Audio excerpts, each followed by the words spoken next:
Good morning, all. Let's start off this wonderful day by saying the Pledge of Allegiance. I pledge allegiance to the flag of the United States of America and to the republic for which it stands, one nation, under God, indivisible, with liberty and justice for all.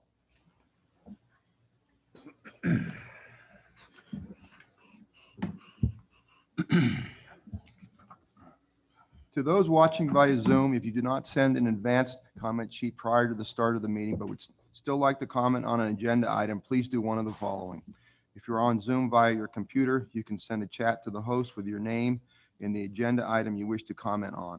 If you are listening on the phone, you can send an email to wgfvideo@wyo.gov, making sure to include your name, phone number you are calling from, and the agenda item you wish to comment on. Thank you. First up, number 15, Jill Randall.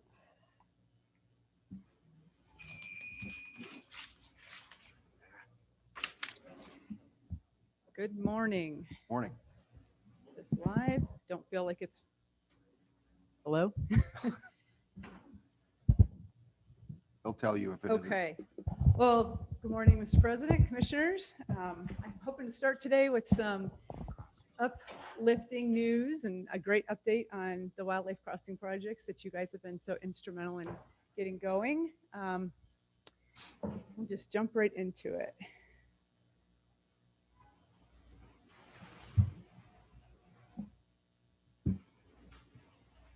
There we go. So I wanted to just start with the Dry Piney project and give you an update on where we're at with that project. As a reminder, this is 8 underpasses and about 17 miles of high fence between the towns of Big Piney and LaBarge. This is a project that your commission started kind of the major fundraising effort on exactly 2 years ago, actually July 2 years ago. You committed $1.25 million to kind of kickstart the fundraising effort on this project. And with that, we were able to, with YDOT, raise a lot of the additional funding needed for this. And just this last month, the YDOT folks received their final bids for this project. And today at the YDOT Commission meeting, ironically, they're going to be announcing the contractor for this project. So the bids came in actually under budget, which is great. And we don't have a lot of drama in kind of getting to the finish line on the funding for this, which is a really, really optimistic thing. So we've got one more public meeting this fall that they're planning on doing. Of course, the public outreach has been a little wonky with it being COVID era, but we're excited to have one last public meeting with our stakeholders this fall and anticipating construction will be field seasons of 2022 and 2023.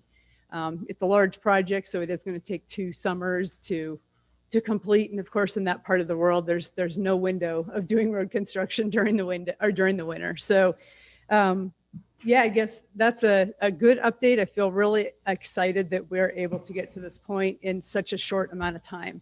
That's really a pretty big feat on a project this large.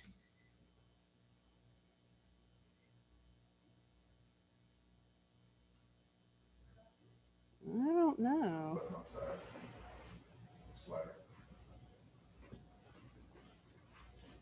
Maybe you guys can just advance it for me if you don't mind. All right, I wanted to also talk about a couple other projects. This first one here, this is a project near Baggs on Highway 789. And as you might realize, this is an area where we do have a couple underpasses and a high fence that were constructed several years ago. But our folks on the ground really felt like this project would benefit from expanding further to the north. So they've been putting a lot of effort into observations of animals in the area and other, just kind of getting a better handle on what's going on there to try to design something better on the north end to expand the project. And when they were doing that, they noticed this culvert. It's actually a double culvert. And it's at the very, very north end of where the existing high fence is.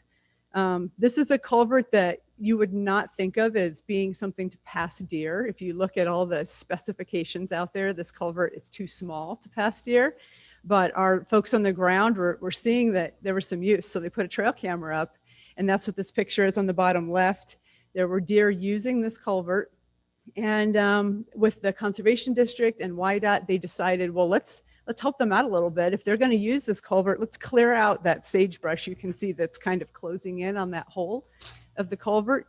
Really simple project of removing sagebrush. I mean, one day of going out there and buzzing off some of that trophy class sagebrush that was growing there, and greatly enhanced the visibility through that area.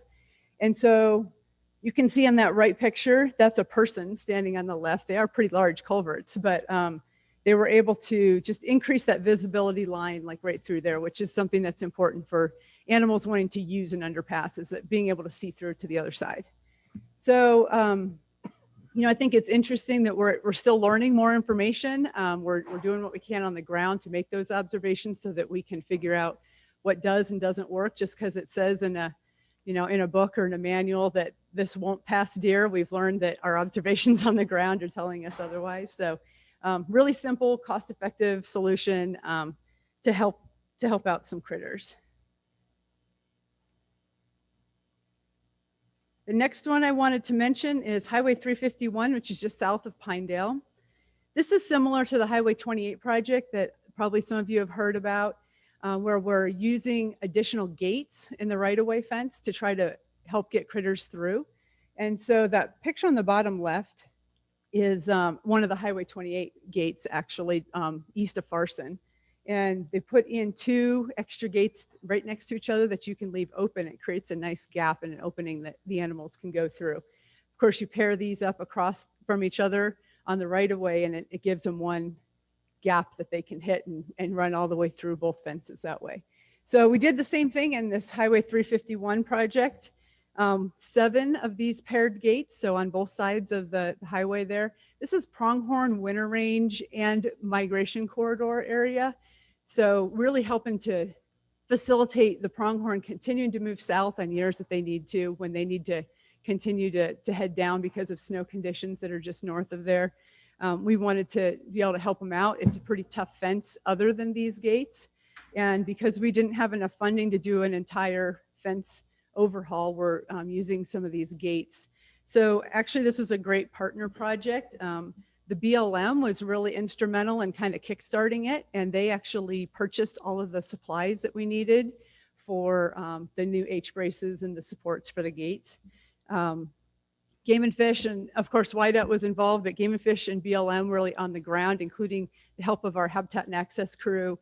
We were able to get those gates in last year, and then you can see the picture on the right is the evidence that they're being used. Those are, a big path of pronghorn tracks that are hitting right down the middle of that gate. We do have plans to kind of put some more of these into that area because they do seem to be working. It's an effective solution that is, again, cost effective, and it works when the livestock are not using the area, which is most of course, the winter. They're only there during the peak summer months, and we're able to leave those gates open. All right. I just wanted to mention, I guess in general, that coordination between WYDOT and Game and Fish has greatly improved. I mean, from 4 years ago or so, we're talking a lot more at both a statewide and a regional level. And I think this is, a really important step to generating more solutions on the ground, which is what we all want. So we've had a summit that the NGOs actually led and coordinated here just a couple months ago, a wildlife crossing and roadway summit. And in that effort, we had over 260 participants. It was an online event, but it was very well attended. And we had 35 WYDOT folks and 46 Game and Fish personnel that participated online, and they were able to really do a lot of, I guess, showcasing of different projects so that we get ideas that we can apply to, people's backyard, take a project that somebody's done in one part of the state and apply that information to where they're managing there on the ground. So that coordination that we're seeing, a lot more common stance now, that's really poised Wyoming to be one of the leaders in the nation for wildlife crossing projects. And, of course, we're using science, but we're also kind of being innovative and using new techniques that we can to design successful projects. The last one I want to hit on, of course, right here, a lot of us probably drove through this. I know this project area, I know I did on my way here on I-25, just north of KC. This is a project that you've heard about before, and we've been working to fundraise on. We've also been working on the ground to really develop those final plans. And so right now we're in what the YDOT considers the final planning stages of this project. It's good to be able to get to that point relatively quickly also. The project is going to likely include 15 to 18 miles of high fence, utilizing the structures that are already there. Our camera data from previous studies that we have in the area shows the critters are using the underpasses that are there, that even though they weren't designed for wildlife, they're still functioning, primarily for mule deer, but also some white-tailed deer as well and other animals. This is a great cost-effective solution. Instead of having to construct multiple multi-million-dollar underpasses, we're able to use the infrastructure that's there and in place. And so we're working right now to kind of figure out what are the cost savings measures that we can put in place, because budget is always a concern. So we're trying to figure out some of those design features that we can use to get us that, you know, most bang for our buck. And we do have some concerns. There have been a lot of shortages in the last year on fence materials. And that's been a big challenge, I know, for some of our actual rangeland fence projects that we're partnering on as well. It's been hard to get materials. So they're hard to get. That means they're going to be more expensive, but in spite of those concerns, we're moving forward, and hopefully this project will be able to go out to bid shortly. I guess, Angie, if you want to talk about the next steps on the budget and the funding.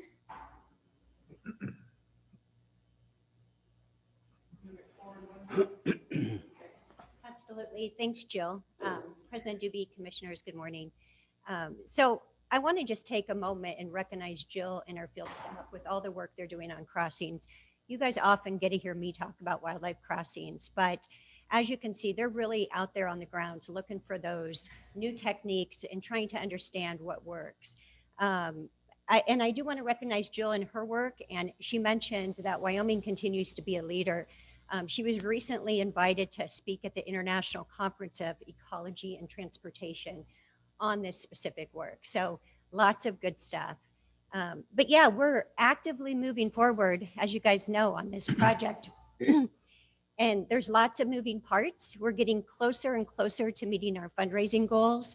We look hopefully to have YDOT design done this December, with hopefully going out to bid this winter.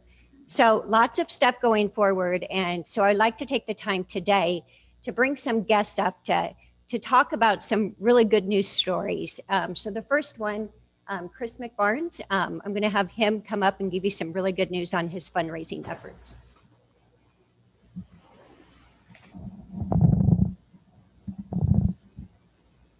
Thank you, Deputy Director Bruce, President Doobie, members of the commission.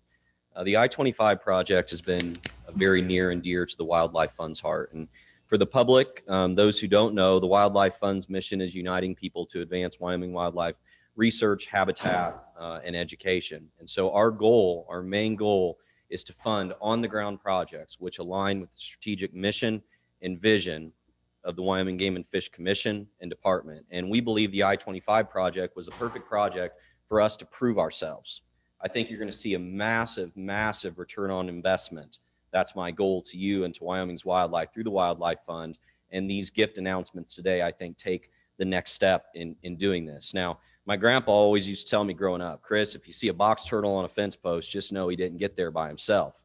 Well, these funds were able to be raised not just because of the Wildlife Fund, because of the Mule Deer Foundation, because of the Wyoming Wildlife Federation, because Muley Fanatic Foundation, because of TNC.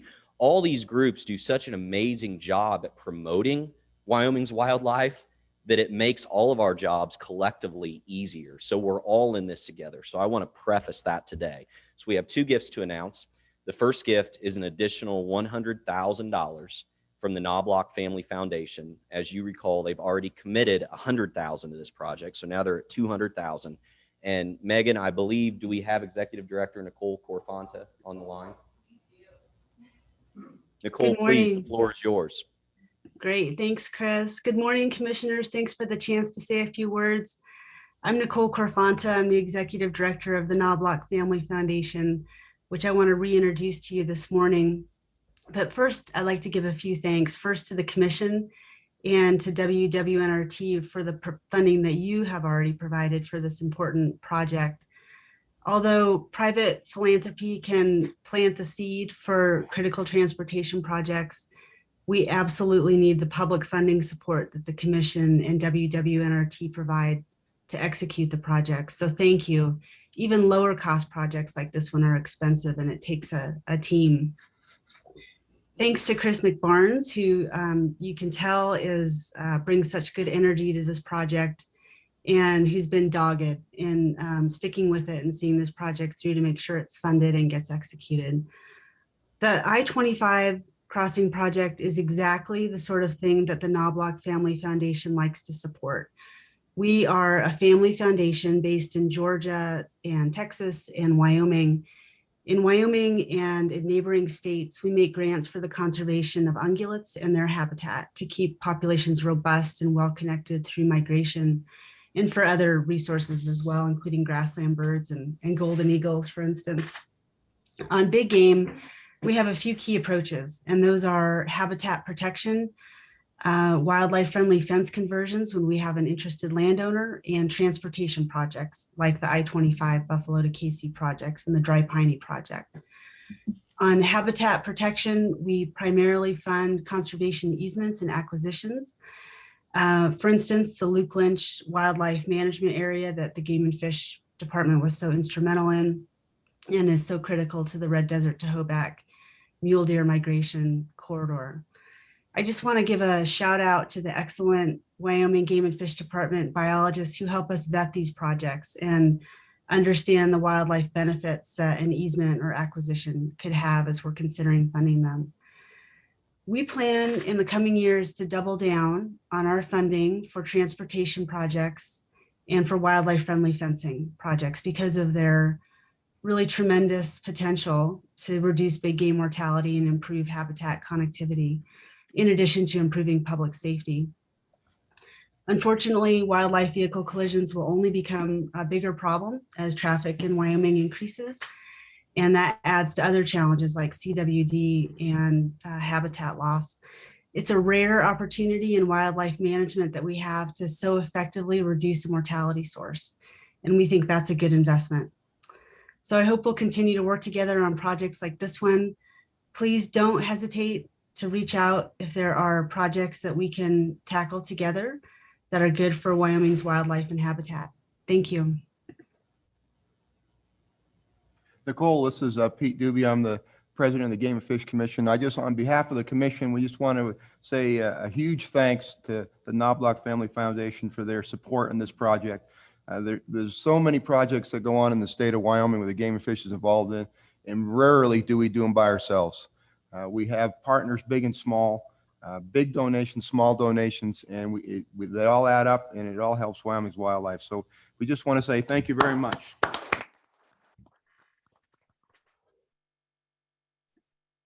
Well, thank you very much.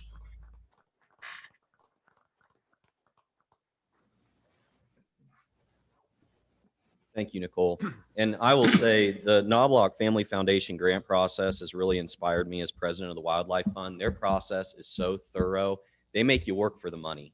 They make you prove every angle scientifically, objectively, fundamentally. It's a process, but it's a good process. It's a good kind of stressful process because they make you work for that. And I think that's the way it should be. I will note too, the grants that we write would not be possible without Jill Randall. Jill, thank you for your expertise. You're amazing. You're wonderful. So thank you.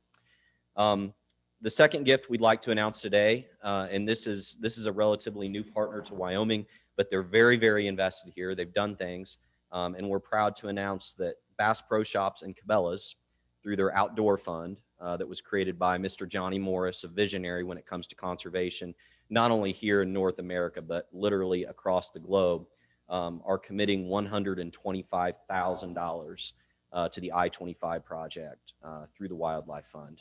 Again, Mr. Morris is a visionary. The Outdoor Fund, when you shop at Bass Pro Shops and Cabela's, I'm sure many of you in this room have, I know I have, you're asked upon checkout if you want to round up your total transaction by a quarter, 75 cents, $1. So it's actually Cabela's and Bass Pro Shops customers that are making this gift through the Outdoor Fund. So that's pretty cool that the outdoorsmen of America are actually helping fund the I-25 project. So on behalf of Senior Director of Conservation, Bob Zemer, and Mr. Johnny Morris, obviously they're very busy people, so they couldn't be with us this morning. But I want to recognize them publicly and thank them. And so those are my announcements I have today. President Doobie does sit on our board. Thank you so much, sir, for your service to the Wildlife Fund. Our Vice Chairman, Bruce Shackelford, here today. Bruce, this wouldn't be possible without you. Thank you, sir. So I think we have another great announcement, and then maybe we can get a couple pictures with a couple big checks, which is always a good thing. Thank you. Thank you. Thanks, Chris. Now, as you guys have recognized over the last year, that this initiative goes beyond what we would consider our traditional wildlife constituents. And you guys have continuously challenged others by putting in sort of that foundation money to get the fundraising going. And recently really reached out to others and said, step up to the plate. We want to see a lot of different groups and Wyomingites invest in this initiative. And my next guest has done just that. And so I'd like to take a moment to introduce Jenny Reeves Johnson. She has an art studio called Sweetwater Studio in Lander, Wyoming. And her art reflects her Western life, her time managing ranches in Wyoming, and also her conservation and wildlife passion.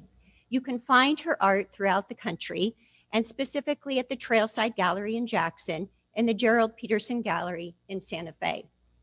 And she's here today to contribute through her artwork a donation for wildlife crossings. Jenny?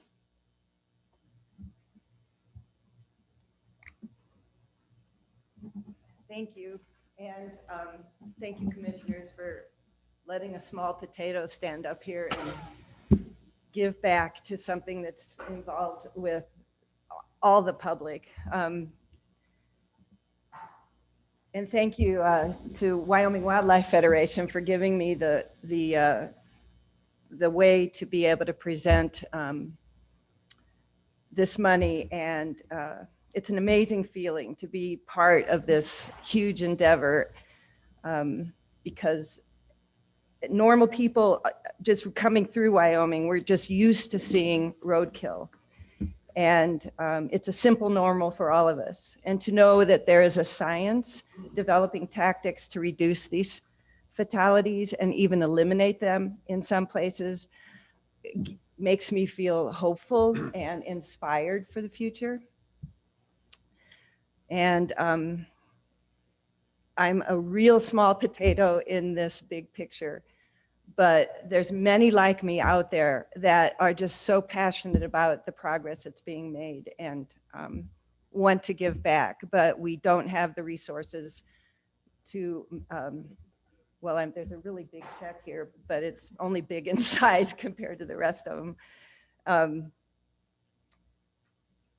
But through my art and through my partner's art in this show that we did, thank you, I forgot about those, called Share the Road.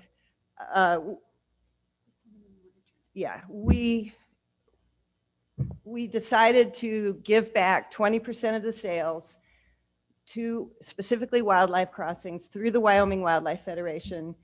And it took on a life of its own and not only drew the money in, but the attention it got and the education it provided for the public that was involved was unmeasurable. I can honestly,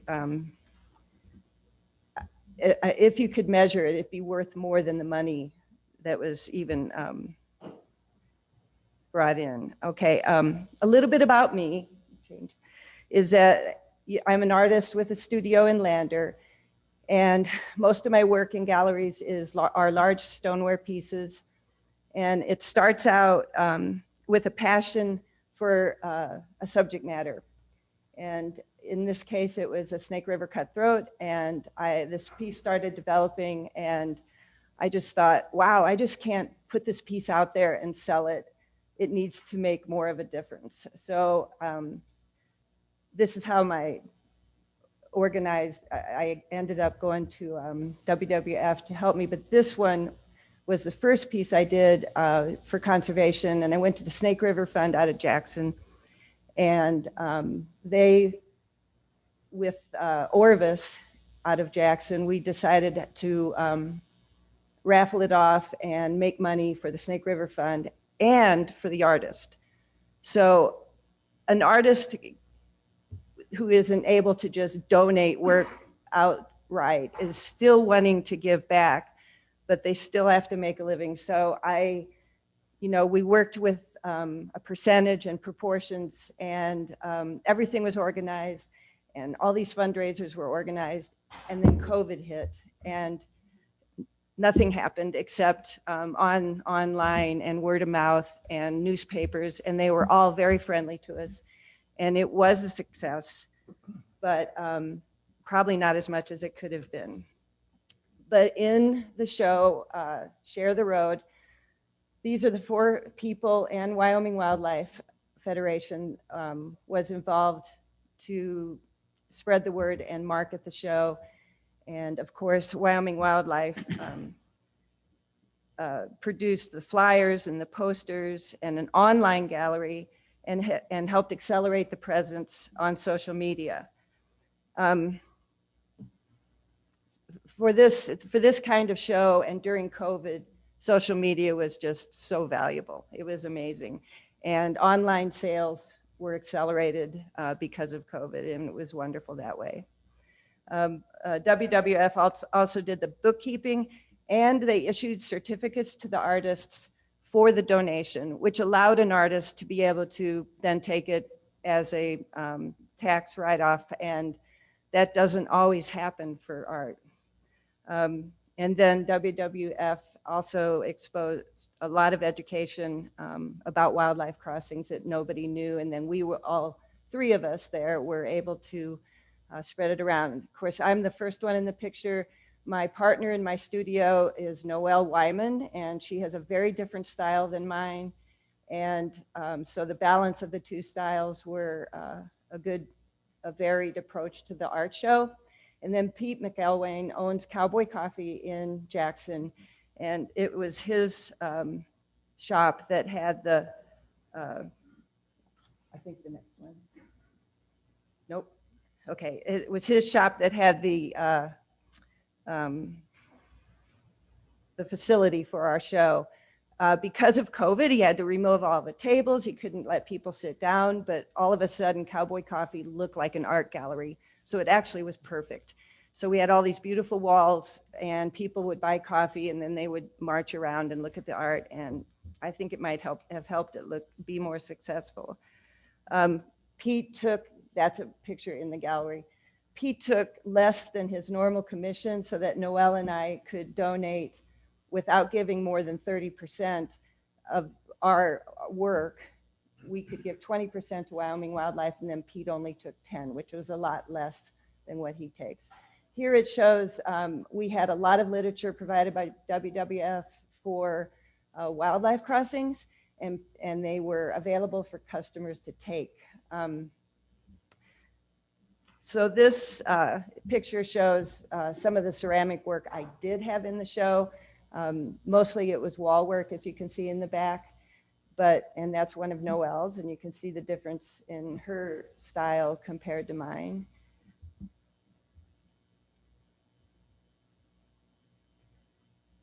I guess mainly what I want to express in this presentation is a thank you for the opportunity to give back. It makes me feel good. Of course, the figure is so much less than a lot of larger groups and organizations and corporations can give, but the energy behind something like this reaches so many people that may not otherwise be involved, that it's, I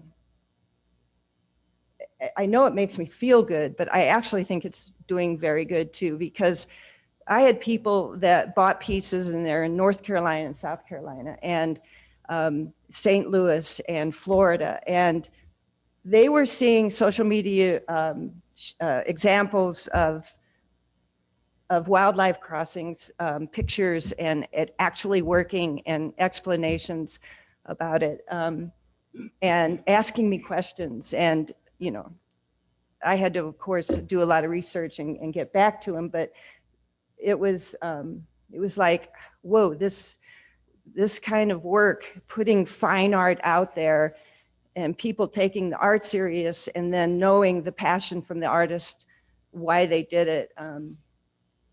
It's a quality of life. It makes you feel very hopeful. So this series of mugs, there's a couple of good stories that come out of this show that I want to share with you. And one of them, these mugs, I just chose wildlife that you often see hit on the highway. And this is just one example of mule deer. And they're climbing up the side of a mug, morphing into humans. They all have thumbs and climbing shoes on. And I would post one of these, and then I do a lot of research on the actual statistics around this animal on the highway. And I would explain, you know, how many deer and where they are and what's being done and how effective it is, especially in that Pinedale road crossing. It just drew a lot of conversation in, and I had a skunk, I had antelope and bison, and it just made people sort of wake up and think about what they can do. And then each animal has a story with the mug that I sold with the mug, a little story attached to it about how I am using the highway to get on my normal migration and just to get to the greener grass on the other side. And anyway, I sort of brought it down to a real familiar level and drew attention to that. Okay, so I think then I have one more story. Yeah. And it started out like this. I did put this story on social media, and it was epic in its attention, because it happened during the show, and people were already following through WGF and Noel and my website, or Facebook and Instagram sites, the stories behind the show. So this happened during that period, and I always carry my camera, and I heard that there were some golden eagles on this roadkill elk up South Pass from Lander. And so in the morning, I busted up there, and of course, the eagles were all gone.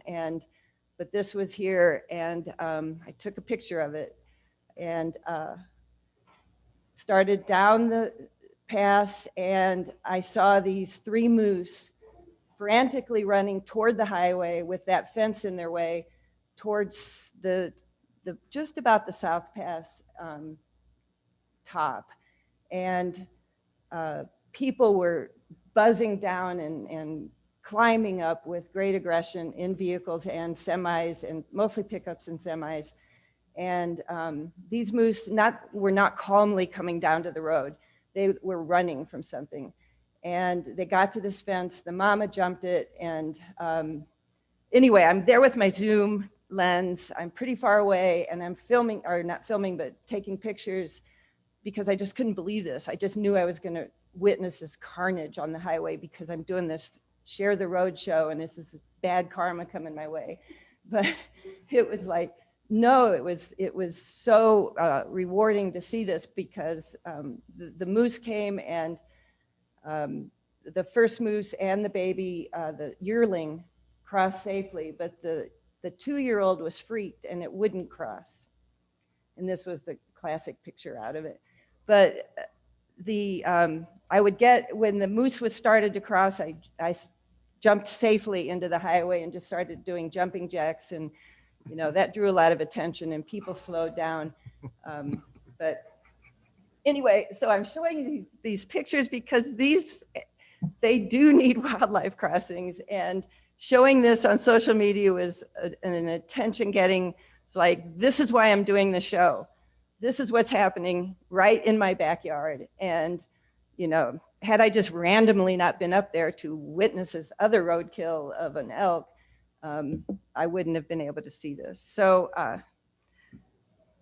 pardon?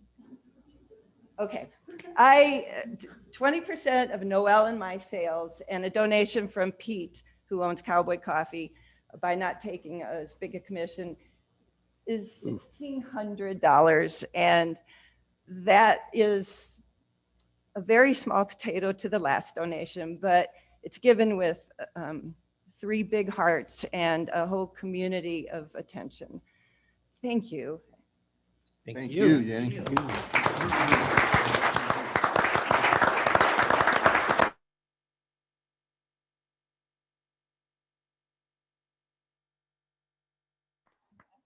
Before we take the picture, I just want to say, Jenny, I mean, you're a rock star. This is what we're talking about. You know, Angie, she didn't elaborate, but she sent out a letter to almost 100 people, 80 some organizations. We've preached about trying to get the non-traditional user to help support wildlife efforts. We even spoke about it yesterday in the trapping session, and everybody's trying to figure it out. And you're what we're talking about. You're exactly what we're talking about. There's only maybe 3 people who got back with us, 3, on helping to provide wildlife crossing help. And it's just, you know, maybe you can start a floodgate and getting it rolling, but without, you say a small donation, that's a huge donation. Absolutely. And we can snowball that and we can get more and more and more.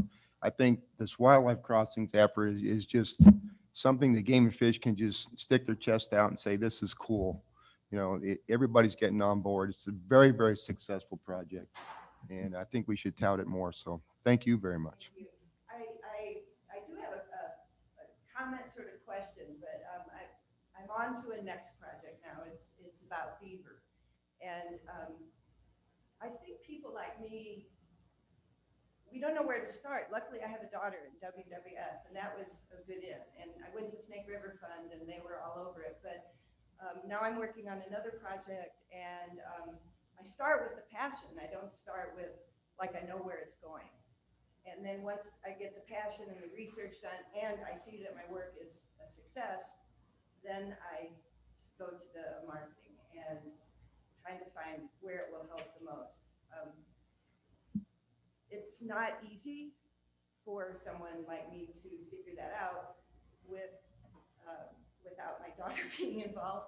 And then I'm involved with the Game and Fish out of Lander right now, Joanna Harder right now about the beaver project, but she too doesn't have a setup for small potatoes. So We'll get a hold of Chris McBarnes. They have a setup. okay. It just means so much more than the actual potatoes we're delivering. It's about the exposure and drawing people in and feeling comfortable. Yeah, Well, thank you for the Wyoming Wildlife Federation as well. And now we know where Jess gets her passion for wildlife. Apple doesn't fall far from the tree, I guess. So thank you again.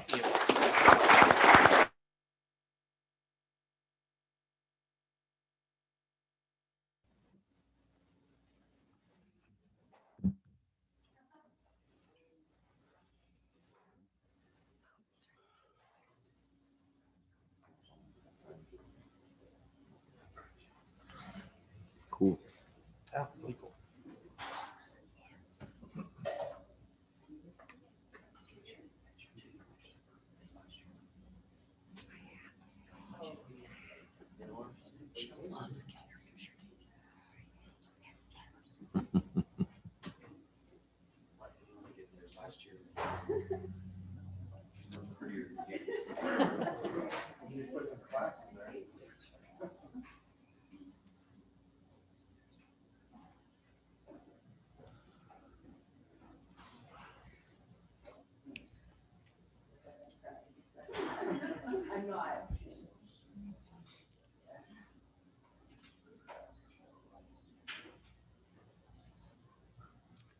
And how are you today? Doing well. Good. I told Pete this morning, we need to starting this stuff like at 6 in the morning so I don't have to twiddle my thumbs for 3 hours. You could start at 4 and you would be still twiddling. For sure. You probably put on 15 miles and twiddle your thumb 9 minutes.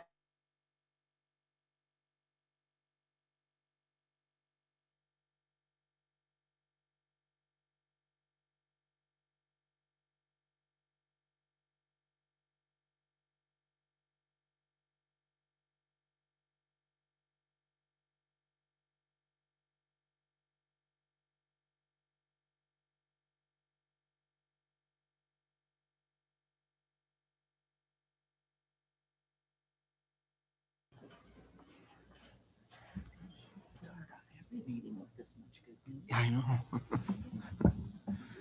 All right, thank you very much. We'll move on to 16. Mr. Edberg? Oh, Joe. Good morning, everyone. Commissioner President Doobie, Commissioners, the next agenda item is a damage claim appeal for claim number 21105. Mr. Douglas Meyer, Whitetail Ranch LLC, filed a claim in the amount of $170,516.53 to growing corn by elk.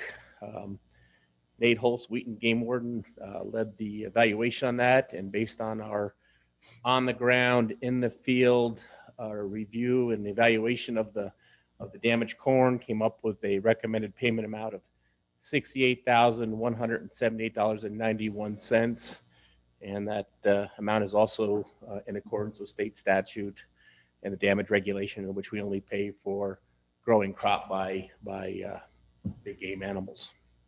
So at this time, I'm going to introduce Mr. Fred Meyer, who is Douglas's father and also part of the Whitetail Ranch LLC. And I believe he will introduce who he has on Zoom. I believe he has 3 folks, Mr. Meyer, on Zoom, which we will bring in at this time. And Mr. Meyer will present his case, and then we'll have Nate Holst come up and present the department's case. And as in the past, commissioners, feel free to ask questions at any time.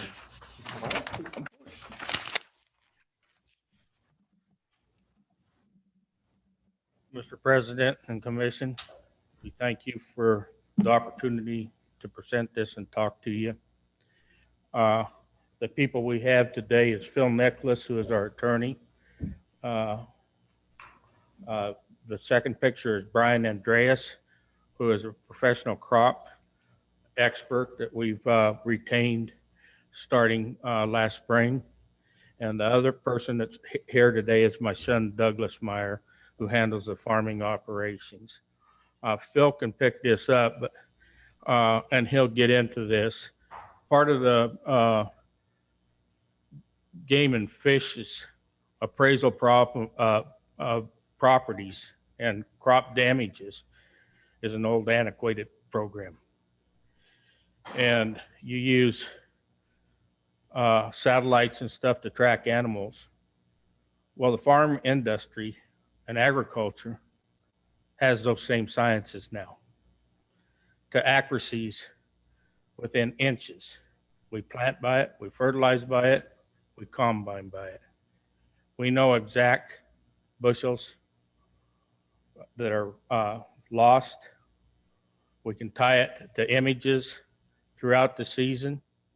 And to back that up, we've brought in the plant sciences experts. So with that being said, I'll let Phil present this to you. But what you're looking at is pure accurate science for the development of the damages. It's up-to-date science. We aren't cross-hatching and hitting a hole and not hitting a hole. This looks at the whole fields.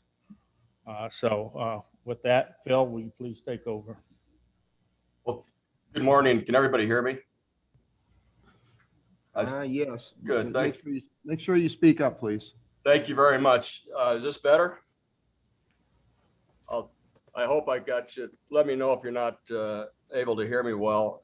President Doobie, I know that you have a schedule to keep. I see that your break is at 10 a.m. and I've got 40 slides that I'd like to present to you, and I don't think there's time to adequately go through everything. What's a reasonable amount of time for me to cut my presentation off? Well, just make it concise, sir. I can't really Okay. say- I'll do that. You know, I'm a lawyer. That's hard to do. Let me, if I could, I'll share my screen here. I think can everybody see my screen now? Yes. All right, this is a PowerPoint presentation that we put together on behalf of the Whitetail Ranch. As Scott has given you some introduction, the Whitetail Ranch is located on the east side of Sibyl Canyon. It's a family. The patriarchs and the matriarch are there, I think, today, both Fred and Carol Meyer. They ranch with their 2 children, their daughter Michelle and their son Doug. They've been ranching in the area for over 40 years. And like any other small family ranch, they have bank debt. They have to farm to pay off that debt. And the problem that they're having now, of course, is the introduction of too many elk in the area. And, you know, unfortunately, they're surrounded in an area that's wonderful, or fortunately, I guess, it is wonderful hunting. And the way that their operation sits, that there are outfitters on 2 or 3 sides of them. And from about July on, clear on to November, outfitters are pretty active in moving these animals around in the evenings, the nights. And Fred talked a little bit about how they calculated their damages, and I want to go through that very quickly. And I'll try to do that very quickly, just going through the slides. So they've calculated and they submitted a claim for $170,000 for silage corn, grain corn, and I want to talk to you mostly about how they calculated that to try to convince you that they have a scientific, accurate way of doing it. This morning, you heard from your own staff talking about the introduction of science to your field of game and fish, and throughout Wyoming, and ag industry is now able to do that. But these are the actual calculations. When they do their weights, they're using, they've got 4 trucks. The trucks have a specified weight. They're they have 5 pivots. That's not actually, there's 7 pivots. On these pivots, they keep accurate weight counts of each truck that comes through. I apologize, my mouse is a little too sensitive. So all of these, the next 2 slides that I've provided to you last evening and to your staff are just the truck weights that are kept. This is slide 5 is just an example of the weights. These are weights that are taken at third-party firms that in Guernsey that actually weigh each truck. They keep track of all the loads.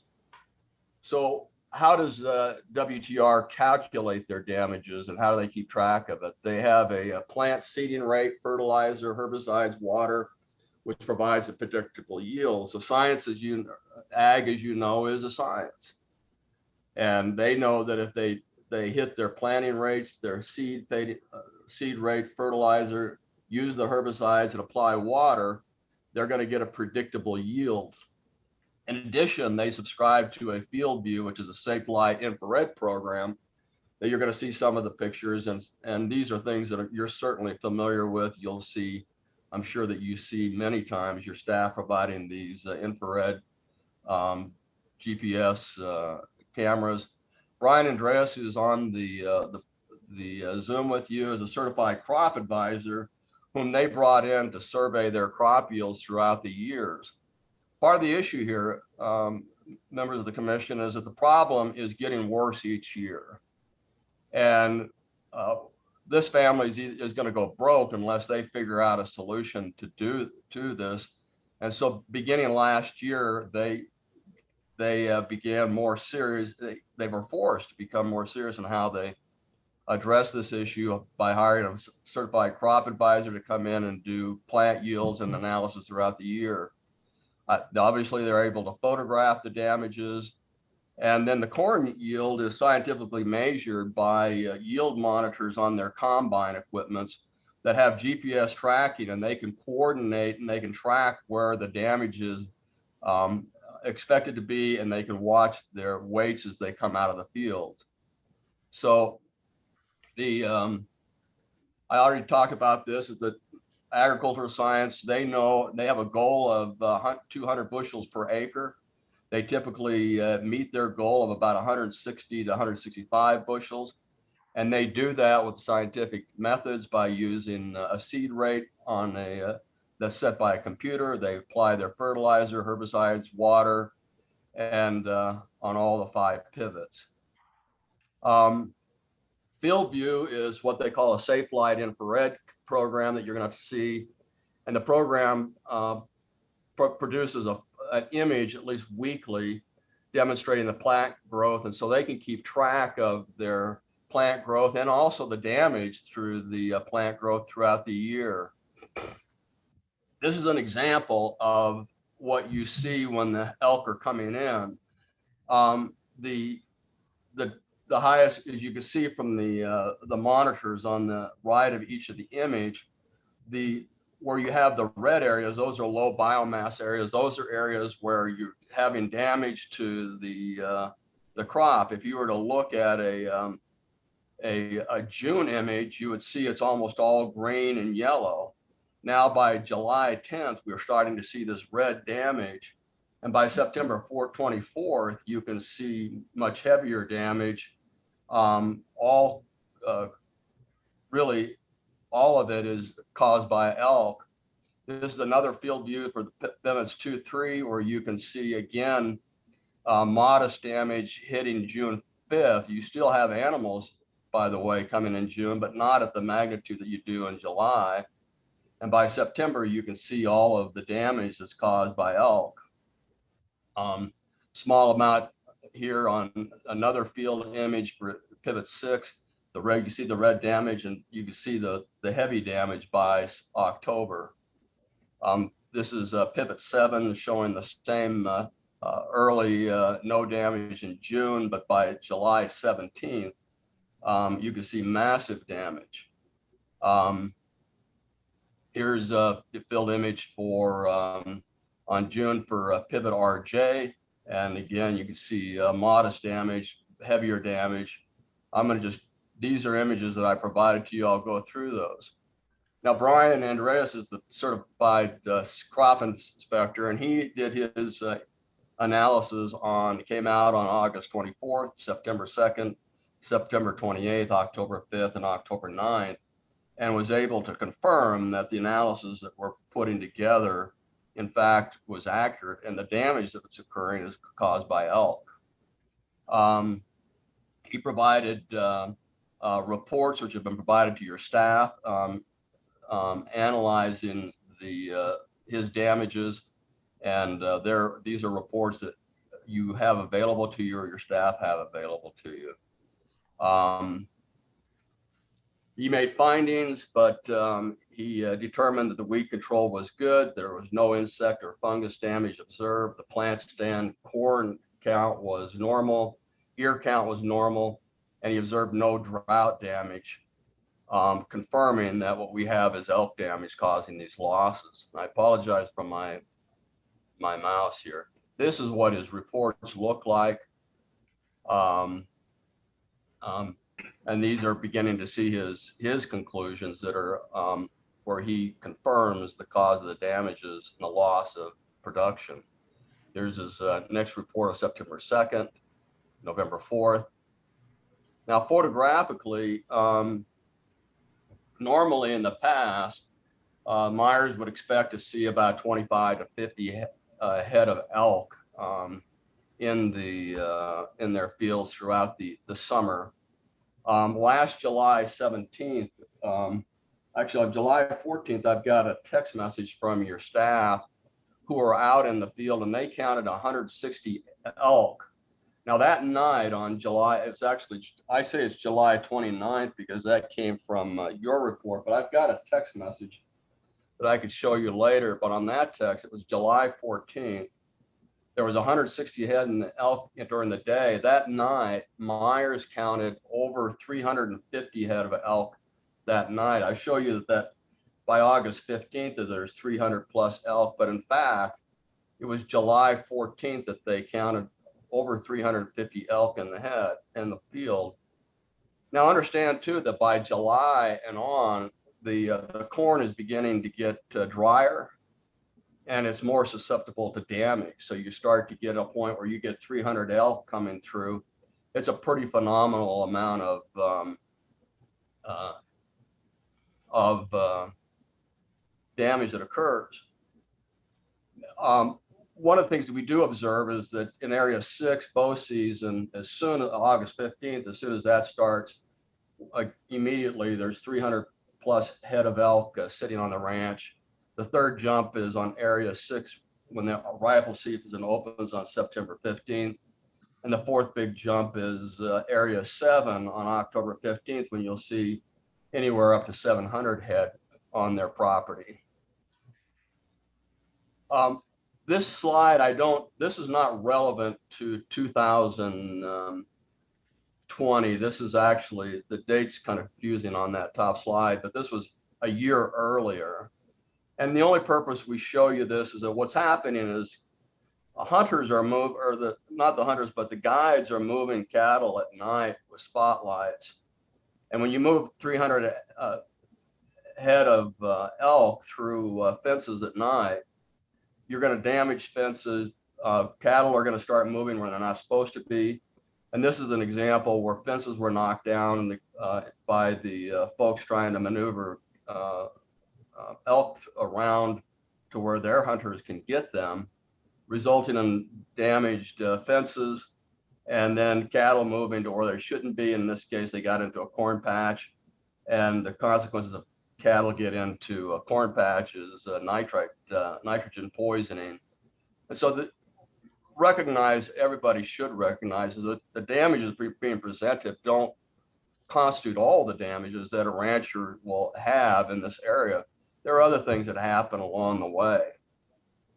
This is an example of photographs taken in July of last year. In the lower pastures, you've got deer, and then you have a picture of the elk herd sitting on a corn patch in July 22nd. We have many, many more photographs of these. I'll just give you an example of what they're seeing on the ground. I apologize for that.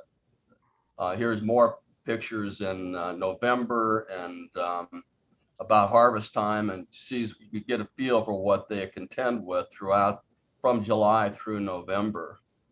This is what your damage looks like. Birds don't break stalks. This damage is caused by elk.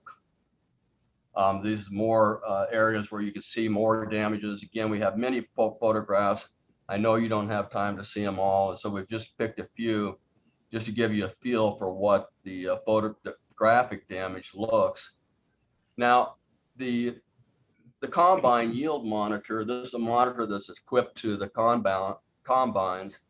There's a yield monitor, it's equipped with GPS tracking, and then it combines with satellite imagery overlay to produce an accurate yield result. So what you're seeing here is the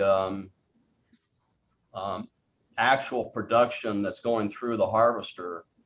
And as you can see, if you analyze it and you had time to look at it, you would see that the low production areas in the areas that we saw prior damage from the elk. So we can pretty well see that this should be a continuous and pretty homogeneous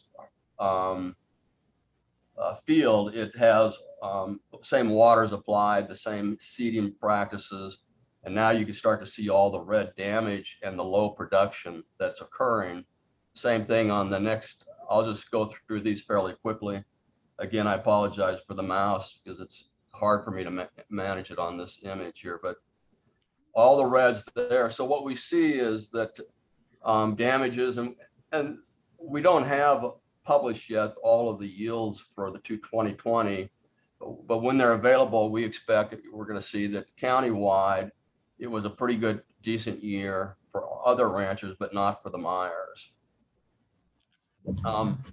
The Myers are critical of the techniques used by the Game and Fish. We think that they don't use the scientific or actual data that's available.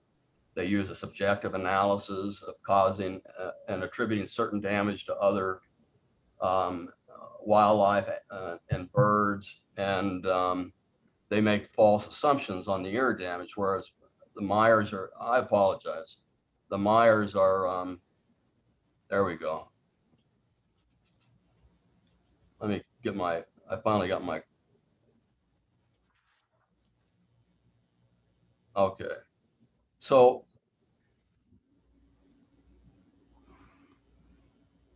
I finally got my keyboard to work, so just bear with me one moment. I showed you these are the actual, I've got, okay, I apologize. Here we go. These are the images that are created by the combine. Now, these are field view images that show throughout the years and also production by the combine. It shows you where all the loss of production is. And so the combine can tell them where they're producing. And this is where the last slide where I lost track of it. But the combines can actually show and mirror the damage in the areas where they see damage. And so the combine can report what the yield is in the areas that are not damaged and compare it to the areas that are damaged. We do want to advise you that last year there were about 50 head of elk that were harvested off of the Meyer property. We know that's important to you. WGR does permit hunting. They notified the Game and Fish on at least July 16th and maybe earlier that staff were on site as early as July. This says 29th, but I've got, since I prepared this, I know that they were actually out there as early as July 14th and that time frames. They worked with Game and Fish and contacted them nearly weekly throughout the harvesting. So this is not something that's happening in a vacuum. Game and Fish did bring out propane cannons, and what they'd find is within about a day of the propane cannons sitting there, the elk will just stand by them and walk over top of them. There's a lot of damages that are not being asked for. There's damage to their alfalfa fields. They have livestock collateral damaging and a lot of fencing damage that's caused by these. Those are not inside the claim that's being presented.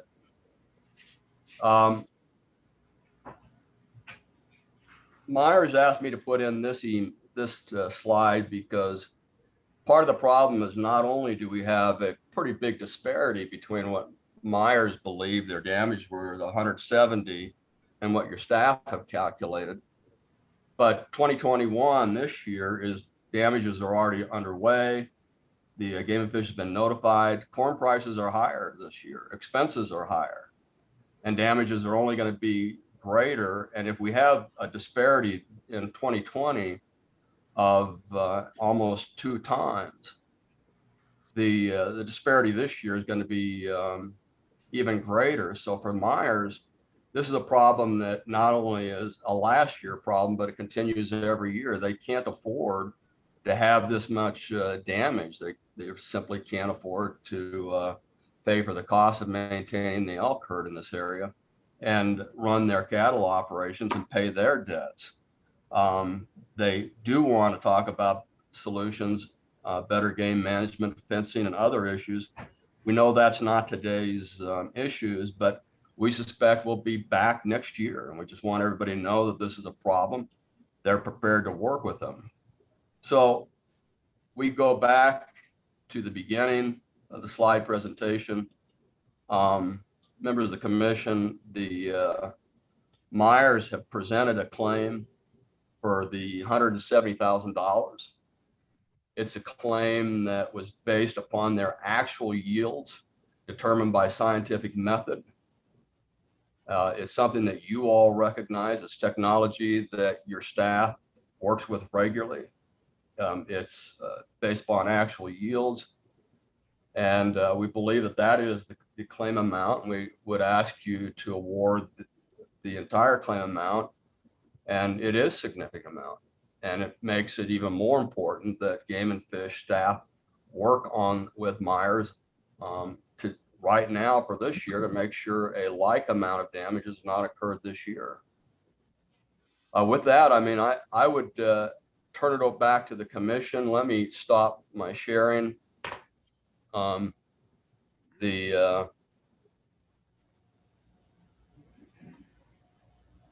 Thank you, Mr. Nicholas. Does anybody have any questions for him right now before we hear from the Game and Fish? All right, hang on there. All right, Mr. Edbert.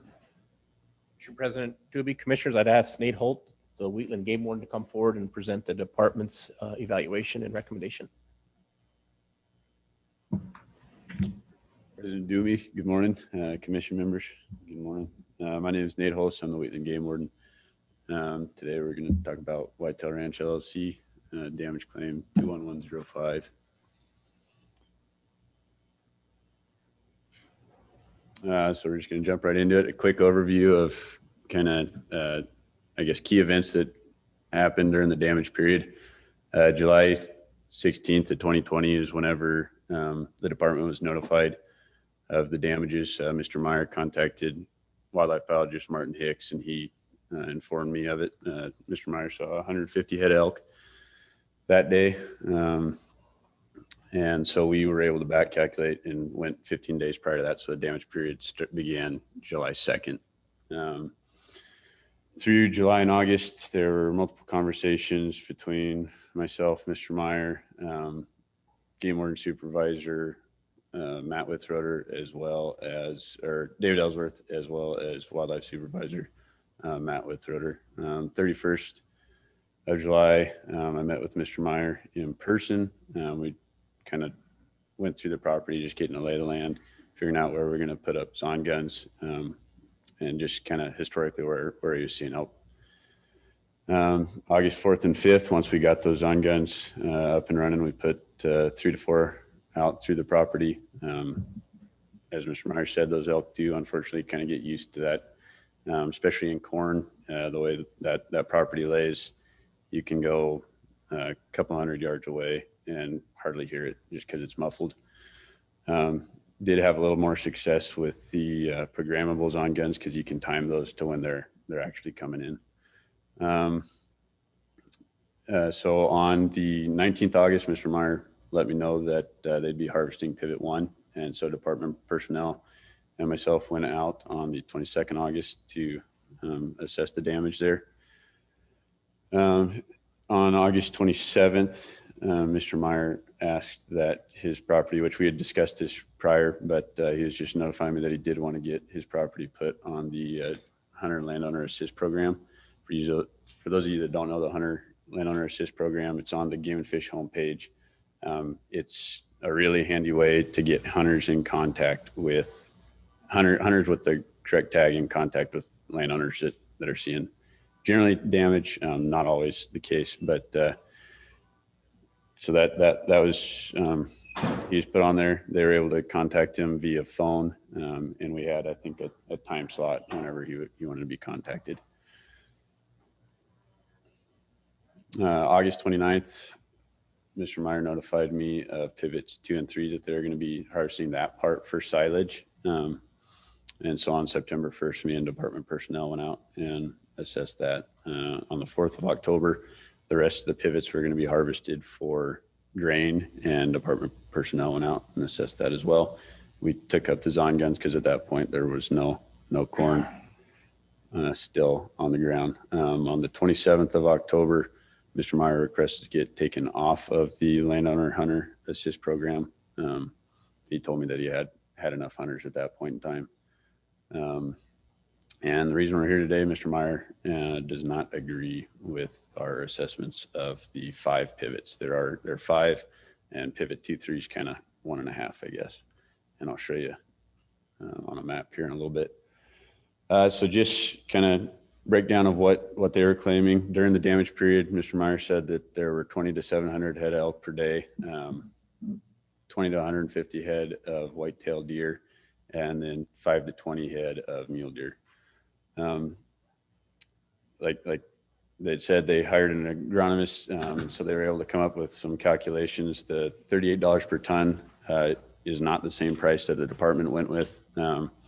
But I believe the way they got that, and correct me if I'm wrong, Fred, I think was multiplying the grain price times 10 is where they went with that. I'll show you how we got ours here in a bit.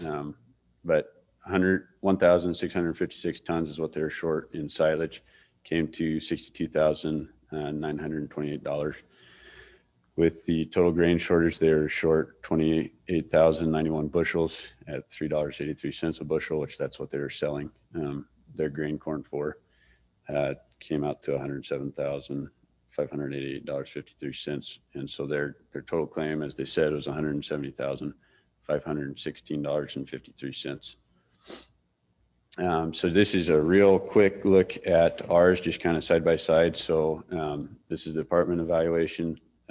We broke it down by grain, silage, and then by pivot. I'm not going to go through each one, but just real quick on the grain side of things for pivots 2-3, we came up with being short 1,717.42 bushels of grain at $3.83, which was the agreed upon price. Came to $6,577.72. So the total grain damage that we came up with was $32,174.26. On the silage, we did the exact same thing. I'll show you how we got that $55 a ton price here in a bit. But then that total came to $36,004.65. And the recommended payment, I don't know why we can't see that right now. I must have. Nope, it's just not visible. Hopefully we can see that soon. So I just want to run you through kind of how, when we're going through the field, how we're assessing the damage. So landowner contacts department personnel, notifies us a couple of days in advance when they're going to harvest. We go through, we're actually walking these rows, doing 5 to 7 consecutive steps. We're picking a spot on our boot. I generally pick the base of my pinky toe. And then wherever my 5th or 7th step is, I'm going to be assessing the stock there. And we're specifically looking at the cob. And the reason for the 5 to 7 steps, that's to just eliminate bias. So we try to stay consistent on that. But as far as what we're looking for with big game damage, we're looking for, we're classifying it in 0 being no damage whatsoever, 25, 50, 75, and 100% damage. And we round up. So if it looks like it might be 10% damage, we're going to 25%, and so on and so forth. There are other forms of damage, however. So you're looking at raccoon damage, blackbird damage, and then blossom rot as well, which is a mold, and we'll get into those here in a bit. The no cob and the no plant, specifically for the no plant, there has to be no evidence that a plant was ever there. So generally we're looking at rocks, or for whatever reason a plant didn't grow. No cob, it's got to be healthy plants around, including the one we're looking at, and it, for whatever reason, that plant just did not produce a cob. And then once we're done assessing that, then we take a step to the right or left, whichever way we're working, and do another 5, 7 steps, and so on. So again, types of damages, blossom rot, blackbird damage, raccoon damage, and big game damage. So with blossom rot, this is actually a picture out of Mr. Meyer's field. It's a mold. It can inhibit the growth of the cob. Sometimes cobs are able to grow. They don't always look very healthy. Actually, the next slide, I'll show you an example of one that did grow through the blossom rot. It's generally going to go after immature, drought-stricken, stressed plants, which last year was a drought year. It is an irrigated pivot. All their pivots are irrigated, but it was a very dry year. So this is, like I said, so in the back there, you can see blossom rot, but this cob still continued to grow. Unfortunately, it got pecked over pretty good by blackbirds. So with this difference between big game and blackbird damage, big game, you're going to see actual pieces of the cob missing, whereas this cob is intact, and just the grains of corn are missing from it. With raccoon damage, it looks as though the cob was actually shucked. Just leaves on it are shredded. Again, cob's generally intact, and it's just missing the kernels. You generally see teeth mark and scratches around. And if it's wet on the ground, you're going to see tracks. So big game damage, and that's what we're primarily looking for. This picture, as you can see, the tip of the corn cob's been bit off. There's still kernels attached to the cob, and the leaves are bitten. Again, with that 25, 50, 75, 100% damage. All the while, whenever we're doing this, we're taking this down on a data sheet, collecting this data. And we always approach it with more likely than not that it would be more damage. So like I said, we're essentially looking at the cob, but whenever we come through these spots that plants are broken off or completely knocked over, in this picture, you can see that there are 2 cobs hanging there that appear to not be damaged, but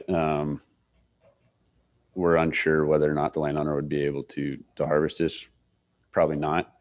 So we would assign that as 100% damage. This is just kind of zoomed out is the same area. But whenever we're coming to these spots, it's not like we're going around them or anything. We're still going through them, continuing the 5 to 7 steps. And each one of these that we'd hit would most likely be 100% damage through these spots. So our damage calculations, once we take that data we collected in the field, entering it into an Excel spreadsheet. This is the only one that was small enough to fit on a PowerPoint slide. So this is actually pivot RJ. So there in the bottom left, you can see the estimated field loss due to big game was at 22.8%. And then right up above it to the right, it says total damage, and I think it's 28.38%. Just to kind of show you that there is more damage there, but what we're worried about is big game damage. So this is a map. We used Onyx maps for that. There's not great cell service here, so we pre-download the map, and then we're able to track our steps. There at pivot 1, there's a couple tracks missing. Just the way it was sent to me, I wasn't able to put it on this map. And then there's one set of tracks through pivot RJ right about where the R is that's missing as well. Somebody forgot to turn their tracks on. Anyway, so this is the lay of the land, I guess. This is Whitetail Ranch. That's Highway 34 going down just to the left of those pivots. And that is the boundary, just for your reference, between Elk Area 7, which is a limited quota area, and Elk Area 6, which is where their property lays, which is a general hunt area. This is just for reference as far as damages seen per pivot. So starting with pivot 1, we saw 16.89% due to big game. With pivot 2-3, 19.18%. And then with pivot RJ, 22.8%. Pivot 6, 11.14%, and pivot 7, 17.23% damage. All that is attributed to big game. So our damage calculations, in order to get that requires a little bit of data from the landowners. And so Fred and Doug provided me with the weigh slips in order to get their total harvest per pivot. Once I had those numbers, I was able to calculate the corrected yield. And so essentially corrected yield is what that pivot would have produced without big game damage. And I'll show you how we came to that. So for our grain calculations, again, $3.83 was the agreed upon price because that's what they were selling their grain for last year. And then just a conversion to know 56 pounds is 1 bushel. So we'll run through pivot 2-3 just to show you how we got it. Same thing for each pivot, just different numbers. So the total harvest was 405,260 pounds. Percent damage came to 19.18, which is how we assessed the field. So our corrected production, you take the total harvest divided by 1 minus the percentage, which mathematically is 0.1918. That gives you your potential yield, which is 501,435.29 pounds. To calculate the loss, you're taking your corrected production minus your total harvest, gives you 96,175.29 pounds that were lost. You take those pounds, divide them by 56 to get your bushels, and it came to 1,717.42 bushels. So the recommended payment for pivot 2-3 came to $6,577.72. Pivot RJ, same thing. Like I said, though, the total harvest obviously will be different as well as the percent damages. And then this is just grain continued. So pivot 6 and 7 were also harvested for grain, did the exact same thing, just with different numbers. And hopefully we can see it. So the recommended total payment by the department comes to $68,178.91. With silage, like I said, that $55 per ton, we derive that by, because Mr. Meyer, they were not selling their silage. And so I went through old corn damage claims, and historically the way the department determined that was taking the good price of alfalfa, which ranged between $150 and $175 per ton. And we agreed upon $165 a ton, which was a fair price. That's what I was paying on other alfalfa claims. And you take a third of that. And so that came to $55 a ton for silage. Calculations are the exact same. We didn't have to convert to tons because it was already in tons though. So their total harvest for pivot 1, it's the mathematically, it's the exact same doing the corrected production. And so total for silage came to $36,004.65. So just quickly touching on chapter 28 requirements, Whitetail Ranch reported 30 to 40 elk hunters in the 2020-2021 season to me. That was conversations I had with Mr. Meyer, and reported harvesting 15 elk. I actually just got some landowner coupons from Fred, and there's 15 elk license in there. He said they might have a little more between his daughter and his son. No landowners coupon were actually submitted during the 2020-2021, so I wasn't able to verify. But on their damage affidavit, to remind you, they did 20 to 700 head elk. So let's say half of those of the 700 were cows.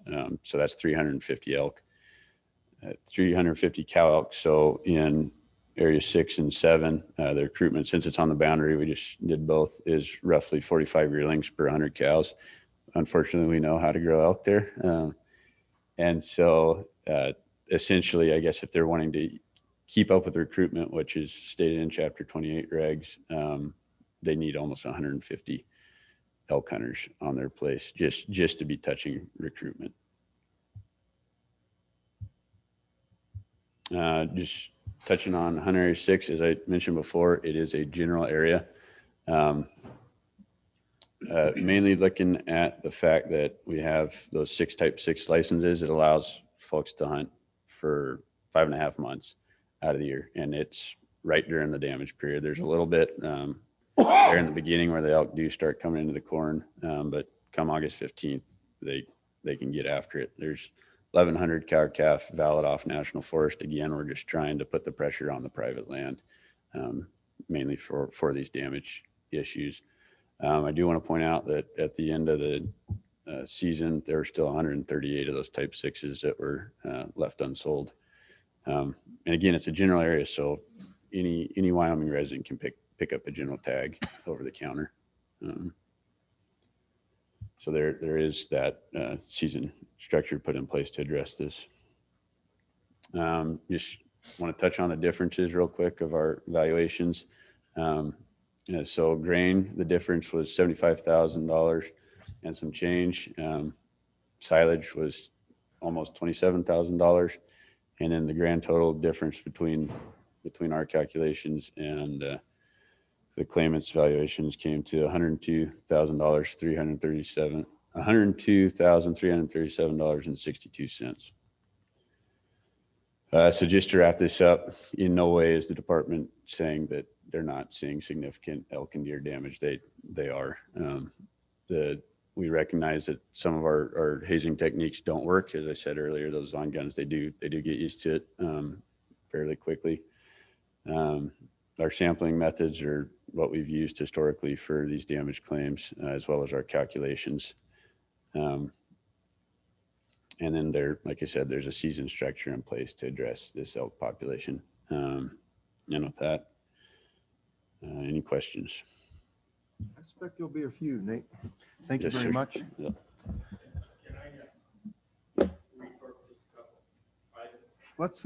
Can we see if there's any specific questions for Nate first, then we'll, if that's okay with you. Specific questions for Nate? Commissioner Brokaw? Mr. President, thank you, Nick. So where are these elk? I've driven Highway 34 there. I've had to stop from the blob of elk crossing the highway. They spend the day down on the river, night come up across the highway and get in the cornfields. Yes, sir. Yep. That's what I thought. Essentially, they're there generally at first light. You can see them, but they generally don't come from the north at all. But they're coming. I mean, you see that giant chunk of BLM. They're over that way. Squaw Peak generally is kind of an area they'll hang out at. But I mean, they come from just about every direction: the east, south, and the west.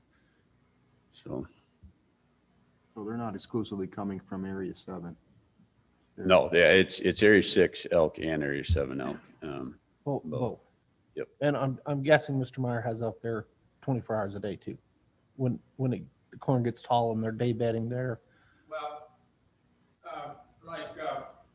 right now we've got 15 bulls out there.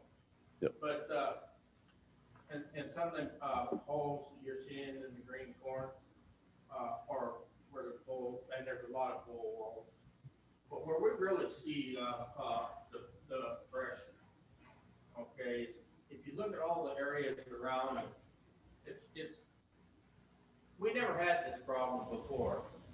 And they're addressing it as enlargement of herd. Well, there is some enlargement of herd, I'll agree with that. But the big problem, and I've owned that ranch since '79, and I've been able to study it over the years. We haven't had those problems when we had elk. It's the way the surrounding areas are being hunted today with all the conveniences that are available for the hunters. You don't have the old style hunters anymore. And those areas around the ranch and stuff, you can drive those ridges to spot, start spots for hunting season at various areas. Elk is a herding animal, similar to cattle. I can train my cattle to come to the feed anytime I want to start grouping them and pushing. And that's what's taking place. And the game and fish, the game wardens have been wonderful to work with. I am not criticizing them at all. I am criticizing your antiquated ways they use the yields. But saying that, well, we had a perfect storm a few years ago. We had the fires and the droughts and all of that. No feed, all right? The hunting seasons. It seems the game and fish is trying to offset that, and we've had these meetings, and I thought it might be a solution also by by extending the season, well, it's worked exactly opposite of what it does. Because what we do, and particularly in the drought areas and fire times and stuff like that, we start training those animals. We start pushing them early in July and stuff and show them where the green stuff's at. And more than that, by pushing them and hunting them in those matters and driving them down them draws, we're training them to herd more. We're grouping the animals. And then we're starting to push the herd. Now we have hunters that, we have state BLM, all of it around us. And on Brush Creek Road, for instance, where you see them dead cows, that didn't happen in 20. We're not asking for those claims, but I showed that for a reason. I had to go show that for a reason. We have people running up and down. They see them animals at night, grouping in alfalfa field or hay field. Now, we found that you can fairly control them with electric fence if they aren't really pushed. But people are wanting to get those animals where they can hunt them. So they're running those roads at night in them corners and stuff, and them elk herds, after a little bit of time, you know, but like even with the cow group, you go out in that group of cows and honk that horn, they know you're wanting them to move. And you take a herd of elk like that are grouped up from out in the hills and stuff, and then they're getting spooked. When they wipe fence out, they're wiping a bunch of fence out at a time. And so for the future, we're wanting to look at electric fences, which we know unless they're really pushed. We got areas where we've had electric fences between fields, and those elk will follow that fence right down that electric fence until they're really pushed. And some of them hot fencers that we use, you really have to push them, like shoot, and then they're going to go through the fence. And you can leave gate opens in different patterns. And so during harvest time, when that corn's right, if you're on them big herds in fields like that, it's like taking a thrasher down through there. You know, it's all on the ground. So when we hunt our fields and stuff, we leave certain gates open and shoot in a pattern that we're directing that elk to stay out of it as much as we can, out of the unharvested corn. But part of the other problem is Highway 34 goes down through there. And there will be times after the elk are grouped, you'll see 15 or 20 cars along that highway down there, looking at those elk. So you got hunters out there in the field, and how the elk, they're just bouncing all over the place. They're running to the highway and the cars are blocking them. They're coming back. And you know, so it's got to be a coordination. And there are answers to this. There are answers to this, and we look forward to working with the biologists and the Fish and Game. Not that they haven't worked with us, but we would like to see some changes in seasons, some fencing, and direction of pattern, the way it's hunted. You have two areas right there together, and we're getting the herds from all the way around us. So we look forward to that. We discussed this with Nate and David before, and we start this year already. All right, well, I appreciate that, Mr. Meyer. And hopefully we can address some of those issues. But right here today, we're trying to worry more about what the actual damage. Well, I have one other issue here. Like the blossom rot and stuff like that you're seeing, and our experts will testify to it, there's not a lot of that out there. I mean, you'll always have a few plants that's got that. And part of the thing that you can see on the blossom rot and stuff like that is early damage. Where the top has been picked out. And when you see a corn that's ear that's half bitten off, that stops the growth of that corn right there. So when you go through there with combine and stuff, even though that might be a half an ear or 3/4 of an ear or 75% of an ear, that grain's no good. It's light and it goes over the back. that don't go in the bins. So you start seeing difference in yields there. You see difference in weight yields. Those damages like that, some of them areas are partially eaten. The natives saying raccoons, some of them are. But I've seen them deer and them little elk nibble on that corn like that too. When they're full, they just walk down there and then just go through there and nibble on the corn. If they're hungry, they'll come in there and grab the top of it and bite it off, you know. Fred, this is Fred, Mr. President. Let me just jump in here real quick to try to wrap this up. The slide that you have in front of you up on the screen was showing the walking paths. What I'd ask you to do is, if you have the presentation that we provided, take a look at slides 30 through 33. Those slides are the field viewed image combine pit, so you could see where the actual damages are. And you could see where the elk have really damaged on the red spots. If you were to overlay that with the walking path that your staff walk through, you could see that the staff is only walking a fraction of the area where the damages are. What's important to recognize is while the whitetail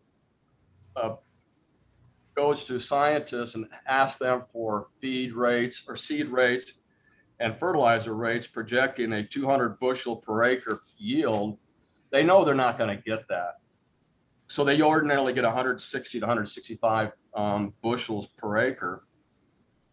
The claim that they made is based upon their actual production, which they can actually determine by the areas that are not damaged. So they just project what their actual yield was by areas that are not damaged.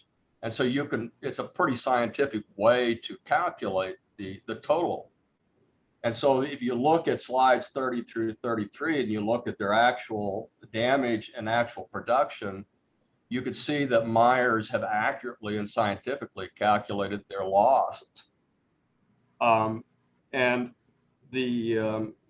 it's based upon their actual production. And so when you think about other animals, raccoons, birds, and that sort of things, that's going to be field wide.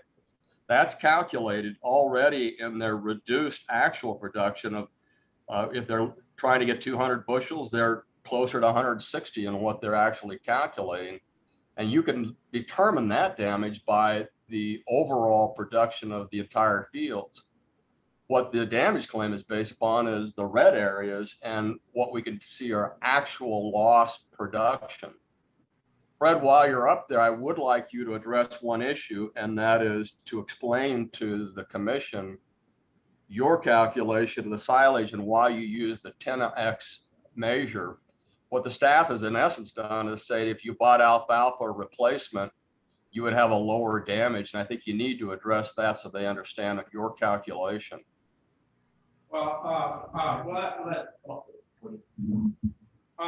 Basically, Doug does them calculations. Are you there, Doug? Doug? Doug does the calculations, but can you hear me, Dad? Yeah. Okay. Yes. Okay. Basically, rule of thumb generally for when we're selling silage, and this is all around us, is we take if it's in the pit after it's been harvested, it's 10 times what the value of corn is. So if it's $3.50, you times it times 10, it's $35 a ton. If you're having somebody harvest it and you're selling it in the field, it's generally 8 times the value of what corn is. But ours was harvested in a pit, so that's why we use the $10.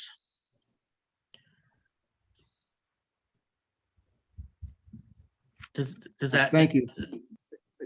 Further questions? No. Nate, would you, just for clarification, what do we pay damages on? What do we not? Big game, coons, birds, what do we pay damages on? Mr. President, just on big game damages. We don't manage the birds. They're federally managed. It's strictly So big just for game. That's what- clarification for the commissioners, we're talking only big game damage. Yes, sir.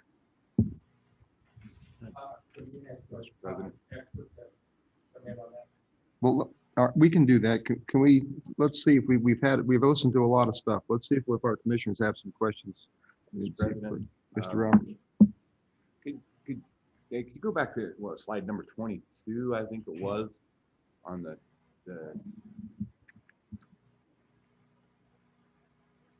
I don't remember what slide number. It was the one with the difference on the silage and the, it was just a couple slides ago.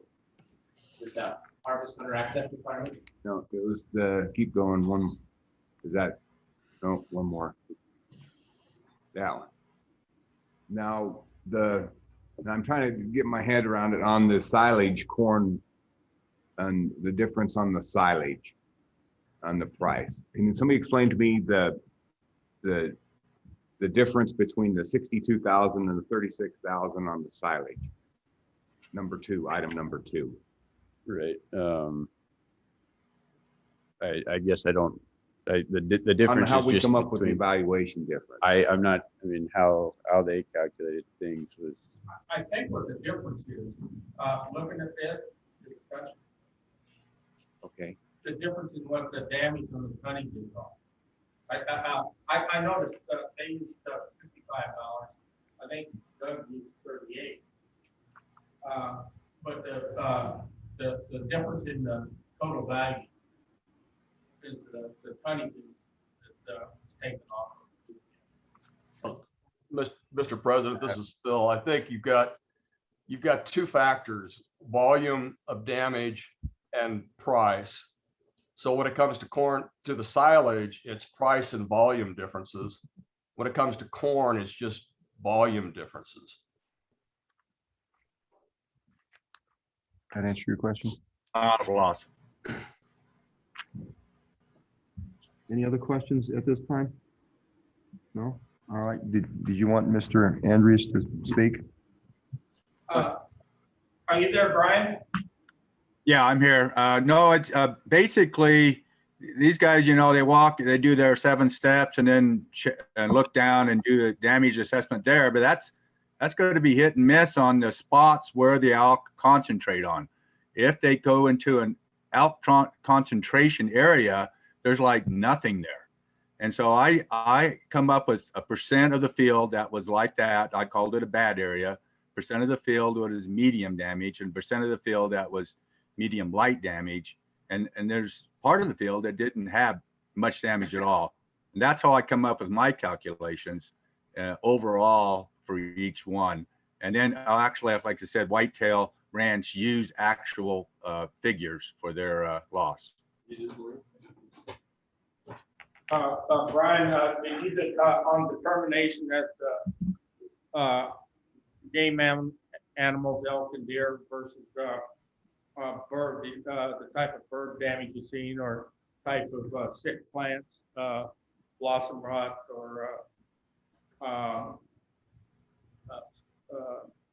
stuff like that in your analysis. Yeah, like there was some bird damage, yes, especially on pivot 1, but all the other pivots, it was negligible. I never saw one bird. I imagine they just flew in when I wasn't there, of course, and then flew out. But I didn't see a lot of bird droppings on the ground or on the stalks. Not too much of that. And like I said, all the other possible losses, like weed control and insect damage and fungus damage, was negligible. Number one, that bird damage there. That's why. Mr. Meyer, why did you stop continuing to have hunters? Yeah, what? Did you stopped in the hunter program to help you get hunters for your property? Did you stop that and not continue hunting, or what went on after that? What we did is use the names stuff that was calling us to the point that we always got a large number of hunters on hunt. And we filled in it started hitting us earlier than that. And so we called me. And we got a list right now, you know, and we got people coming in both seasons. We didn't stop hunting all season. But you have to realize, part of what happens is you look at the way it lays, the way the public land stuff lays, and it looks like the large areas, but in reality, the game and the way they travel and stuff, is a narrower area. So you get in there and shoot a few times, and they're across the highway into 7, you know, or they're out of our field into neighbors. So even though when you start taking out the number of animals that we're taking, you're pushing them. But we have people that's waiting for that. They're right on the other side of the fence line. When they cross their fences, they start shooting. So are you telling me that the way your property lies, the way the situation is, you can't take more hunters than you're taking currently? We won't be able to take unless we do a concentrated hunt. Would you be willing to work with the Game and Fish Department to design and help you with a hunter management area? We have to work. But the other situation is unless it's really, really, really necessary, I don't believe that's crazy. Well, I think it's pretty necessary. That we need to get a handle on some of this wildlife in that I area. think the management and the management of the hunting season is more necessary than we have. Well, I do admit the one part about whether they're moving wildlife at night seems to be a bit disturbing. Well, and it's But- not only that. It's the length of time that we're training these birds on the length of the hunting season. And in the matter of the way that the different areas come up on their hunting season. 7, 6 were just on those lines. So you have that manner of doing that in there. And from a fish and game standpoint, from a public standpoint, from our standpoint, this can be utilized in the future by a matter of changing the management on the hunting procedures in that area. And in addition to it, with the use of some electric fence. Yeah, I don't agree with that. Disagree with that. Yeah. And Electric at fence would that help you. same time, part of your fish and game deal is, if you got guys going to public land, and by the time rifle season gets here, those areas have been driven so much, and people out there spotting and stuff, you've already got them animals trained to come down into us or some of the other people. They're already trained. So that's the first 2 or 3 shots out there in that public land. Them birds are grouped up and they're headed forward. You know, it's more of a there is some number problems. I agree with that. The big part of it is the way that we're managing. All right, thank you. Mr. President, Fred, I do think you need to explain the difference between what you calculate as the 50 head that are harvested on your place versus the 15 that are where you have tags being reported. Well, what I did is, we don't, the money that the Fish and Game pays on those tickets actually is we're feeding the game. And that little bit of money, we don't even bother turning those tickets in. You have to have them for people to move the game and stuff. But the reason I got these right here is because they be in my pocket, or the hunters are giving to us out there and we're busy working and stuff. I come in and throw them on the table. My wife kept that group of tickets. We got them in the pickups. You know, you might find behind the scenes, get some of them. You know, we got several different people working out there, people handing them tickets. So there's more tickets. Well, you can see where it's important that in these types of situations, we kind of have to have an idea what kind of harvest is going on out there. So for in the future, it might be a little better to at least help us out a little bit so we can verify hunting pressure, because that is part of our damage process. Well, I understand that, we can do that, but then I would really entertain that, like to entertain the idea of working Fish and Game in the future on similar standards as, New Mexico. and Well, that's a Colorado. whole nother I story, so. understand it, but- but Well, I'm not even, that's not germane to what we're up to right here, so. Mr. Edberg, do you have? Well, I guess if there's no more questions, I guess I have a few closing thoughts and Yes, comments. Okay. Hunting. The department is very open and willing to work with Mr. Meyer on various hunting options and season structure. I think we've got several programs in place, which Nate is very aware of, the Hunt Management Access Program, where we actually assign a department employee to landowners to help address situations like this. It's been successful in Douglas, it's been successful in Cody, and it's been very successful up in Crook and Weston counties. So that's an option that's on the table that we could implement this year, as well as you said, Commissioner President, do we have the Access Yes program stuff. So I think we can come up with solutions on harvesting the elk. Agreed. Again, there's no disagreement that there's damage or on the price per bushel or tonnage on the critter. As Nate stated, we're responsible for big game damage, and the technology they showed today, the department has been looking at the average over the last 6 months. We've been working with a company that does this internationally for reasons like this. And one thing that they have told us is, yes, you can tell there's differences in production, but it's not enough science or data to show what causes that. Could it be moisture? Could it be soil? Could it be fertilizer? Could it be animals? We can't tell. And we believe that our feet on the ground, people out there walking through these fields is a good technique, the best technique, because it differentiates what caused the damage and what you're responsible for, and separates it out from what you're not responsible for. There's not a cornfield in this state that does not get damage from other animals other than trophy game animals. I mean, we've had 150 corn claims over the last 10 years, and they'll all tell you that there's other animals that cause damage besides big game that we do not count for. We remove that from our evaluation. And so we feel this evaluation technique is a good technique. We continue to look at technology to improve it, again, looking at some of the satellite stuff, but that is with some shortfalls. And we stand by the technique that we use. We're always looking to improve it, but at this point, we feel that is an honest and true evaluation of elk damage to those fields. Yeah, thank you. I appreciate that. Yeah, because we don't disagree you got damage. That's not a question. The question is trying to be fair and equitable and make sure it works for all of us. yeah, but what we did, and I understand what he's trying to say, is you don't know what the damage is done. That's what we brought an expert to follow that up. We walked with the Fish and Game to ride on the combine and look at the monitor. That expert is looking at damage. That's what he does. He's looking at that damage through the year to offset what he's saying there. You don't know what the damage caused. That's not right.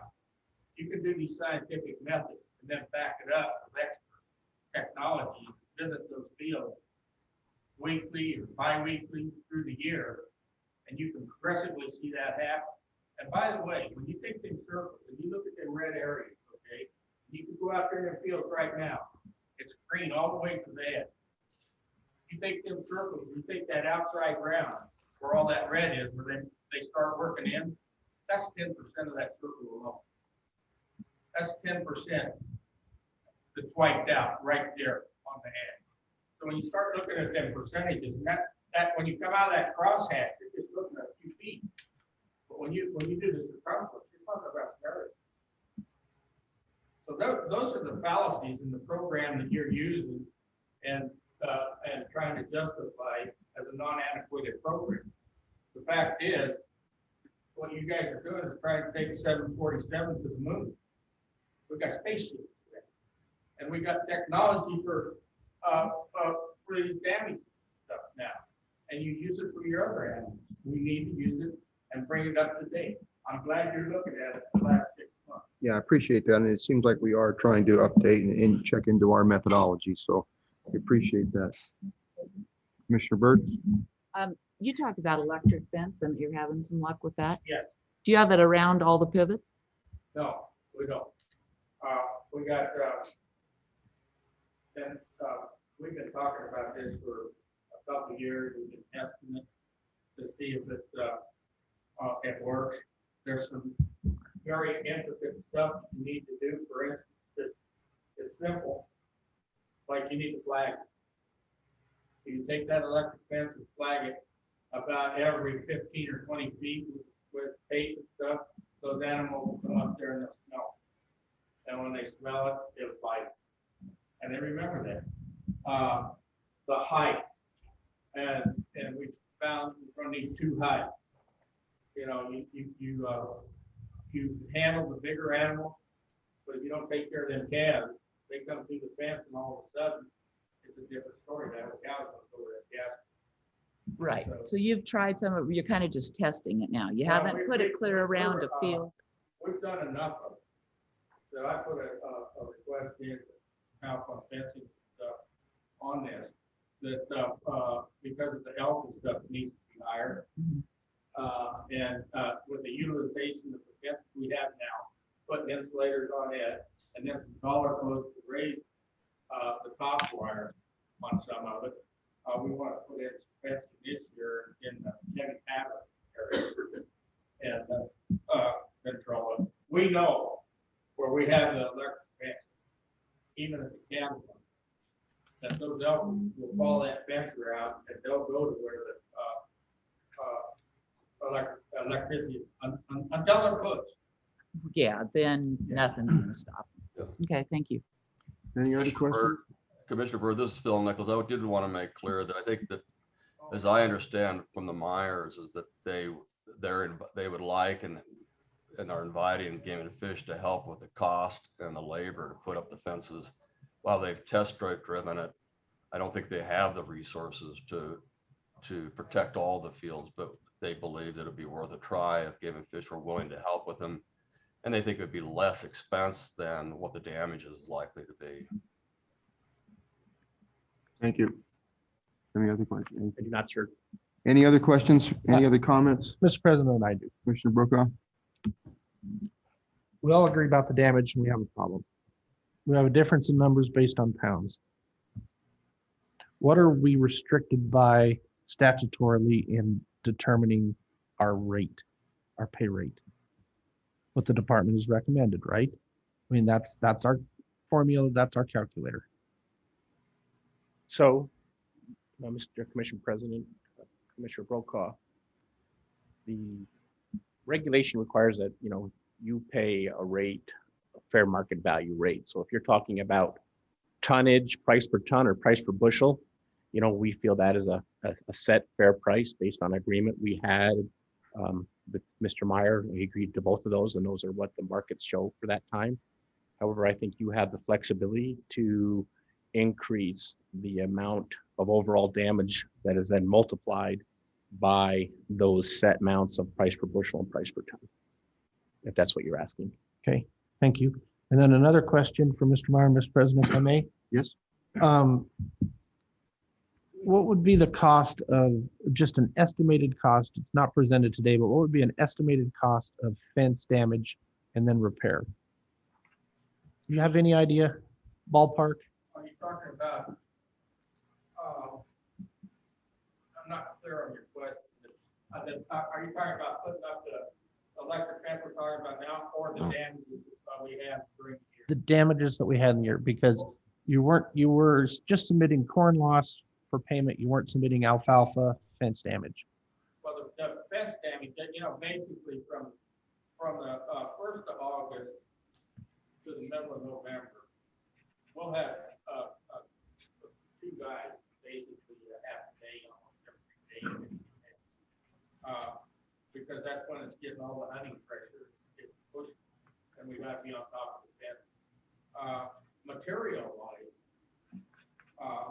basically it's a matter of stretching and putting it back together. Posts, we'll probably put in 4 or 5 posts every time. To answer your question, I don't know, it's probably 10,000 to 15,000. If you figured all the labor and everything like that in there. And I think, again,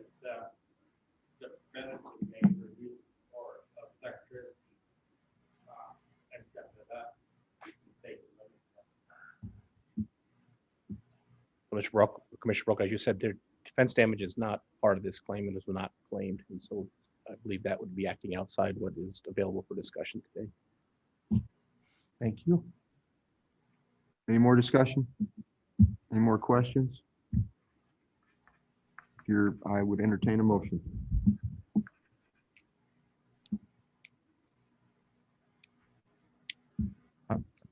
Mr. President, Mr. Byrd, I'm going to move to vote to approve the department's recommendation for the payment.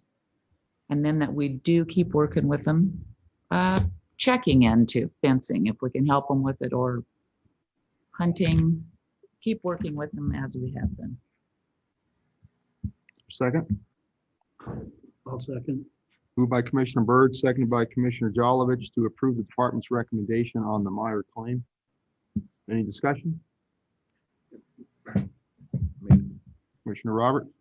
What else do we, he's obviously, to me, I mean, he's doing everything he possibly can for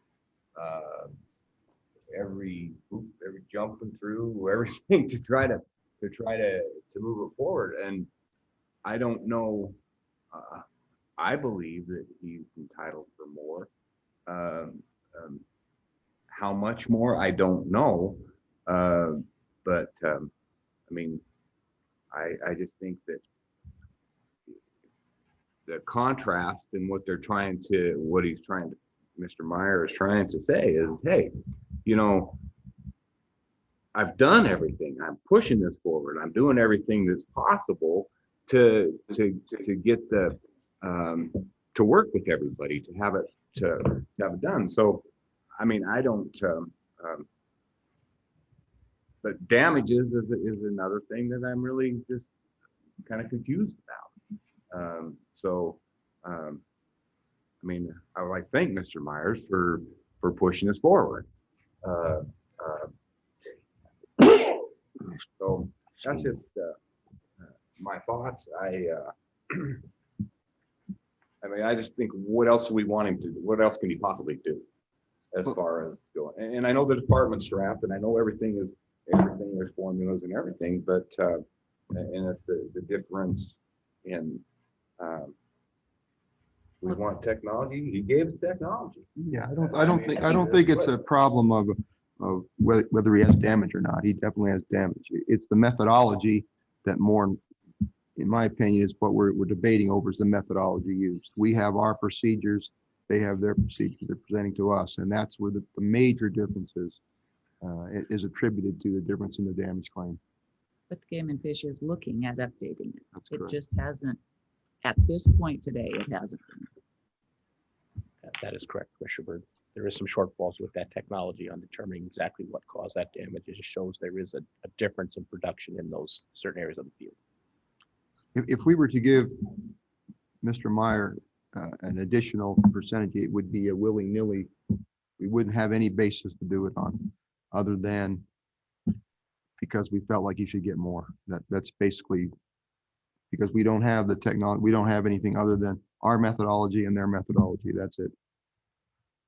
This commission can do whatever they want to do. Just for your information, we can accept the department's recommendation. We can accept his, or anywhere in between. But right now, we have a motion on the floor. Is there any more discussion?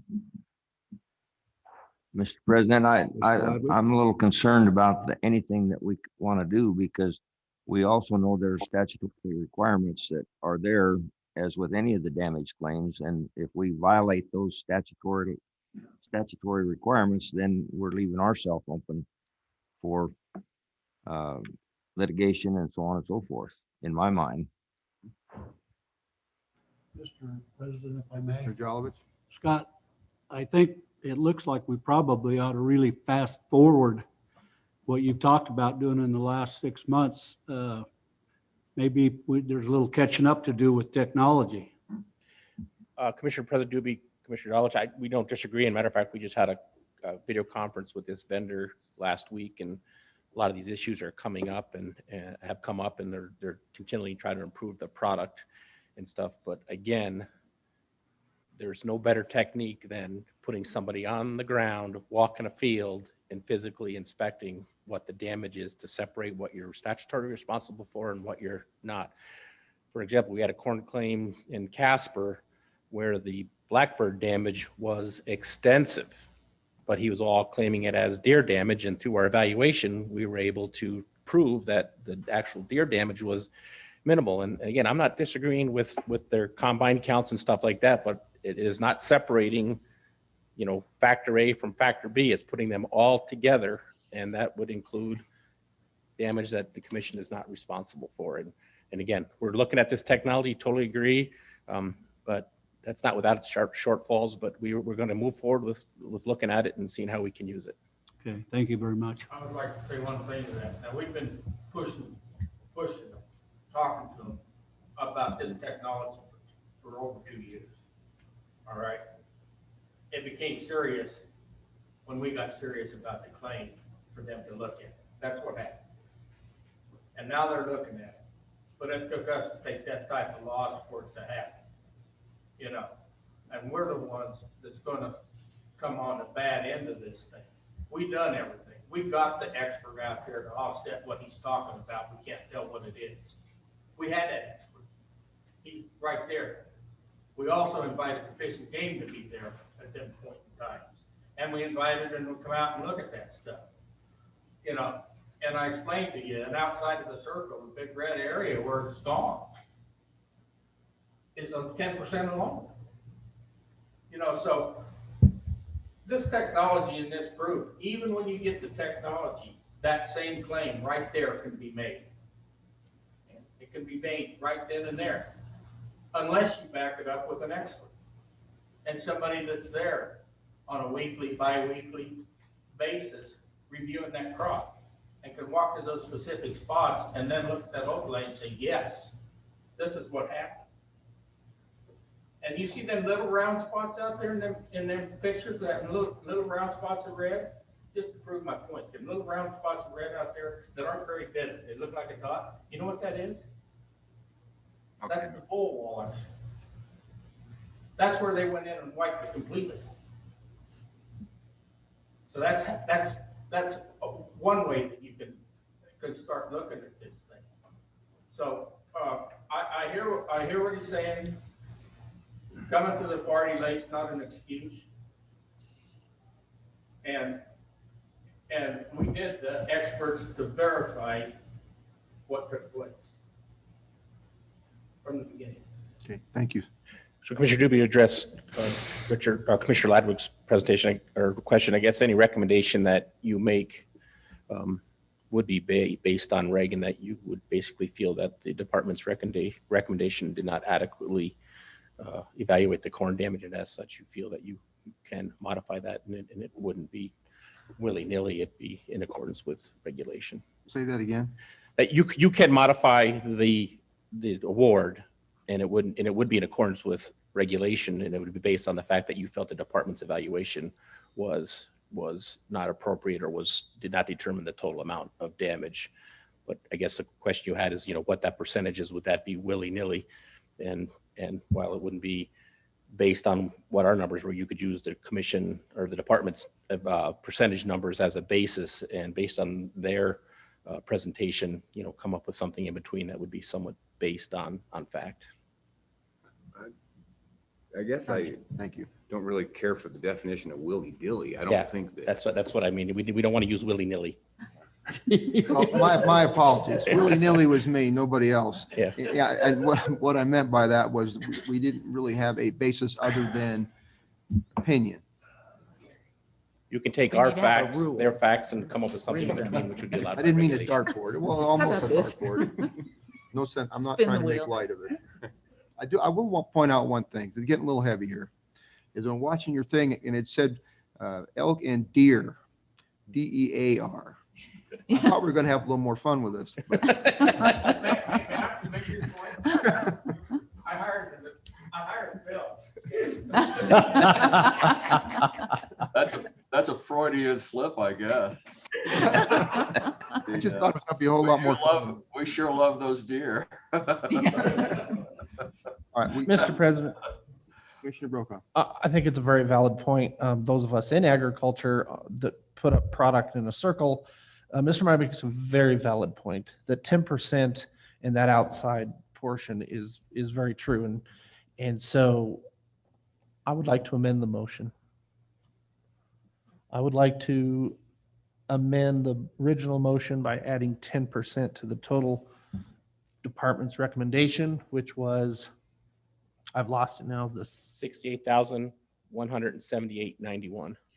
I'd like to, my amendment would be to add an additional 10% to that. Could I make a suggestion? Certainly, sir. That we vote on the motion and if defeated and then start another motion. Whatever's cleanest for the record. I think that would be cleaner and smoother. Do you all have a opinion on that? Probably cleanest. Any more discussion? All those in favor? Aye. Aye. What do we Excuse vote with? me. Stop. We're on the original motion. Her motion was to give department's recommended amount and then help to increase the process in the future. So if you're, okay, all right, so is everybody clear on that? Yep. All right. Any more discussion? All those in favor of that motion? Aye. Commissioner Byrd. All those opposed? Aye. Aye. Okay, thank you. That motion is defeated. Mr. President. Question for Mr. Edberg. So if I added 10% to the original $68,178, do your figures show that award would be $74,995.80? I get $74,996.81. Mr. President, I move the commission pay Mr. Myers $74,996.84 for his corn damage claim to 1104. Second. It's been moved and seconded by Commissioner Brokaw, made the motion, seconded by Commissioner Ladwig to approve $74,996.84 for this claim. Mr. Myers' claim, correct? Correct. Any discussion? Where was that, 84 cents or 80 cents? 84. 84 cents. 74996.84, correct? Correct. Okay. That's my motion. Is there any more discussion? All those in favor? Aye. Aye. All those opposed? Nay. 1 nay. Commissioner Berg. That motion passes. Thank you very much. We appreciate it. Okay. We will take a break. Thank you. Before we break, we have 3 vehicles that need to find another home. Game and Fish 293.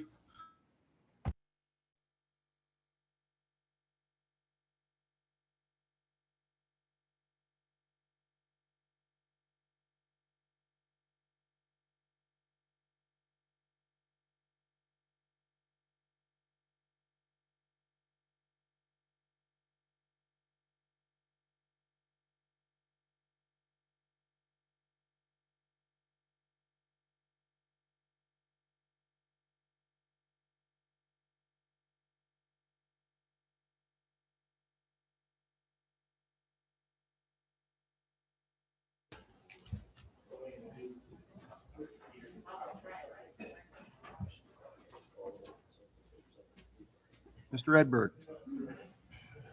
Number 17. Mr. President, Commissioners, next agenda item, again, is another damage claim. Damage claim for claim number 21137. Mr. Christian Peterson, who's here today, submitted a damage claim for yearling live stock damage by grizzly bears and wolves in the amount of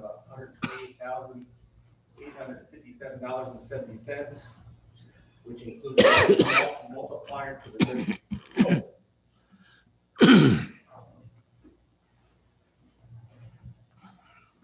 which included an unlawful multiplier to the damaged yearlings, and he's asking for unlawfully consequential damage, which again are not allowed by law.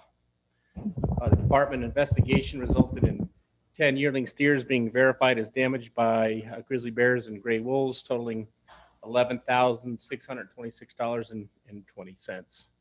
So again, with us today, we have Mr. Christian Peterson representing Crandall Creek Ranch Company, who will provide his testimony on the damage claim. And then we'll have Luke Ellsbury, large carnivore conflict biologist, who investigated the damage and wrote the investigation report, represent the departments. version of the damage claim.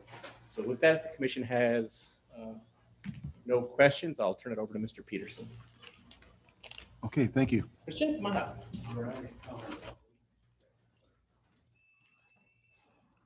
Peterson?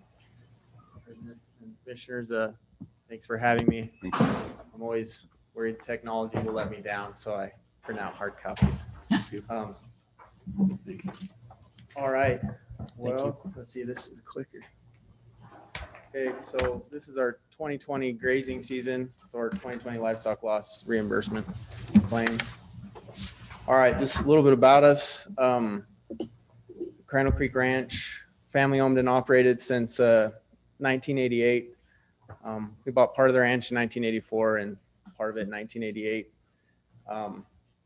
We're a seasonal yearling calf operation. Traditionally, we were a cow-calf pair operation where we ran about 1,200 mother cows up until the late 90s, early 2000s.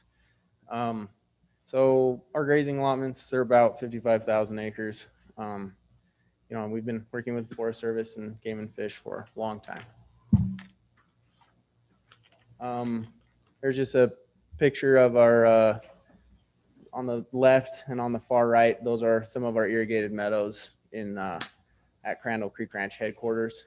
I thought I'd just use this slide to talk a little bit about what I do. So I came home to the ranch. This will be my 4th year running the ranch directly. Before that, I had another career in geology and engineering.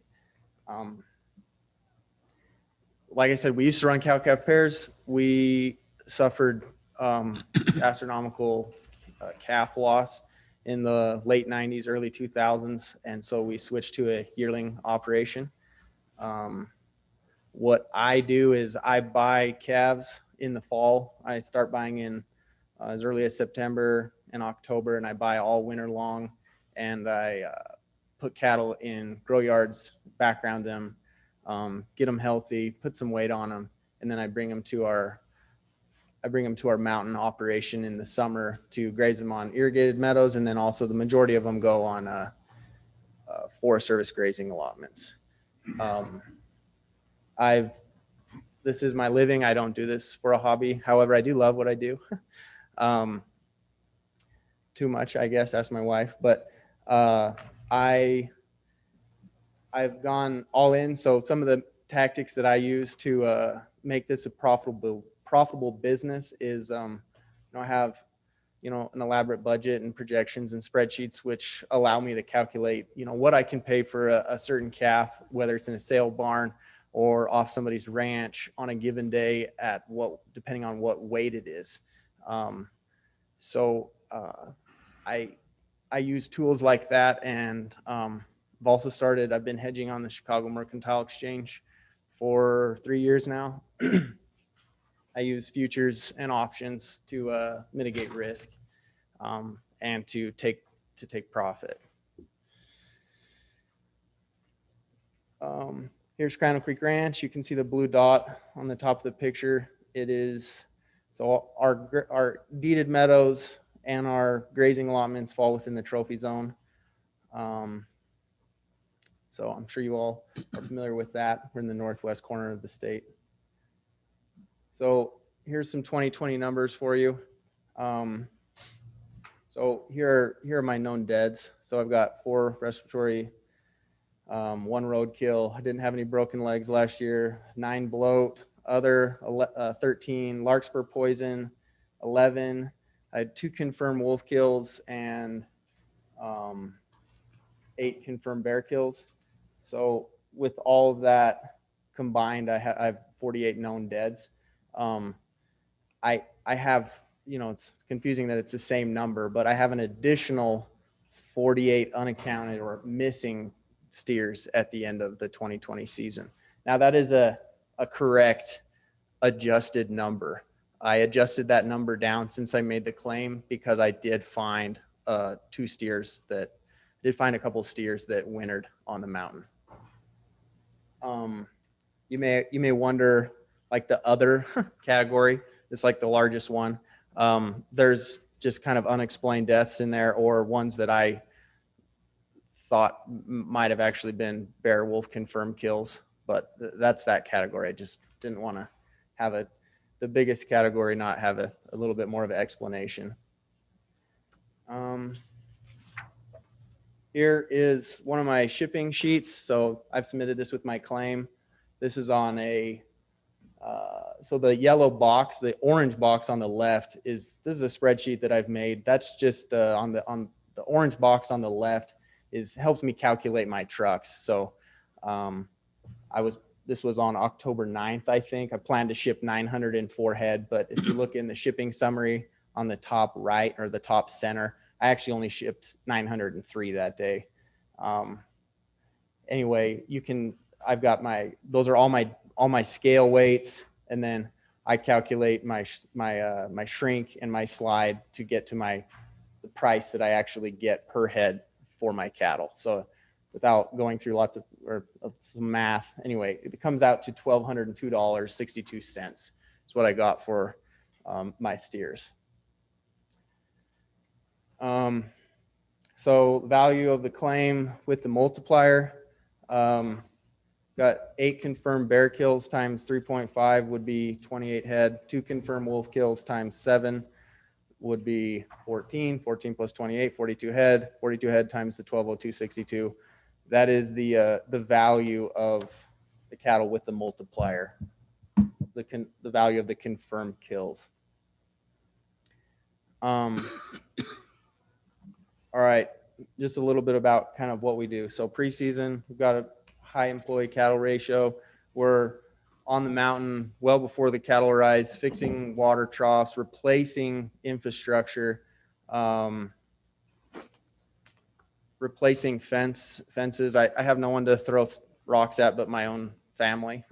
They've most the improvements were put in the 70s, and I am here trying to fix everything up and put it in get it in good shape.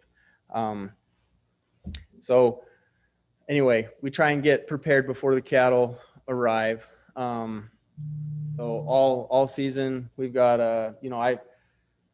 I'm a progressive guy. I'm not stuck in how it's been done. I've already told you we went from a traditional cow-calf pair operation to a yearling operation. I'm not tied to this is how grandpa did it. I want to do what makes sense and what works. So I've started using drones a lot. We fly probably a couple drones every day. I use a small DJI drone that I can take on my horse with me. I can fly it. Some of my flights are up to, 3-4 miles. And I take 6 batteries with me, and so does my cowboy manager, my foreman that works under me. He flies his drone a tremendous amount as well. So we do that to keep a handle on where the cattle are and to look for predator issues, predator kills and cattle being scattered by predators. We've also started using kind of high-powered, like 5-watt radios to communicate more efficiently. It's a good safety thing. And also when we find a kill, we can immediately, I have 6 full-time employees and usually around 4 or 5 seasonal employees, and we all pack a radio. So there's really nowhere in that area where someone can't talk to someone else that can get to the ranch if we need to report a kill, which I'll take this opportunity to just mention how great the Wyoming Game and Fish is to work with, like Luke Ellsbury sitting behind me. I mean, I've never called him at 1 a.m, but I'm pretty sure he'd answer his phone if I called him. We call him, text him that we have, a potential kill, and they hop to and they come up, and that's how they've always been, and they've been a pleasure to work with. So the radios is just another example of us trying to use technology to help and be progressive and do anything we can to adapt to the changing environment. But that has helped us get a hold of game and fish like really quickly. So if we have sick cattle on the allotment, we try and get them doctored immediately. If they're going to need to be doctored multiple times, we'll usually rope them and load them, bring them out and get them in a trailer and get them back to headquarters where we can watch them. But, you know, I own these cattle starting in the fall. So, you know, my mission is not, I don't really want to take problem cattle to the mountain. I want to take care of health issues, you know, before I get them there. So let's see, intensive cattle management maintains active control of cattle location. Yeah, so we're trying to do the best we can to keep a close eye on the cattle by using this technology and by just putting lots of miles in the saddle. All right, end of season, you know, we're gathering. So my shipping window, I'll ship steers on like probably 6 different days. You know, I'll ship yearling calves. My preference is steer calves, but I'll ship those, you know, on probably 6 different days for a month and a half. So we're gathering for a long time. These are some of our other tactics we use, you know, mineral and salt placement and things like that. We also fly in the fall a decent amount in a private aircraft that we hire to take us around to look for our cattle, to look for kills. We'll fly mid-season if we have an issue where we have some predator pressure that has kind of dropped a bomb and just scattered cattle, we'll try and get a handle on where the cattle are going and what they're doing. And when we fly in the plane, we always have the radios, and we're talking to the guys on the ground and helping them find out, you know, where they need to go. So most like, yeah. So anyway, we do have a fair amount of unaccounted for cattle at the end of the year, and it is our hypothesis that those are, you know, bear and wolf kills. All right, so here are just some pictures of some kills. On this left-hand side, we've got a steer here that was killed on North Crandall Creek. On this particular kill, I sat and watched. This is the 9 bear. I saw 9 different grizzly bears come in within 40 minutes eating on this carcass. So, I mean, whether it's a, you know, 450-pound calf or a 650-pound yearling calf or a, you know, 1,200-pound mama cow, it doesn't take long before that's consumed with that amount of bears.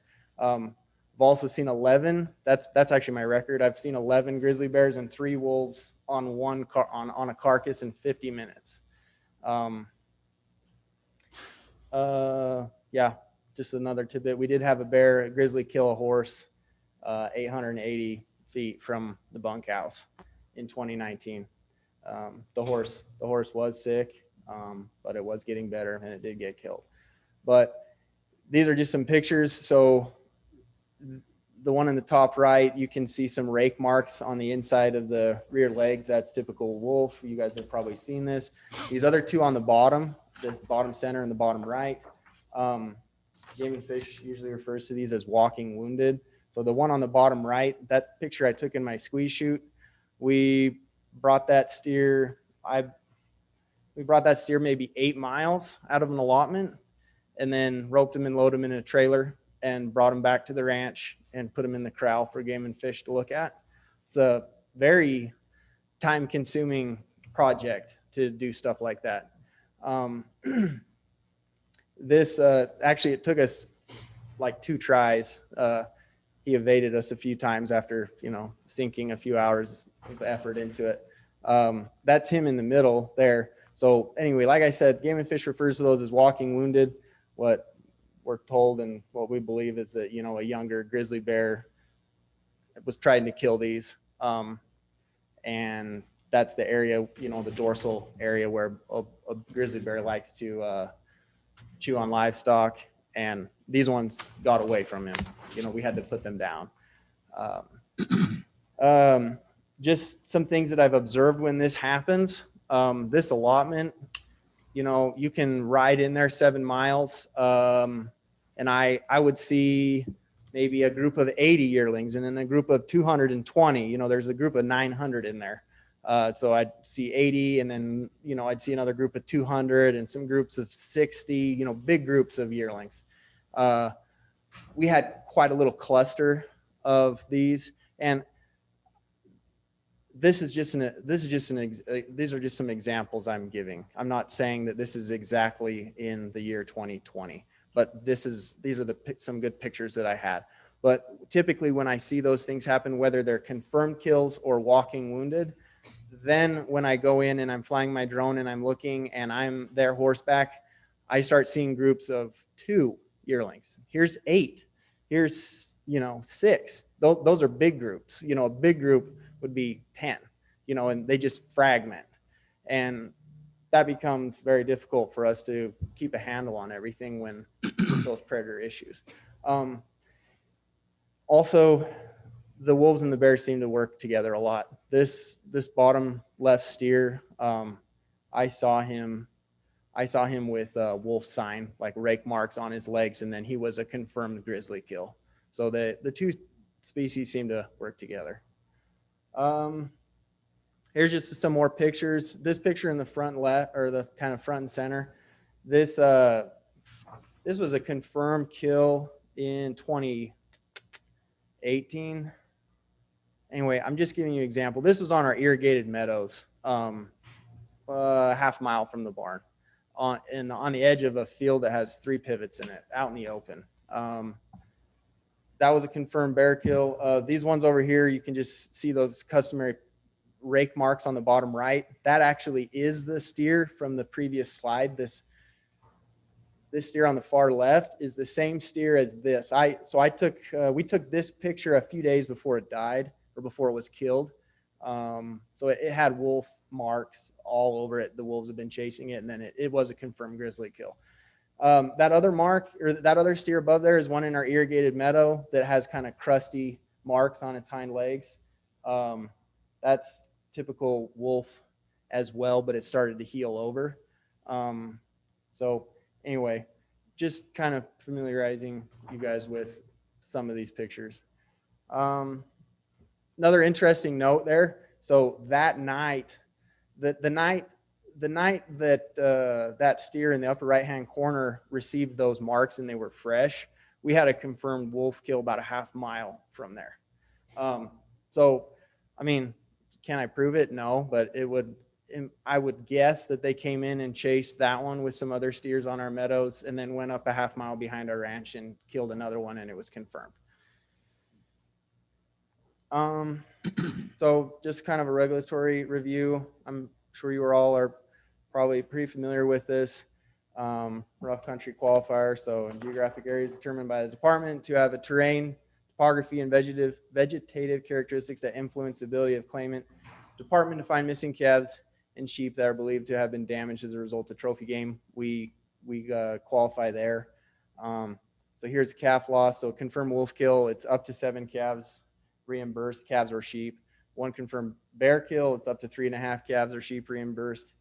But so here at the bottom, calves are not clearly defined. We would like our yearling calves to be treated as outlined in the regulation. So let's see here. Oh, yeah, bottom one. We're one of the only ranches that run yearlings. We do have a neighbor that runs yearlings, but we don't really have many cow-calf pairs or any at all. I mean, I have a neighbor that is 15 miles away with 40 pair. Anyway, we mainly have yearlings in our area now, not cow-calf pairs. So just a little bit of a comparison. So we're running yearling calves on grazing permits, typically used for cow-calves. So just a couple numbers, typical weight at the start of the season for a calf, depending on when a producer calves, could be anywhere from 250 to 400 pounds when they would go on a grazing allotment. Yearling calf, 550 to 650, depending on the age of the calf. So typical weight at the end of the season, 450 to 700, yearling calf, 650 to 850. I bring this up just because I feel that there is some crossover. Some producers bring off calves off their mountain allotment that are bigger in size and in weight than the yearling calves that I bring to the mountain at the beginning of the season. So there's some crossover there. Some advantages to a yearling. So they do have a larger size, and they use the range ground more efficiently. I'm kind of a progressive grass and soil and cattle person. I'm trying to take care of the resource that I've been entrusted with. And to me, it's kind of cool to see our yearlings go through areas where our mama cows back in the day would just go up and kind of, they've been there 8 years in a row and they know where all their honey holes are, and they go out and beat out little meadows and riparian areas, where our yearlings are, they don't do that. I mean, I can get them to graze off, a steep mountainside and windy ridge lines, and they really do use the terrain. They use the terrain well. And, there are some benefits that we know of from, grazing on rangelands. Disadvantage to yearlings. So they have no mother cow to care for them or protect them from predators. Share just a quick experience. I have firsthand knowledge of this. I have personally seen 65, roughly 65. I mean, I wish it was in the day and age when I had an iPhone that I could have just whipped out the phone and taken a picture. But I've seen in our Reef Creek grazing allotment, in our Camp Creek pasture on the upper Deadman Bench, I've seen 14 wolves surround roughly 65 mother cows. And I've seen the mamas put their heads on the outside and their tails on the inside and throw all the calves in the middle and watch 14 wolves circle around them. And we showed up and shot our guns and they all ran away. But the mamas, they learn from experiences like that. They know what's going on. A yearling doesn't have that. The Game and Fish guys will tell you this too, but I mean, there'll be a confirmed wolf kill or a confirmed bear kill or something. More often than not with the bears, but I've seen it probably a little bit of both. But we'll be confirming or looking at a carcass that has just been killed the night previously, right? And by a bear. And here's 40 yearlings that are just inching closer and closer and closer. And if you guys have been around yearlings like in a meadow or something and you're working on a tractor or whatever, I mean, it's not long before they're in your pocket. So, we do see a lot of trauma to their heads. So, it appears that is a tactic that bears can use on a yearling that they can't use on a calf, where the yearlings will get closer and closer and closer and they'll just hold still and jump out and grab it and kill it, grab it by the head, and so that is a disadvantage. Also a disadvantage to me, but an advantage to the terrain and the soil and the grass where I'm grazing is that these yearlings do go and use all the terrain. And they probably find themselves in places where they're easier to be killed by a predator, by a wolf or a bear, than like some mama cows they love their certain meadows they go to every year when you put them in that pasture. I've also noticed, my adult experience is more extensive in yearlings and cow-calf pairs, but my experience tells me that the pairs and the yearlings do opposite things when they experience pressure. The pairs, like I just mentioned, they group together, or they just full on, we're leaving. We've had predator issues, we're leaving the area. The yearlings just seem to explode like a bomb went off. They just fragment, like I mentioned earlier. You see big groups, and then all of a sudden you're seeing 2s and 4s and 8s, which is not, in my opinion, the best tactic for staying away from bears and wolves. So here's some additional actual damages. And I'll pass. How do you pass these out? I got one for, should be 10 in there. If I could have one back too. So here I've got the vendor, and on the left hand side I've got the label number. So each page has like a number on it. And so I've got all my receipts and bills here. So I've got actual costs and then claim cost. So Choice Aviation, that's who takes me flying to look for predator kills and cattle that have been scattered by predators. Drone Flights by Christian. This one, I hope that I can explain this clearly and that I don't sound off base here. I've put $6,000, 40 hours at $150 per hour. that's how I value my time. I wouldn't hire someone at $150 an hour to do what I do, but just a little bit of background on that.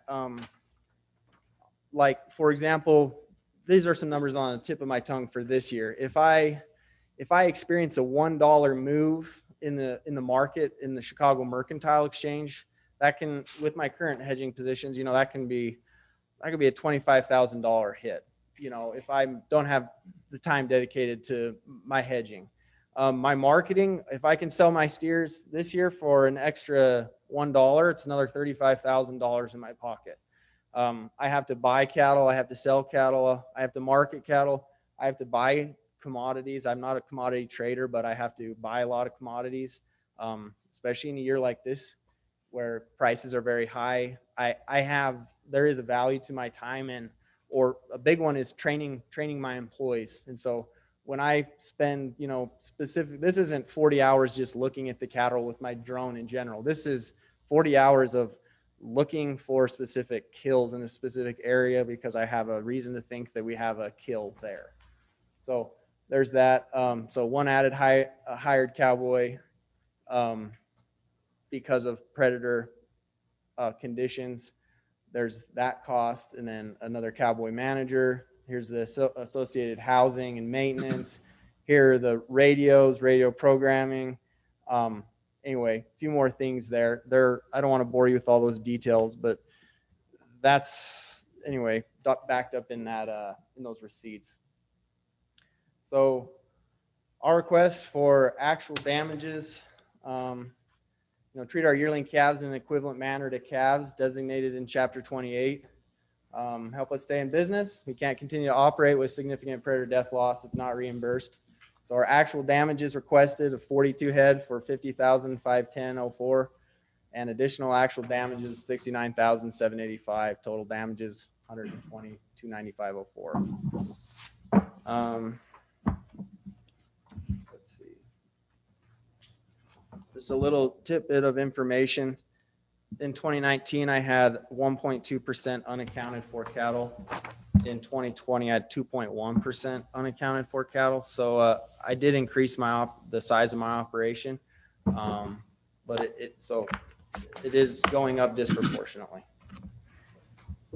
It's a picture. Yeah, I did want to thank everyone for having me here. I'm very grateful to see you all face to face. Nothing against Zoom, but I don't like it.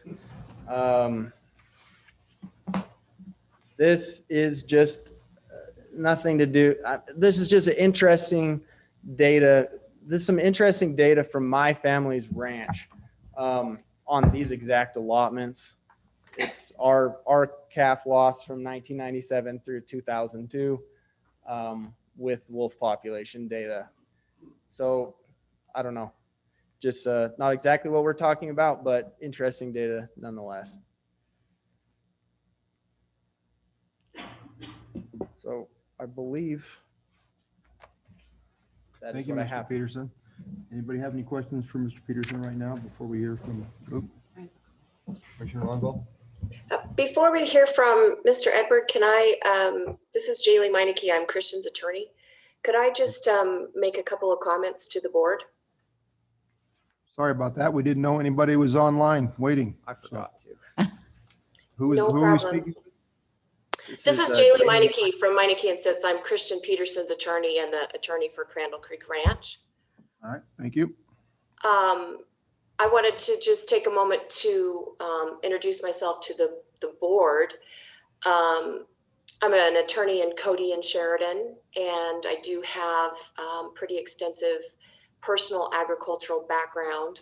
My family are ranchers, and we did have Wyoming public land leases, and my dad was also an outfitter in the Fishhawk Creek drainage. And so I personally, I think I kind of understand a little bit where everybody's coming from on this. Also, I have been assisting Crandall Creek Ranch with their appeal of the 2019 claim. And so we're learning a lot about the process and how everybody is viewing this on both sides of the coin here. And I just want to, I will keep it very brief because I know that this meeting is dragging on.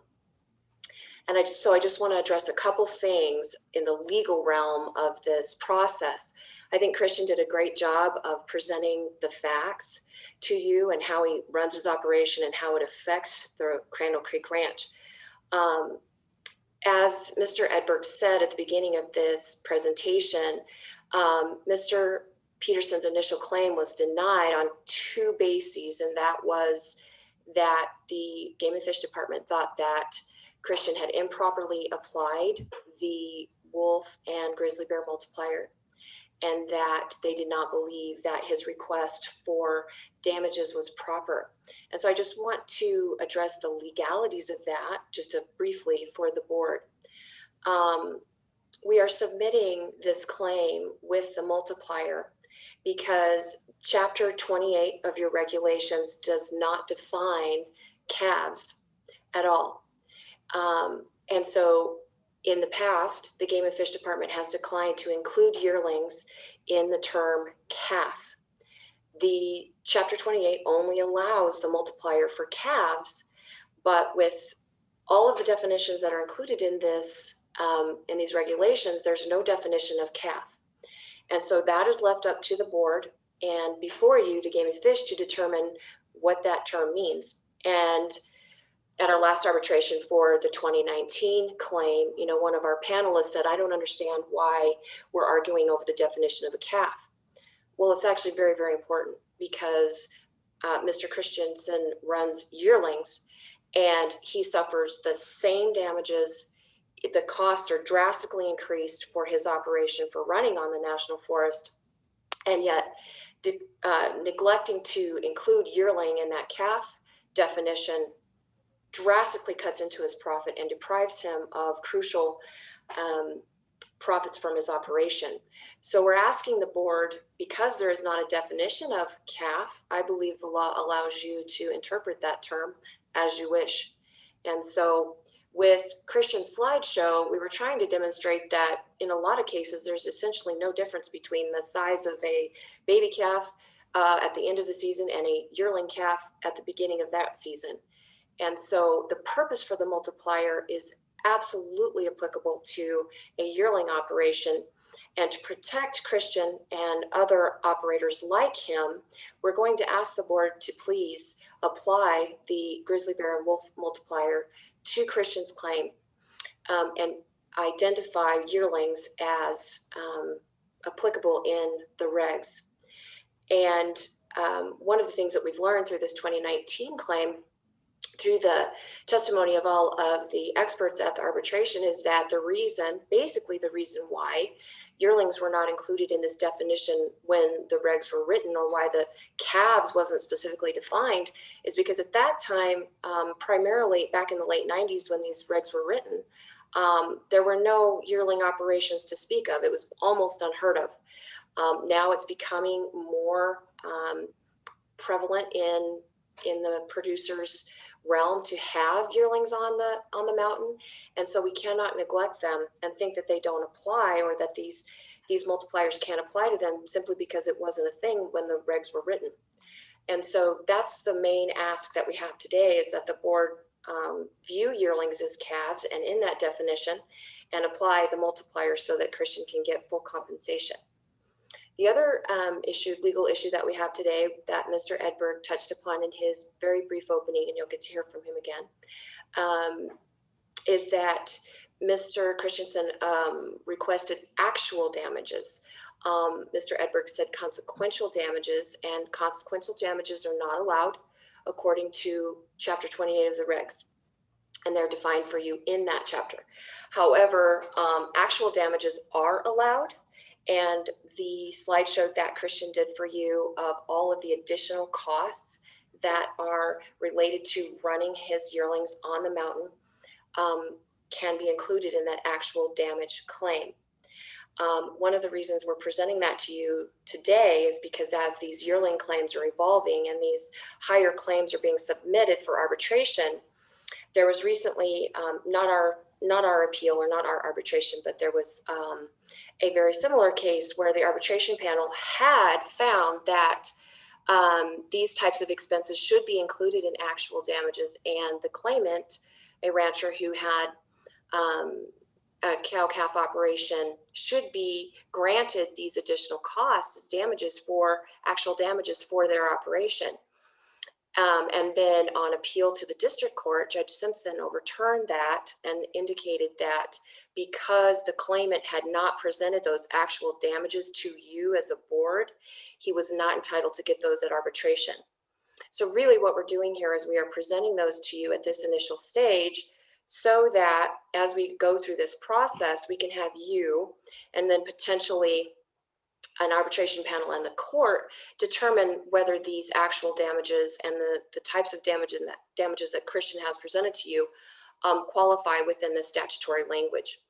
So those are the two legal issues that we're asking the board to confront today. Christian did a great job of presenting the facts and the basis for his request for the multiplier and his request for his actual damages. And so that's my legal input to this whole problem. And I'm going to turn it over to the board and Mr. Edberg unless anyone has questions. Thank you.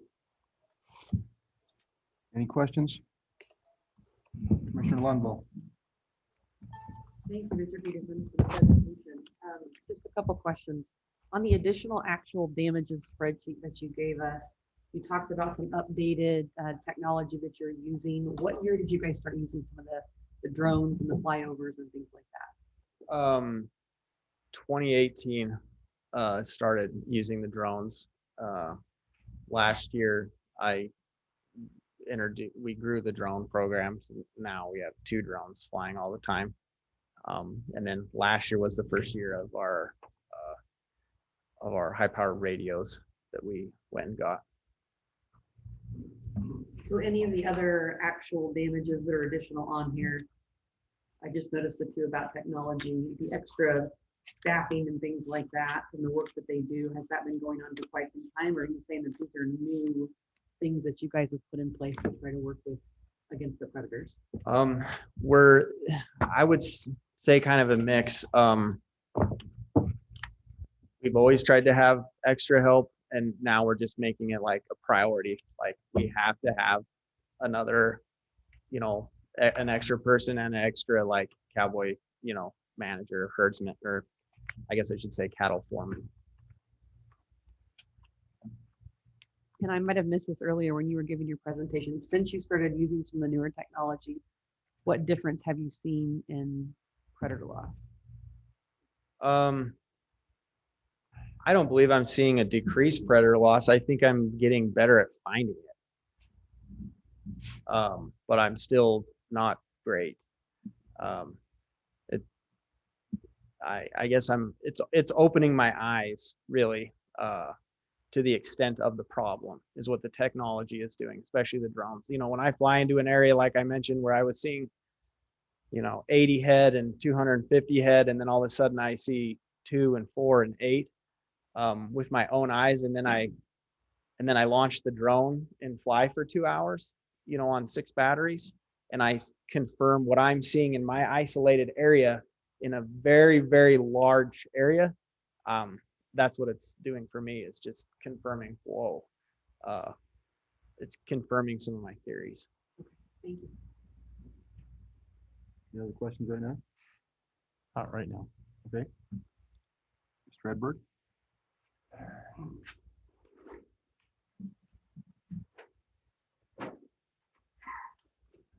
Before I have Luke Ellsbury come up, I just want to point something out to the commission that the damage claim affidavit that you have for this agenda item is different than what Mr. Peterson presented today, specifically on the amount of livestock damage. Those numbers are different than Ray presented today. The figure of 50,000 is less than the figure he submitted on his damage claim affidavit. As he said, he found some missing head. However, the consequential damages, which he's causing actual damage, that figure is the same. So I just wanted to point it out that the affidavit he submitted is different than what he's presenting today. With that, I'd like Luke Ellsbury to come forth and present the department's investigation.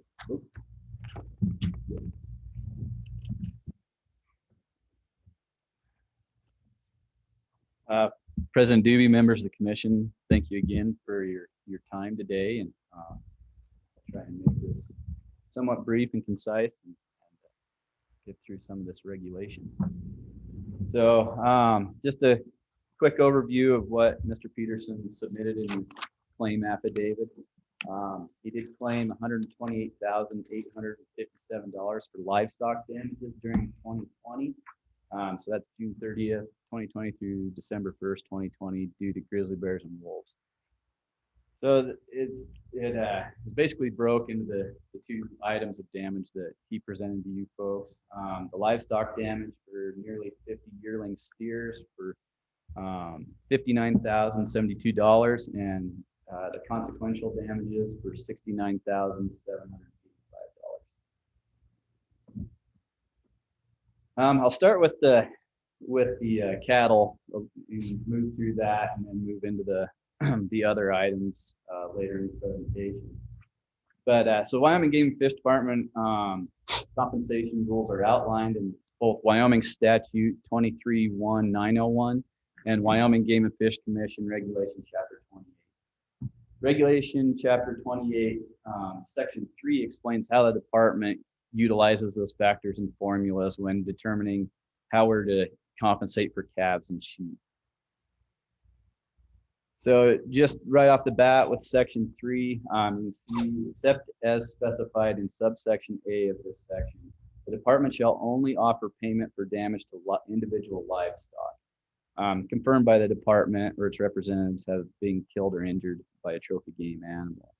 So if we look at that exception in Section 3A, it's a pretty long paragraph, but it basically says in geographic areas determined by the department to have the terrain topography, vegetative characteristics that influence the ability of the claimant and the department to find missing calves and sheep that are believed to have been damaged. And then if you look down further again in the paragraph, the department shall utilize the methods, factors, and formulas in this subsection to determine the amount to compensate any landowner, leasee, or agent for, again, calves and sheep as missing as a result of such damage. So here is what guides us. It only authorizes us to offer a multiplier for both calves and sheep, and all other forms of livestock, it's on a one-to-one basis. So Mr. Peterson claimed 49.19 head of yearling steers is damaged by grizzly bears and wolves during the 2020 grazing season, and that totals close to $60,000, which is a little bit different than what he presented earlier. The department did verify 8 yearling steers as killed by grizzly bears and 2 yearling steers as killed by wolves during the grazing season last year. We know of 6 that were found this spring. 2 Mr. Peterson did report that he found and collected in March. In April, a member of the public reported seeing 2 steers in Dead Indian Creek. Ear tags 929 and 804. And 804 was verified by the department, seen several times by a lot of members of the department along Dead Indian Pass. And then in May, the department discovered 2 more live steers along the Clarks Fork River by the B4 Ranch. And those were ear tag numbers 849 and 540. So kind of move on. One difference we had was the value of cattle. Mr. Peterson valued his yearling steers at $1,202 per head, according to the gross sale of his livestock. There was a shipping fee on that statement, $40 per head that was paid. And so the department recommends paying $1,162 per head, which is how much the claimant was paid for his yearlings after that $40 shipping fee was taken. So it brings me to the department calculations. Grizzly bear would be 8 yearling steers times the $1,162 per head for $9,300. The 2 yearling steers, $1,162 per head, and that brings us to $2,325 for a total of $11,626.20. So the consequential damages, this comes from, if you guys have that claim affidavit, there was an attachment within his claim affidavit. It was 2 pages explaining how he was or how he came to his claim. And to open up for the consequential damages, he stated he was claiming consequential damages associated with cattle being killed by predators on Forest Service grazing allotments in Ghost Basin, Lake Crandall, and Reef Creek. And he went through some of those with you. Again, this is another list of what he was claiming. The choice aviation flights, drone flights, 1 hired hand, 1 cowboy manager, housing for a cowboy and a cowboy manager for 5.5 months, maintenance for those 2 additional dwellings, programming for the 2-way radios, the 9 2-way radios, travel to Billings to get those radio programmed, a horse trailer for an added cowboy, and 2 drones and SD cards, and then transporting cattle hides to the ranch for verification at $12.50 an hour for 10 hours. And that comes to $69,785. If we look at what guides us on damage or claim damages like this, consequential damages, if we look at Wyoming Statute 23-1901, it directs the department as the types of damage that we can look at as caused by trophy game animals. And it says the department shall consider the claims based upon the description of the livestock or bees damaged or killed by a trophy game animal, damaged land, growing cultivated crops, stored crops, including honey and hives, seed crops, improvements, and extraordinary damage to grass. These claim damages or consequential damages do not meet the requirements found in Wyoming Statute 23-1-9. If we move on, Chapter 28 of Commission Regulations, Section 2J, defines consequential damages as the damage, loss, or injury that does not flow directly and immediately from the act of a big game animal, trophy game animal, or game bird, or gray wolf. So basically, if it doesn't actually have that act of biting, grasping, that hands-on damage, anything that occurs outside of that is considered consequential damage. But only from, and it goes on to say, but only from some consequences or results of such an act. So while these may be results of actual damages, they are consequential damages.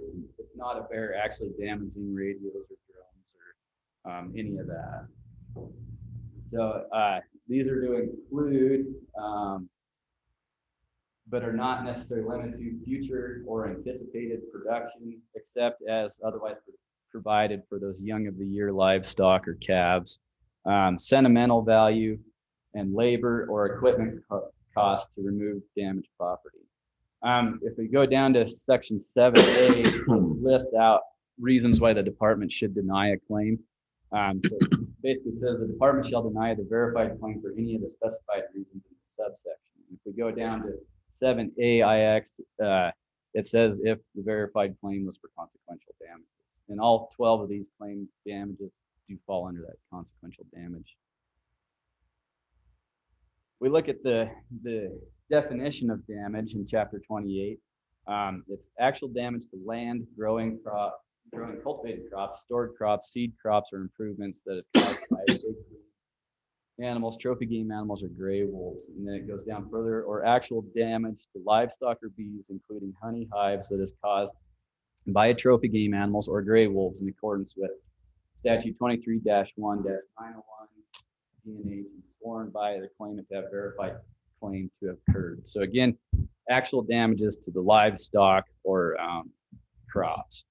Damage shall not include damage to other real or personal property, including other vegetation or animals, motor vehicles, structures, damage caused by animals other than big game animals or trophy game animals, diseases, lost profits, consequential damages, or any other damages whatsoever that are not specified in this regulation. So again, these consequential damages don't meet the requirement or the definition of damage found in the regulation. If we move on to the definition of property, again in Chapter 28, Section 2, property means livestock or bees, land, growing, cultivated crops, stored crops, including honey and hives, seed crops, improvements, or grass has been extraordinarily damaged. Again, the department must deny compensation if the verified claim was for property not defined as property in section 2 of this regulation. So none of these items actually fall under the definition of property. So if we look at just kind of a summary of the claimant's amounts and our calculations, you see that, again, the total, and this is what came on the claim affidavit for his yearling steers was $59,072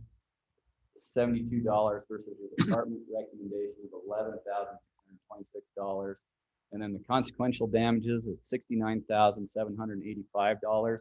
And then for the department recommendation, we recommend denying all those. So with that, I'll take any questions that the commission may have. Thank you, Luke. Any questions at this time? Edward? Thanks, Luke. President Doobie, Commissioners.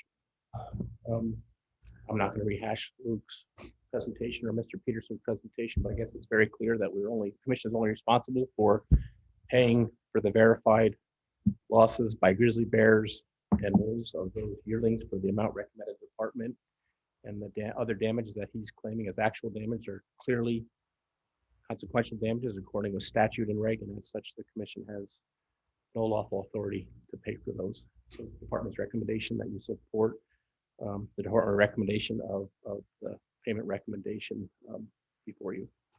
Thank you. Yes.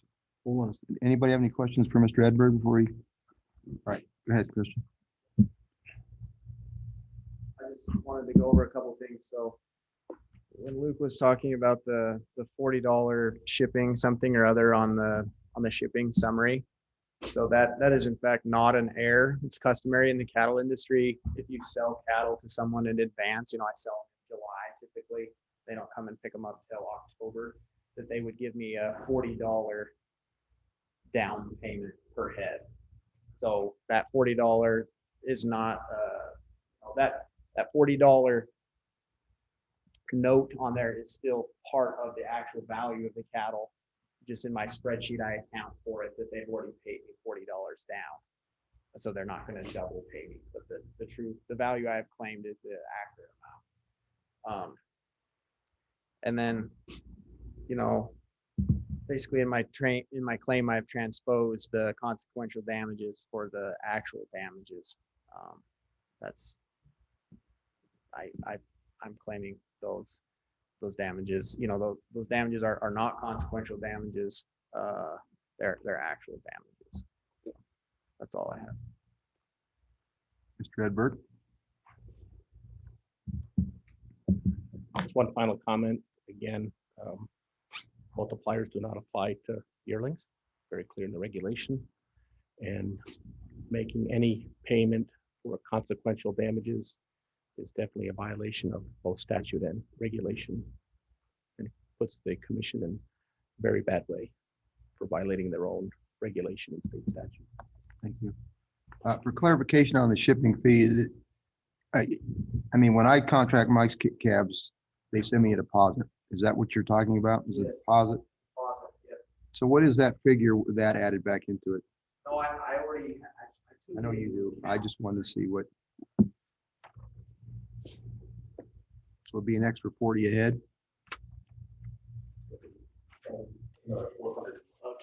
With that, it's 1202.62 with the 40 included.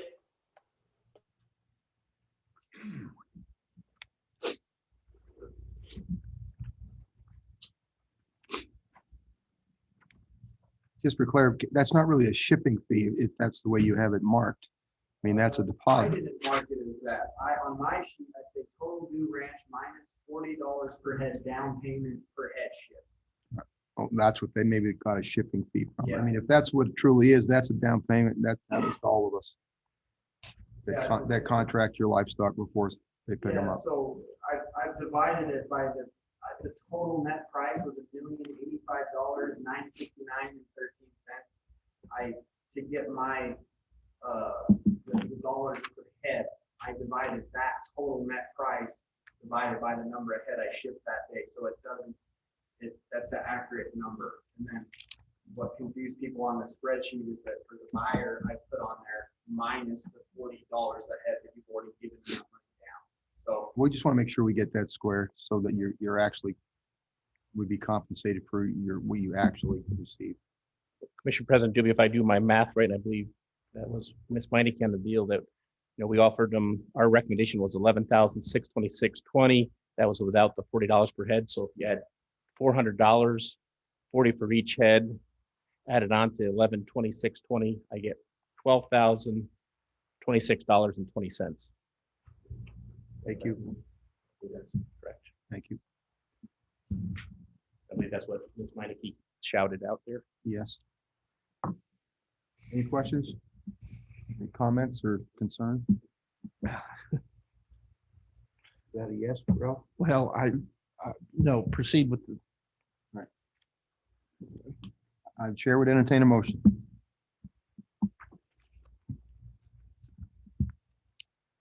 Maybe my concern has more, Mr. President, maybe my concern has more validation than I thought.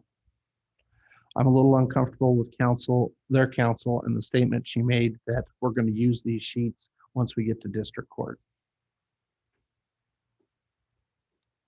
That concerns me. So now I'm protecting the department and ourselves. And should we be concerned with that statement? Are we going to finish it here? Or is it just assumed we're just going through the hoops to get to district court? That's very concerning to me. I think the only problem we have with that is I don't believe our counsel can counsel us on this issue, correct? Jenny, they even come up, and we do have a counsel available for the commission if they so desire.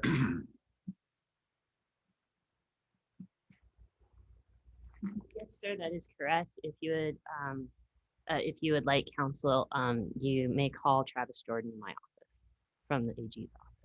I think we do. Is that something that we need to go back into to go adjourn this meeting temporarily and go into executive session?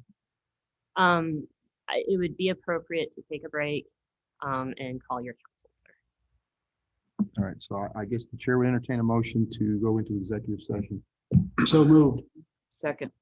Moved by Commissioner Jolovich, second by Commissioner Burry to adjourn this meeting for a short term, and we will go into executive session.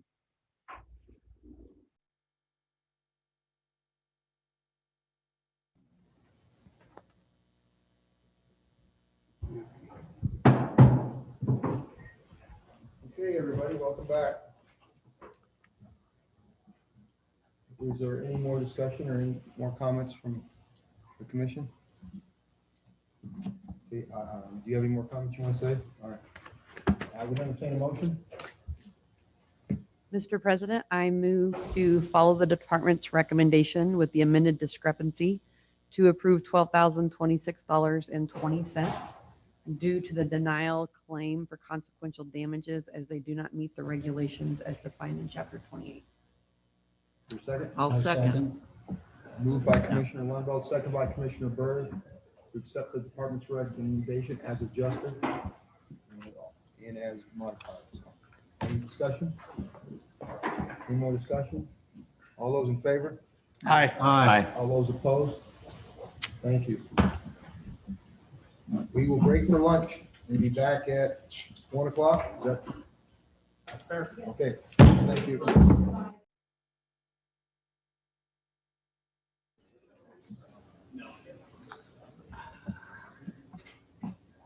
Welcome back. Kevin?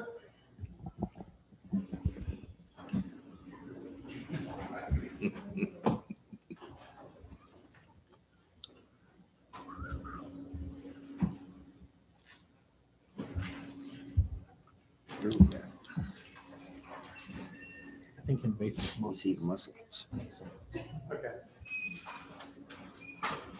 President Doobie, members of the commission, thank you for having me today. Today I'll be speaking about a project I've undertook about 2 years ago, developing rapid response plans for invasive mussels at various waters in Wyoming. You may recall in April, I presented the Flaming Gorge Rapid Response Plan. Today I'll be presenting 22 additional plans that we've developed to deal with these invasive mussels should they be detected in Wyoming. Before I get started, I'd like to start out by thanking all the authors of these plans. I kind of spearheaded this effort, but it wouldn't have been possible without all the fish management biologists and supervisors who actually authored these plans. I'd also like to thank all the others in the department that assisted them, whether it was Habitat and Access folks that gave them ideas on various aspects of these plans, game wardens, and others.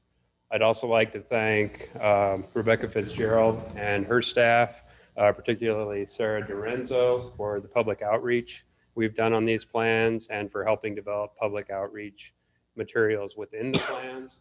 And finally, I'd like to thank Director Nesvik for his leadership on this issue. He has been incredible with dealing with not only these rapid response plans, but the recent mothball issue that came about this winter.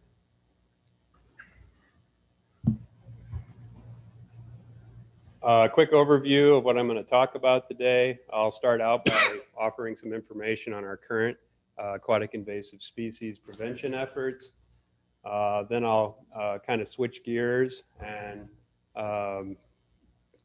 talk more about what if these mussels actually got into Wyoming, and talk about how we've developed these rapid response plans and a little bit about each of them, or a little bit about them. Then I'll talk about some outreach efforts we did to push these plans out to the public and get their feedback on them. And then I'll wrap it up with some summary and hopefully have time for some discussion.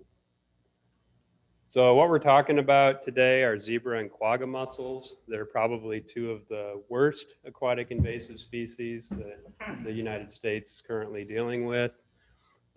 These mussels were brought in the 1980s into the Great Lakes through ocean-going ships dumping their ballast water. Since that time, they've spread throughout the country. The red dots here are where zebra mussels have shown up, whereas the yellow are the green dots are where quagga mussels have established themselves. As you can see, these mussels, they've spread throughout the country, and we are one of 6 states remaining that do not have either zebra or quagga mussels detected. All of our neighboring states have populations of them established, with the exception of Idaho.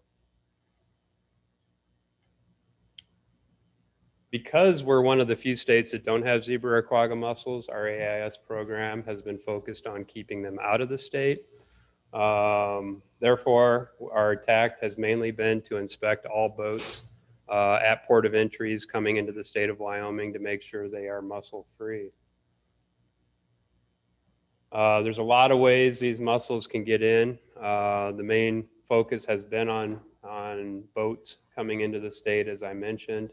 We're also concerned about firefighting equipment and water transport equipment, like in construction industries and things like that. Our AIS program is engaged with these potential sources as well. In particular, we meet with the Forest Service annually to collaborate on forest fires and what they could do to prevent the spread of any aquatic invasive species. As you all know, we had a recent occurrence this winter of zebra and quagga mussels showing up in mossballs in the aquarium industry.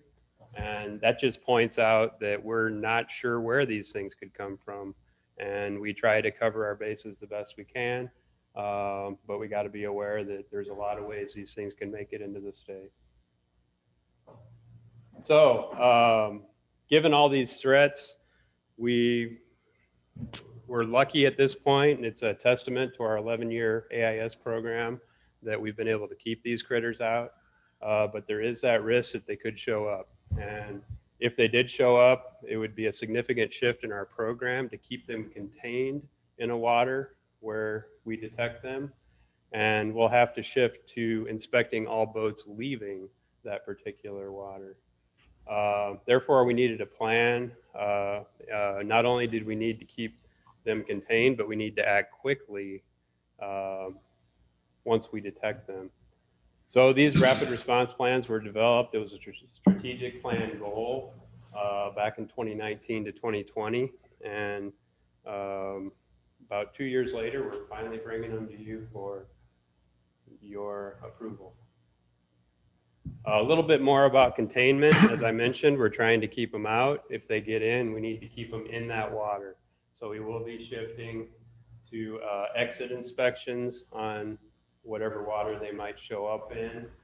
The main point I want to make here is it is our responsibility, if they do show up in a water in Wyoming, to keep them contained in that water.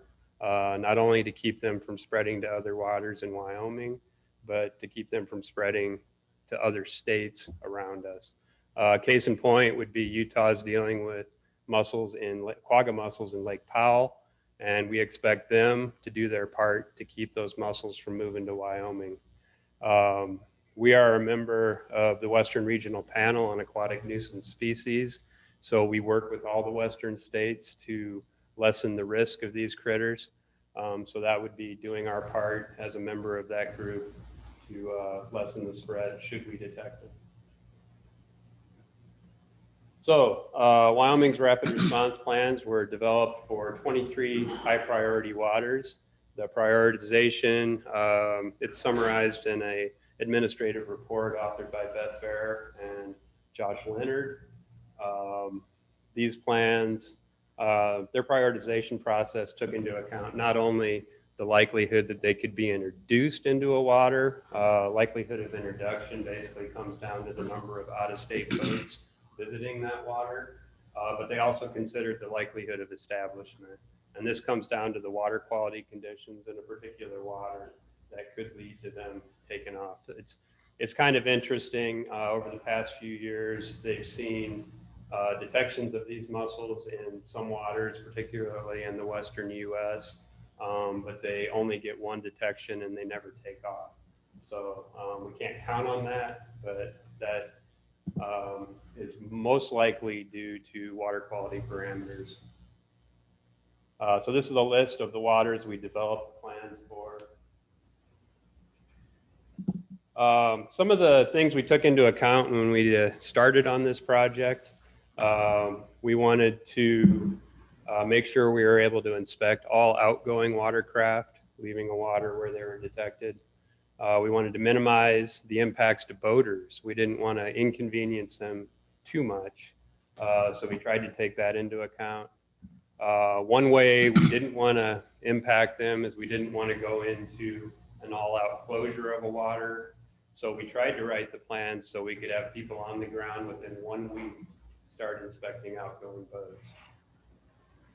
In addition, these plans were tailored to status levels. These status levels are the standard developed by the Western Regional Panel.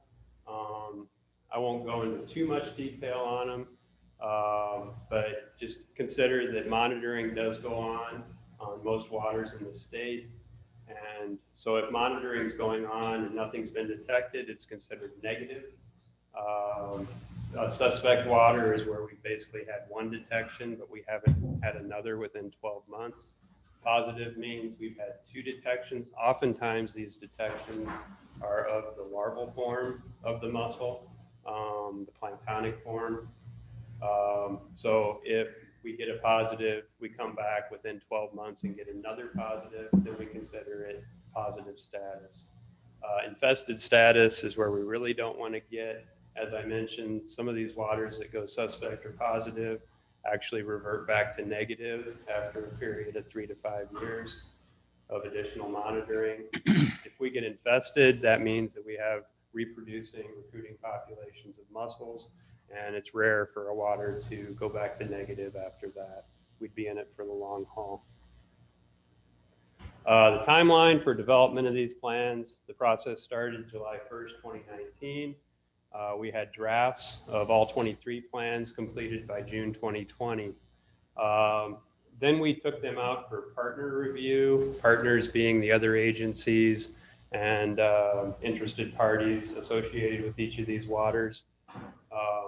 Now that process took a little longer than we expected, just waiting on responses from several of these partners, but we pretty much wrapped that up in spring of 2021.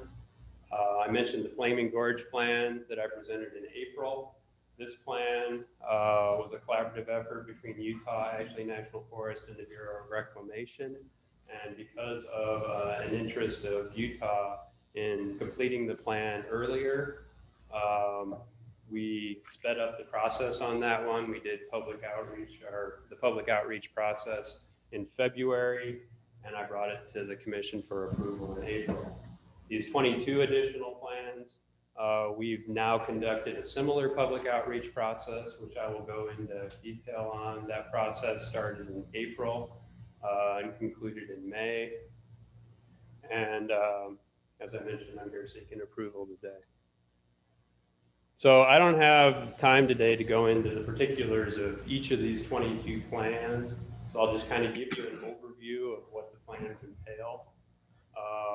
Each of these plans starts out with a communication plan, and this is a list of all the people that should be contacted once we get that initial detection. This is both people within the game and fish as well as our partners on each particular water. Most of these plans talk about where we would place check stations to inspect boats leaving that water. Oftentimes we have to institute closures, whether it's closing ramps to funnel boats through one particular ramp, or closing the water at night because we can't staff check stations, things of that nature.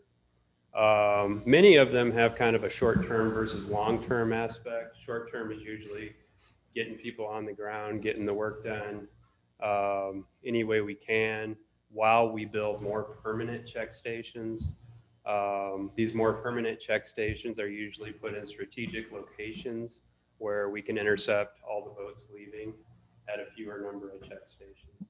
So those long-term, that long-term aspect is pretty much, we're looking at a year or more to actually establish these more long-term check stations.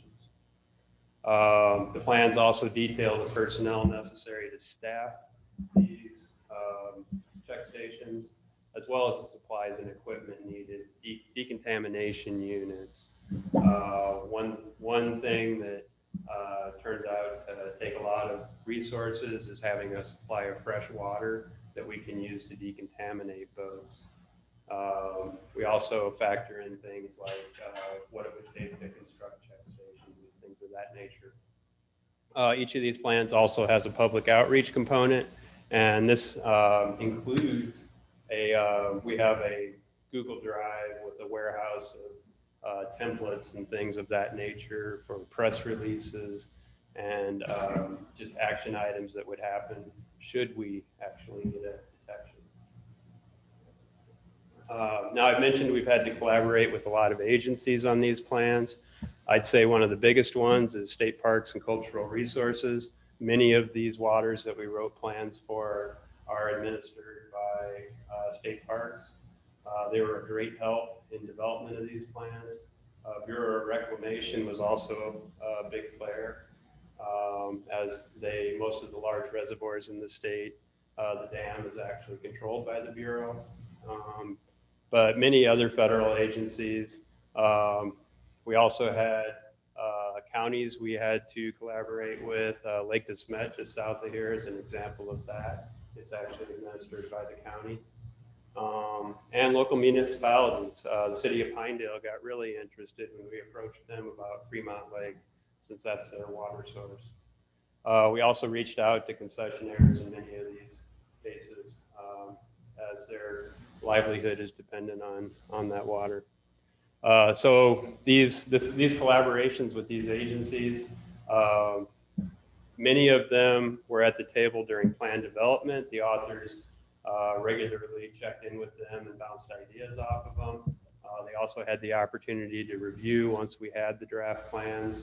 And we actually recognized that in the future, we might want to consider some memorandums of understanding and agreement with some of these agencies to help smooth out the process should we detect them. We also considered other things such as permits. Whenever you're breaking ground on federal land, you need to deal with National Environmental Policy Act and National Historic Preservation Act. So we'd have to go through that process. There's some cases where we may go through that process preemptively. If we're going to build on a Wyoming highway, we also have to deal with YDOT highway encroachment permits. In addition, we considered regulations and statutes. It's important to note, I mentioned we have the 23 plans. We also wrote what we call the administrative plan, and that is an attachment to this talk as well. That administrative plan houses a lot of the information that's common to all the plans. So you'll see this cited in many of the plans. And one thing we go into detail with in that administrative plan is regulations and statutes. I think we're in a position where we probably don't need to make any major changes right now to regulations and statutes. We should have the ability to act with emergency regulations in most cases. And we also may have some opportunities to rely on other partners, institute closures, and things of that nature. One thing that I haven't mentioned yet is one component of many of these plans, and what appears to be pretty popular with the public, is the local voter program. Some states, Montana is one of them, have a local voter program where if somebody just votes on one water, they don't necessarily need to go through the lengthy inspection and decontamination process if they're just coming back to that water. And that's something we might consider to speed things up for those folks, and also take some of the burden off of our inspectors. So I think it's important. As I mentioned, we've considered throughout what these rapid response plans may mean to voters, and this kind of summarizes some of those things. These voters are going to see closures to boat ramps. They're probably going to see some seasonal and nighttime closures based on when we can actually staff these check stations.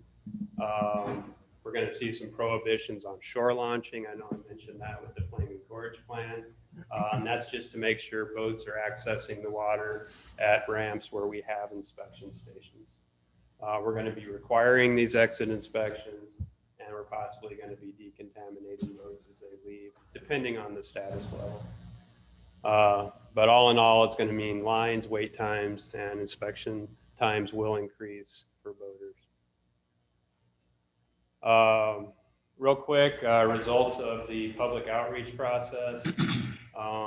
We launched this in April, on April 19th. The survey closed on May 16th. Our outreach efforts directed folks to a web page dedicated to AIS rapid response plans, where they were able to access the draft plans as well as a short summary for each plan. And then they were able to go to a survey that they could take online. Now the public outreach process, we feel like we did a good job of getting this information out to the public. The audience was resident and non-resident boaters and anglers and people who care about AIS. This information was provided by Sarah DiRenzo. I guess we had 484 hits on the Rapid Response Plan website from about the time we started the survey till 2 months later. We sent out a press release that probably reached at least 8,500 individuals. She included it with the April fishing update, which goes to an email list of over 177,000 recipients. Went to local television outlets, reaching about 55,000 viewers, and it was in Wyoming Wildlife Magazine, which has a subscription of about 24,000. In addition, we had regional I&E folks do some more face-to-face and local radio interviews, more regional outreach on this effort. I mentioned the survey. It was a web-based survey similar to the Flaming Gorge survey. There were 2 short educational videos. Each one was followed by a series of questions. First, we had some demographic questions, trying to figure out where they're from, things of that nature. And then we asked some questions about the plans themselves and what they thought of them. They were given the option to either offer general comments on all the plans or focus comments on a particular plan. Unfortunately, we only had about 32. We only had 32 respondents. 28 of those were from Wyoming, 2 from Utah, and 2 from Colorado. Most of the respondents, these respondent types were not mutually exclusive. They could choose any number of them. 31 out of 32 were anglers. About half of them were boaters. Interestingly, there were 2 affected business owners and 1 government representative that commented. They came from 11 counties scattered throughout the state. And they commented on 10 of the respondents offered general comments, whereas the other responses were scattered across 15 different plans. Similar to our Flaming Gorge plan, we were pleasantly surprised by the awareness of AIS. And this is, once again, I think a testament to the education we've been doing for 11 years on this issue. 84% have stopped at AIS check stations, 81% considered themselves very familiar with AIS, and 19% were somewhat familiar. First question we asked was if AIS were found in your preferred reservoir or lake, would you still be interested in boating, fishing, or recreating there? About 94% said yes to that, which I think is good news. Now, like I mentioned, many of these plans might restrict launching to ramps only. 68% said they would still boat there if they could not shore launch away from established boat ramps. Although 15% said this would be a deal breaker and they wouldn't be interested in boating there anymore.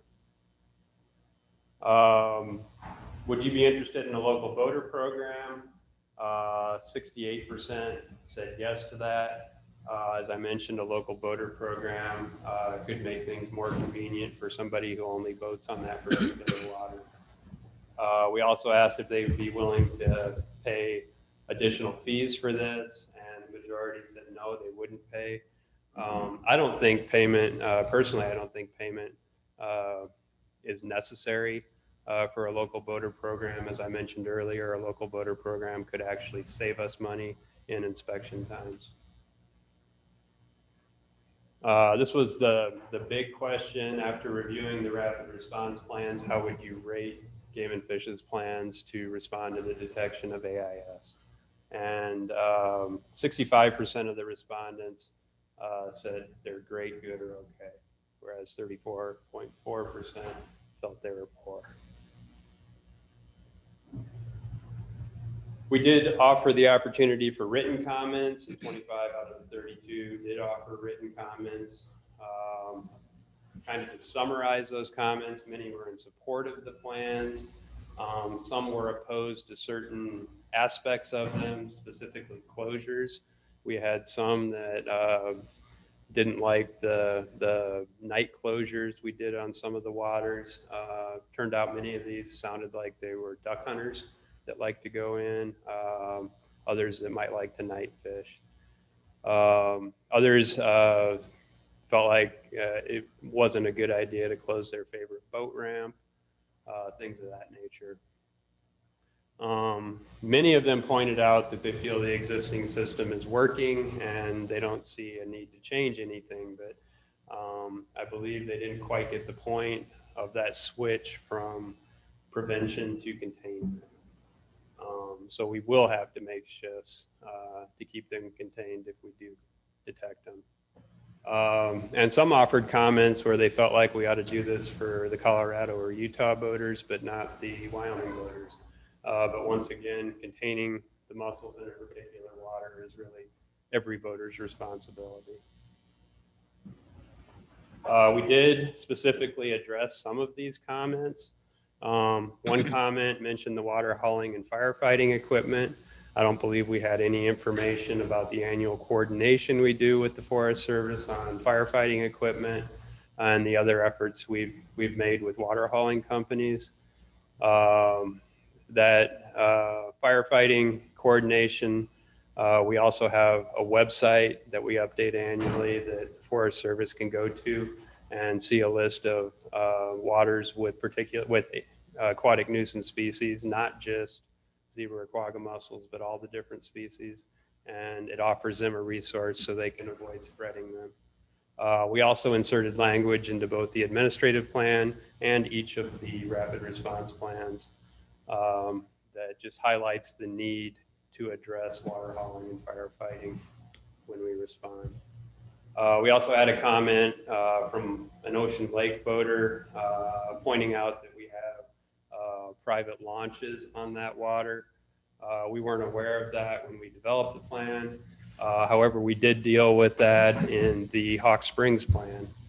So we were able to include some language in there that allows private launching from private ramps, but we do require exit inspections before they leave that water. Fontenelle Reservoir was the other one we addressed. Someone, rightly so, pointed out that the plan calls for closing the upper boat ramp and focusing inspection efforts on the lower boat ramp. And rightly so, they pointed out we don't have the resources at the lower boat ramp, so we need to consider upgrades to that ramp if we go down that road. So to quickly summarize the survey, we found out the public is quite aware of aquatic invasive species and zebra and quagga mussels. However, they're not all aware of our current prevention efforts, as we found with the Flaming Gorge plan. I think part of that is residents don't necessarily see our prevention efforts like non-residents do, because our inspection efforts are focused on the borders. So if a resident never takes their boat out of state, they're not going to go through a check station. Some of the comments we got were specifically saying, you guys need to do more. I go to Boyson, I never get inspected. Well, they don't get inspected because they don't take their boat out of state and they're not a risk. 69%, as I mentioned, support the local boater program, but 53% are against paying for it. And 66% of the respondents felt the plans were okay, good or great. To wrap up the whole presentation, this has been a multi-year collaborative process. These plans have been vetted with both the public and with our partners on these waters. And we feel these plans are ready for approval by the Wyoming Game and Fish Commission. And with that, I'll take any questions. Thank you, Kevin. Any questions? Mr. President, I have one question for him. Commissioner Roberts? I noticed that you had Jackson Lake as a high priority and Palisades as a low priority. Wouldn't they be about the same priority, or is? Let me check that real quick. I mean, there's not much Wyoming Palisades. There's not much Palisades. Not too much in Wyoming. It's predominantly Idaho, of course, but it's right on the Snake River system, going right down to. Yeah, President Doobie, Commissioner Roberts. I would guess that I would, first of all, I think we consider it medium priority, not low priority. And I would guess that that difference in priority is based on visitation. And we see a lot more boaters at Jackson Lake than we see on Palisades, at least the Wyoming portion of it. Right. And I'm not sure how, you're right, I'm not sure how they factored in, if they factored in visitation in Idaho or just in Wyoming. Yeah, because just a bit of it's in Wyoming Palisades, but so I assume that's what it would probably fly, a lot of it. Yeah, yeah. And those, I know the visitation numbers are based on our inspection data. So we may not be factoring in the numbers of boaters that are launching in Idaho. Any more questions? Commissioner Brokaw? Mr. President, I have a question for Kevin. So on that one map where in our neighboring states where mussels had been found, it looks like they're traveling right up the Mississippi, right up the Missouri, but but the plat across Nebraska didn't have any. Are they monitoring, or do we monitor those interstate waters at our border? Because all this other talk has been about boats and lakes, but I was wondering what we're doing with our rivers. President Doobie, Commissioner Brokaw. I cannot tell you specifically where Nebraska monitors on the North Platte. I would guess at a minimum, they would be monitoring Lake Mac. Somewhere, yeah. Lake McConaughey, sorry. We are not monitoring on our border. I believe we are monitoring at Guernsey, but we probably don't have any monitoring going on downstream of there. But I would trust that Nebraska is doing monitoring in that drainage. I guess the more disconcerting thing to us recently is their creep up the Missouri River, and they're showing up, keep showing up further upstream in South Dakota. And that makes our efforts in this corner of the state much more important in keeping them out. But yeah, our biggest threat we've been considering the last few years has been Lake Powell, and we're seeing that at Evanston. But we're also seeing an increasing number of boats. I think we had a couple from Texas coming through the eastern I-80 check station. So they're, as you saw on that map, they're everywhere. Yeah. And who knows? It's interesting. Kevin, on the same map down below in the southwest corner of that, out of the Flaming Gorge area, you have zebra and quagga mussels failed. What does that mean? Same map that Ralph's talking. Okay. Yeah, that's kind of what I was talking to about, where sometimes you get a detection and they fail to get an additional detection. So what would have happened there is they probably got a plankton sample. I don't know what that particular water is. I think one of them is, I think one of the other two might be Deer Creek and Pine View, but don't quote me on that. But those were all instances where they got an initial detection and they never got another one. So if you get one detection, the criteria calls for 3 years of monitoring before you revert to negative. And if you get 2 hits within a year, Tiber Reservoir in Montana is an example of that. You got to go 5 years of monitoring before you go back to negative. So yeah, a lot of those yellow squares indicate places where that's just what happened. You can notice the yellow square on the Missouri River in Montana. That's Canyon Ferry Reservoir. They got 1 hit. They considered it suspect. And for 3 years, they never got another hit. And it went to negative. Thank you. That just gives you a hint of optimism, I guess. A detection doesn't necessarily mean we'll be living with them forever. Any more questions? It's good. Entertain a motion? I'd move we approve the next 22 AIS plans. Second. Moved by Commissioner Brokaw, second by Commissioner Byrd, to approve the department's recommendation for the 22 rapid response plans. Any more discussion? All those in favor? Aye. Opposed? Thank you, Kevin. Good work. You. Jordan.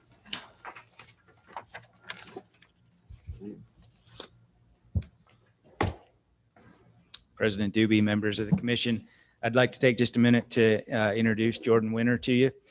Jordan is one of our 5 Access Yes coordinators. He's based out of the Cody region, but we also have Access Yes coordinators in Green River, Laramie, Casper, and Sheridan. So our Access Yes coordinators are part of our game warden ranks, and they work to enroll private lands into our Access Yes program. So the walk-in hunting and fishing and the hunter management areas. That's different than the Habitat and Access section, which is within the services division. And you'll hear from Seth Roseberry and the fantastic work they do on your department lands and easements. But just briefly, Jordan will touch on the 2020 landowner survey that we conducted as part of the Access Yes program, and glad to have him here. He's a top hand. He served as the Medicine Bow game warden for a while before becoming the Access Yes coordinator in Cody.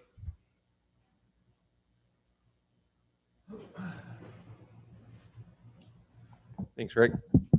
President Doobie, commissioners, great to be here with you guys today. Here we go. All right. Okay.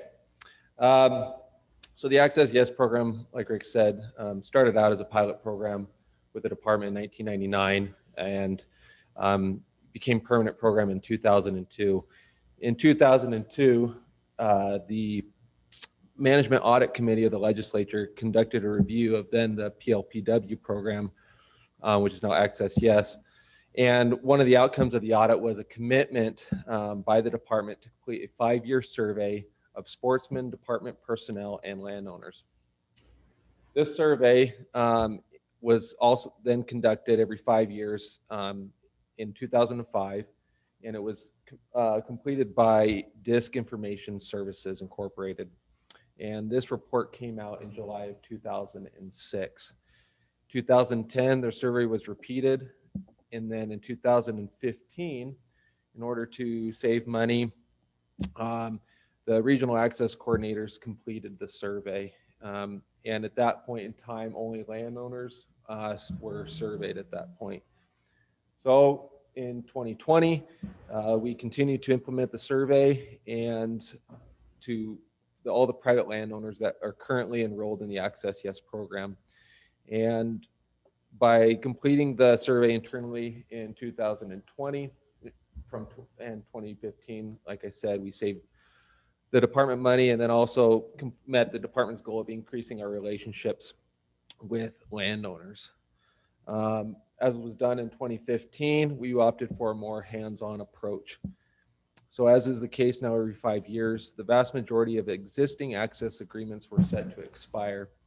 So in 2020, a majority of the existing access agreements needed to be renewed. And this is done typically through one-on-one in-person meetings. While meeting with landowners, we were able to issue them this survey card, which then directed them to the website. But as you are aware, this thing happened. And due to the uncertainty of COVID-19 and having to distance ourselves, and a lot of our landowners are elderly or, you know, have more age, I guess. And we needed to, we knew that it was going to be a little bit more difficult to meet with some of them. So we ended up mailing a lot of those mailers that you saw there to keep our access landowners safe. As the summer started to end, a certain number of survey responses were lacking, so we took on another approach. The survey was set up as an online Google survey. We gave them the survey card with a unique survey code, and they, with that survey code, they could go online and they could be directed to the online survey. So because we had to take on a different approach, we then started to email our landowners saying, you know, with a direct link again, if in case they, you know, the mailer got lost in the mailer, and trying to help them out a little bit better. And you can see here that there are a lot of really great landowners that are involved with our program. We wanted to get as much feedback as we possibly could from them. So again, another push went out, different methods, more emails, phone calls, trying to get them to complete this survey to help the Access Yes program and to see what their thoughts were on it. So multiple methods. So this is, if they had no email, we mailed out this printed survey. A lot of our landowners, this is the way we actually got them to fill it out, and sometimes visiting them with it in hand. So from March through the end of December, there was 137 returns. Now keep in mind, we have over 600, just the end of 2020, we had just over 600 landowners that are enrolled in the Access Yes program. So we were able to get 137 back. continued to meet with these landowners even after we got them back, helped some fill out the survey in person, and helped us out. So the summary of the surveys that we did get returned, we surveyed by so each landowner is broken into each of our coordinator regions, and then broken down into whether they're enrolled in a hunting walk-in area, a fishing walk-in area. Some landowners are enrolled in both hunting and fishing, and then our landowners that are enrolled in our hunter management areas. And then also we broke it down into coordinator region with how many landowners. So as you can see here, 68.6% of the landowners were surveyed. Reasons that some were not surveyed: one, COVID-19, I believe kind of was the main culprit.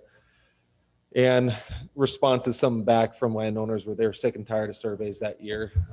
They were getting them from about everybody. So the other reasons for not surveying was, they're brand new to the program, so they just felt like they didn't have enough knowledge and experience with the program yet. Some were large corporations or companies that are enrolled in this program, Anadarko being one of them. And then also we had 2 brand new access coordinators who, not knowing a lot of the landowners, they were still getting familiar with everything.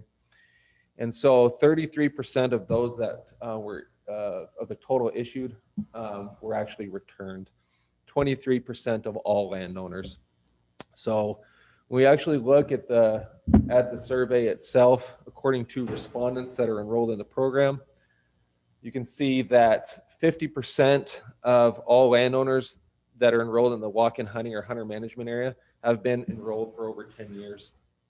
And then only 23% of those that completed the survey were enrolled in less than 10 but more than 5 years.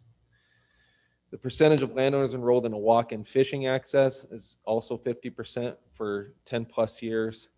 And then, the less than 10 but more than 5 is right at 10% of all landowners. That these 2 numbers may not be completely accurate though, because many landowners advised that they were guessing when they were asked how long they've been enrolled.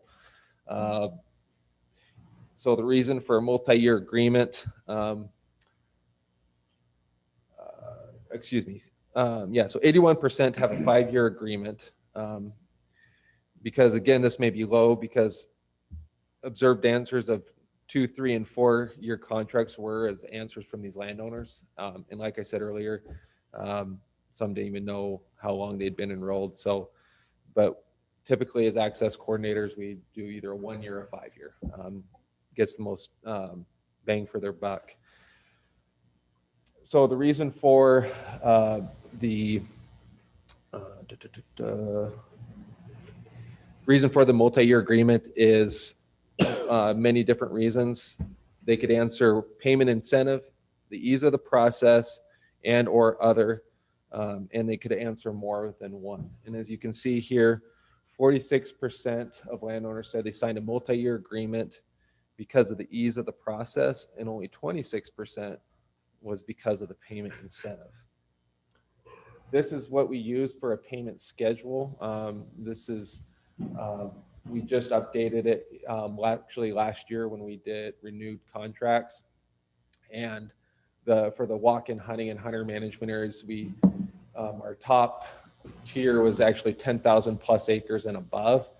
But we felt it was necessary to then break those up even more to benefit some of those landowners that enroll a ton of property and provide a lot of access. And so this is what we use. And then the bottom is for our walk-in fishing access and how we, based on pond acreage or stream length, and how we determine what to offer these landowners for the access that they provide. Landowners were asked about their desires and expectations in this survey by enrolling in the program. To help, there were 5 suggestions for hunting areas: management of hunters, management of roads and vehicle access, reduction of wildlife numbers to prevent damage, provide increased hunting opportunity, improve overall hunt quality, and other, with a blank for them to complete. And keep in mind, they could give more than one answer. 44% of respondents said management of hunters is the reason why. enrolling in the program. 34% said provide increased hunting opportunities. There were 3 suggestions for fishing areas: management of anglers, management of roads and vehicle access, and providing increased fishing opportunities for the public, and other with a blank where they could fill in an answer. 64% said the reason why they enrolled was for increased fishing opportunity for sportsmen and women. When asked about expectations of what they felt like by enrolling in the program, 92% of the hunting landowners and 95% of the fishing landowners agree the program met their expectation for what they signed up for. For hunting, only 2 respondents, 1% disagreed. The rest neither agreed nor disagreed or didn't answer. And for fishing, only 1 respondent didn't answer. Use of the property, landowners were asked about the use of the property by hunters or anglers. 77% of the landowners felt the number of hunters on their property was just about right. This was a landowner perception based on available wildlife numbers, hunter crowding, season lengths, etc. 13% answered they were not sure. 67% felt the number of anglers was about right, and then 5% felt that it was too low. And then 32% of landowners that enrolled in the or took this survey said that use of the property actually had increased. 50% said that it stayed about the same. Now, we also wanted to ask them kind of what they observed with hunter behavior, kind of see what their feelings were there. Happy to say that 76% of landowners were satisfied with the behavior. I got it right there. Yeah, there it is. So, we're satisfied with the behaviors of hunters on their land. 81% said they were satisfied with the behavior of anglers, and only 2% of landowner surveys were dissatisfied with the behavior of hunters on their land. Still something that we as access coordinators and game wardens need to improve upon. So looking at the problems, so this photo, as you can see here, I know it's far out, and yes, there's a gravel pit there, but it is a walk-in hunting area. Shows one of the big ones, and it's individuals, sportsmen and women driving into these walk-in areas that restrict vehicle access. The sign on that gate that you see there says no vehicles beyond this point, and you can see that there's that vehicle that is beyond that point. So being one of the issues, 44% of landowners that responded to the survey listed something having some type of problem at some point enrolled on their access area. Some listed problems from previous years, some listed just chronic problems all the time. So since it was an open-ended question, we tried to group them by general themes listed that they gave. The top one, as we saw in that picture, were vehicles. 14 respondents listed some type of problem related to closed roads, parking, or driving off-road. Trespass issues, leaving gates open, not receiving landowner coupons, and littering round out the top 5 complaint themes. So we wanted to find out what they thought about solutions to these problems. And because 27% of the landowners that responded listed some type of solution when they were asked. The number one theme that you'll see here was increased presence and more time by department law enforcement on the access areas and increased access yes signage. So establishing an access yes area with the department. First off, 61% of landowners allowed free access to their property prior to establishing an access yes area. Sometimes we were criticized about enrolling property by the public that had historically allowed free access. However, when asked these same landowners, only 17% said they would allow free access in the future if they decided not to continue in the Access Yes program, which to us as the coordinators seemed as an alarming figure. And the reason why they felt the program worked was the convenience of it. It made it more convenient to provide access. 81 or 80% of the landowners agreed on or said that's why they do it. And the ease to establish. 97% of the landowners felt that it was easy to establish an access yes area on their property. The remaining 3% answered it was neither easy nor difficult, or just didn't answer. Satisfaction with the game and fish. We wanted to get information from landowners on their satisfaction with the department efforts on their property. 91% informed said landowners were satisfied with the game and fish's efforts to place access yes signs on that property. And 72% were satisfied with our presence on their property. 3% were dissatisfied with our presence. However, if you remember the solutions to the problem slide, the top response was increased or more Wyoming Game and Fish presence on their property. So relationship with Wyoming Game and Fish said 75% said that the relationship with the department had improved. The remainder answered it had neither improved nor worsened, with only one no answer. No one responded that the relationship had gotten worse. 38% of the landowners felt the relationship with hunters and anglers had improved. 61% felt it had remained the same. Less than 1% indicated it had actually worsened.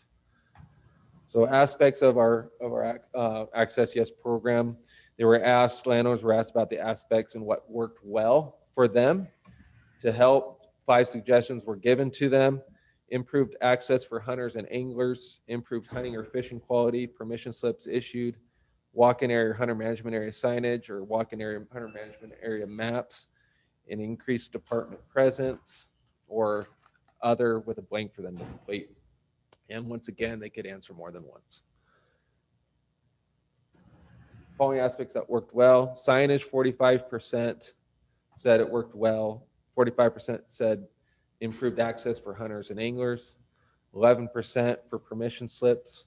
33% for maps of the area, and 30% with department presence said they worked well.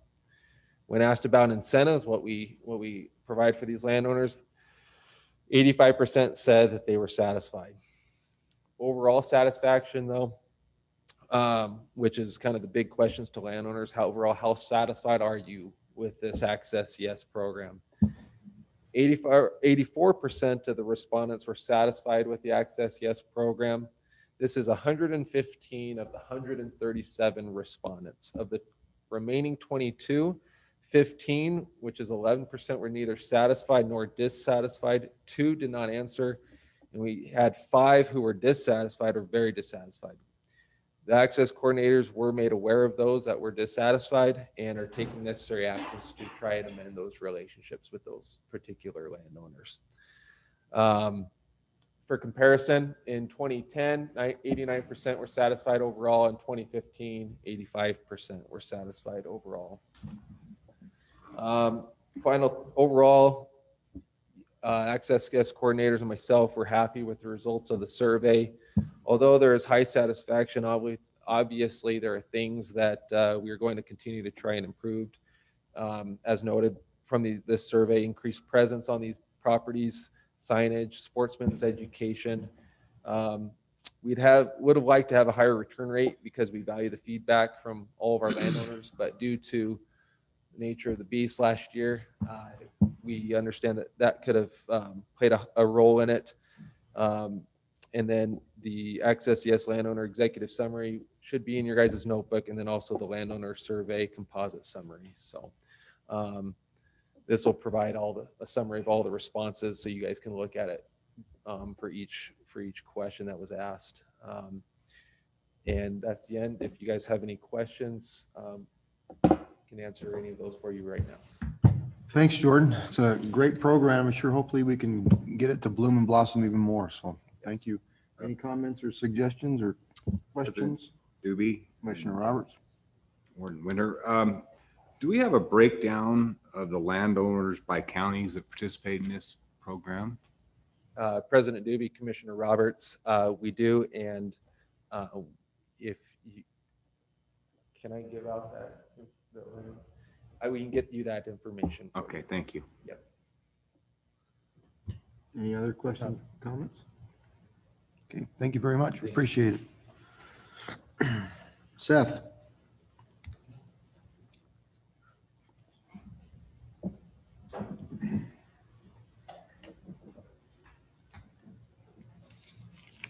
All right, President Doobie, Commissioners, it is my pleasure to present to you a purely entertainment show here. There's nothing to vote on, not a whole lot of statistics that you have to review. But I would like to showcase what I get to do for the Game and Fish and for you, and that's managing Game and Fish Commission owned and managed lands. So wildlife habitat management areas and public access areas. Being as how you are in the Sheridan region, we're going to showcase our Bud Love Wildlife Habitat Management Area, which is just south of us, outside of Buffalo. And if I stutter or pause a little bit, I usually work with a very small crew who doesn't talk a whole lot. Just don't say willy-nilly. Willy-nilly, yeah, there's no willy-nilly. There's probably no regulations even involved in this presentation. Thank God. So we'll try and go through quick, and I'm going to show you the sunshine and rainbows of what you guys have and how I think it benefits the department and users of Wyoming. So in the Sheridan region, there's 4 wildlife habitat management areas along the east, primarily along the east slope of the Bighorns, totaling over 27,000 acres.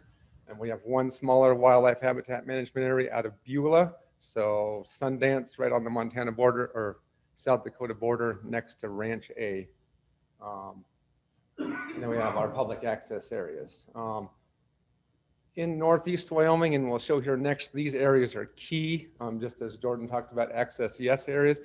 These wildlife habitat management areas and public access areas are key in an area predominated by private land. So these areas provide access. They allow the department some strategies in herd management, and they provide a wide range of outdoor recreation opportunities not necessarily year-round, but season-long. And with that, like I said, I work with a very small crew, but in that, all regional personnel are key, and then even statewide and Cheyenne office folks to making these areas successful and managing them both on a day-to-day and an annual basis with their studies, their projects, their technologies. We try and put that all into play to make these areas used to the best of their benefit and for the purpose of their acquisition, which in this case, Bud Love was primarily winter range for elk and deer. So winter range habitat. And the public use is second to that. So here's just kind of northeast Wyoming, our Kearns area, which is up on the Montana border, Amsden Creek, which is just outside of Dayton, Bud Love, which we're talking about just outside of Buffalo. And then I also get a play on our Edo Taylor area, which is the furthest one south, which is almost directly west of KC, and then Sand Creek all the way over in the Black Hills. So I have a very horrible job of getting to manage some pretty neat country that ranges from all the way up on the Montana border to the Redwall country, down to KC to Sand Creek and the Black Hills. So thank you, I appreciate it. Here's what I'm talking about when we talk about access and how these areas play into Wyoming. This is northeast Wyoming. I grew up just to the west of here in all that giant yellow country. When you look at northeast Wyoming, you look at the Sheridan region, you can see green dots are our WHMAs, purple dots are our public access areas, and then intermixed with that is some of our access yes properties. But you can see as you look down the face of the Bighorns that there's not a lot of blues and yellows and other public access. So these areas we have in the Sheridan region are key access points to get to the forest, along with providing proper or acreages for people to recreate and hunt on and enjoy.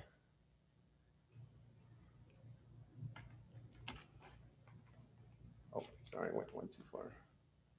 So since we couldn't visit the Bud Love, and I think you all should see it, like Commissioner Doobie has, here's a quick video. And once again, as I said, all of our department personnel play a key role in this, and our Access Yes coordinator out of Buffalo, Troy Tobiasen, is also one of our drone pilots in the region. So he cooperated with us and Ray Hageman to put together a little preview of the Bud Love. So this is coming off French Creek Road, so directly west of Buffalo. This gate here, where I actually first met Commissioner Doobie at to discuss management of the Bud Love area, I think must have been just weeks into him taking over. is a walk-in only access for public. So of the 78,000 acres, 7,800 acres of Bud Love, there's one walk-in access point and one drive-in access point of about 2 miles total. So that allows a lot of dispersion of people and then maintains our wildlife habitat and range in some pristine conditions. So this is driving in our main gate. You see on your left, those are curl-leaf mountain mahogany on the top of those ridges. Those are crucial to our mule deer wintering there, and the area is usually covered, that ridge line, with mule deer. As we move up the road, we're going straight west towards the mountain. The gap you see through the middle is the North Sales Creek access. It's a Forest Service trail access after you exit Game and Fish property. Goes into Firebox Park, what they call, and then curls up, and you can get into the Hunter Corrals, Hunt Mesa, or curl around to Rock Creek to the north. But this is the sole access, pretty much. You have Highway 16 between Buffalo and Ten Sleep. You have the Bud Love. You have a trail system out of the HF Bar Ranch just next to the Bud Love. And then you have Story, where you guys visited on Tuesday. So in about 20-mile range of the face of the Bighorns, this Bud Love area is critical to get people up and into the forest and then provide access for our hunters. As you'll see as you watch the video, there's 5 ponds on the property. Those ponds are stocked with our hatchery fish every year. They do winter over some fish, so it provides fishing opportunities for public. Some of them are fairly close to the road system, just a short, 50 yards from the road for people to access. A couple of them are a little further hike off there.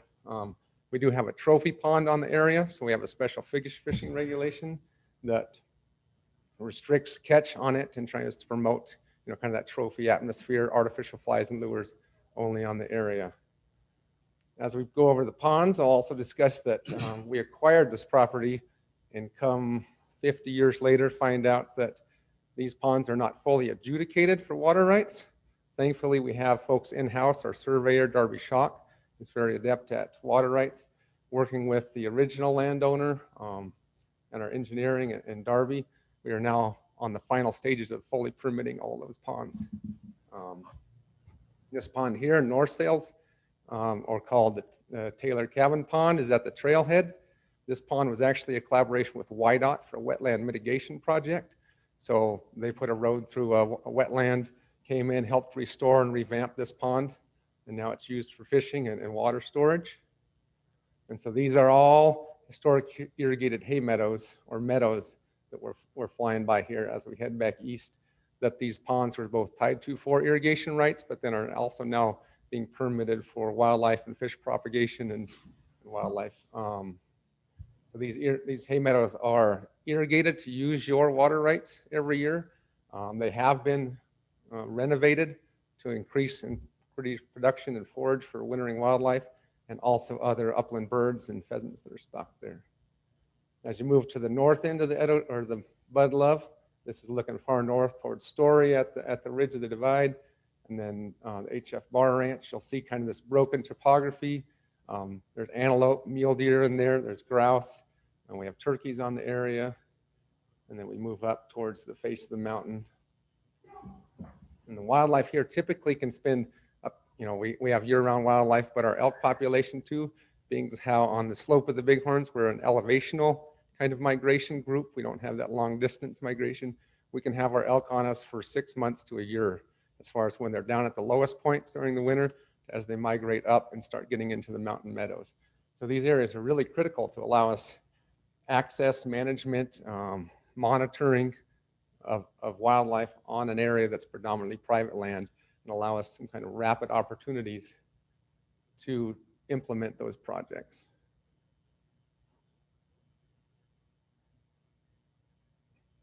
But as we say in the Sheridan region, if you had to pick a WHMA that epitomizes what you would want in one, this one offers access to the forest. That's key. It offers fishing ponds. We stock pheasants and wildlife on it.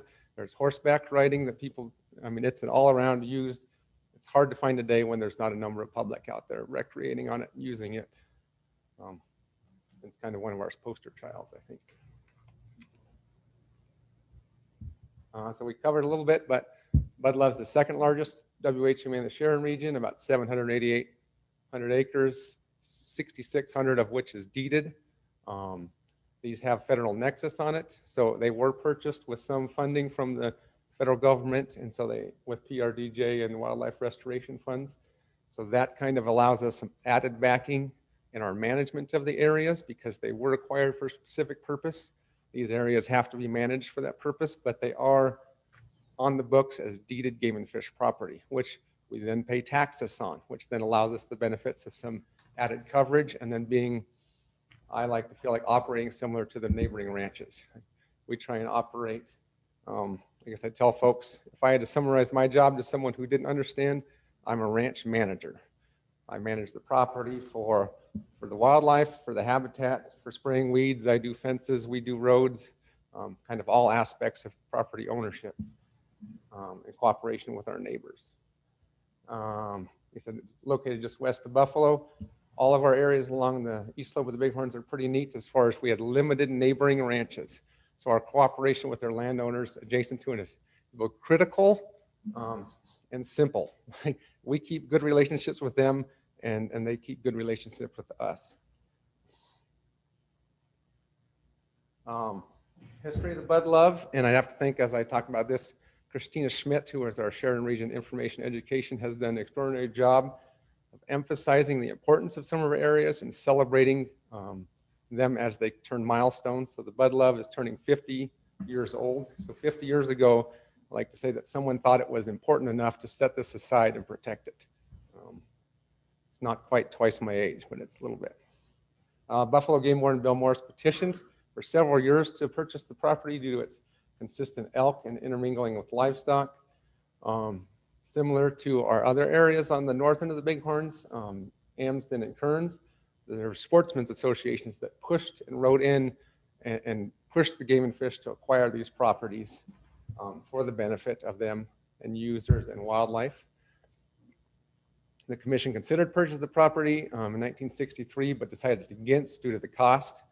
As you look back with all land purchases. How much was it? I would say that I can't remember the exact number, but it was under $50 an acre. So I was going to do the amortization for inflation, you know, but I would not turn down that investment any day in my life. Due to the cost, land was instead purchased by a businessman, Kim Love. Love passed away unexpectedly, and a portion of the ranch became available again for sale. That's when the Game and Fish and the Sportsman's Association, the interest that was presented before, came forth to acquire the property in 1970, named it in Love's honor. So the Bud Love Wildlife Habitat Management Area. And I think it's pretty cool. The name of the article that Christina has written for Wyoming Wildlife is called Still in Love. So article to celebrate the anniversary. That's all. I think it's pretty fitting. So after purchase and with a number of our wildlife habitat management areas around the state, Game and Fish personnel went in and did intensive habitat surveys to kind of get a baseline where we were at with those areas and what projects or what may need to be done in the future. And so that was conducted by Gary Butler. And I can't imagine, Gary Butler, I got to work with him just a little bit. Very knowledgeable person, but to go through all of these areas and do the intent surveys that they did on each one is pretty impressive to me, along with collecting all the photos and everything back in the 70s. So we had a number of grass species, forbs, trees and shrubs were documented to give us that baseline. Overall range conditions were classified then as fair to good. Some areas showed high concentrations of use. I don't know how much livestock grazing was actually going on towards the end of Love's ownership there, but also, as we're talking, it was a high concentration use for wintering wildlife and elk and deer. So then with our Todd Kaltreiter, who you guys also met on the tour the other day, he's our regional terrestrial habitat biologist. I work closely with him on most of our projects. He's a wealth of knowledge.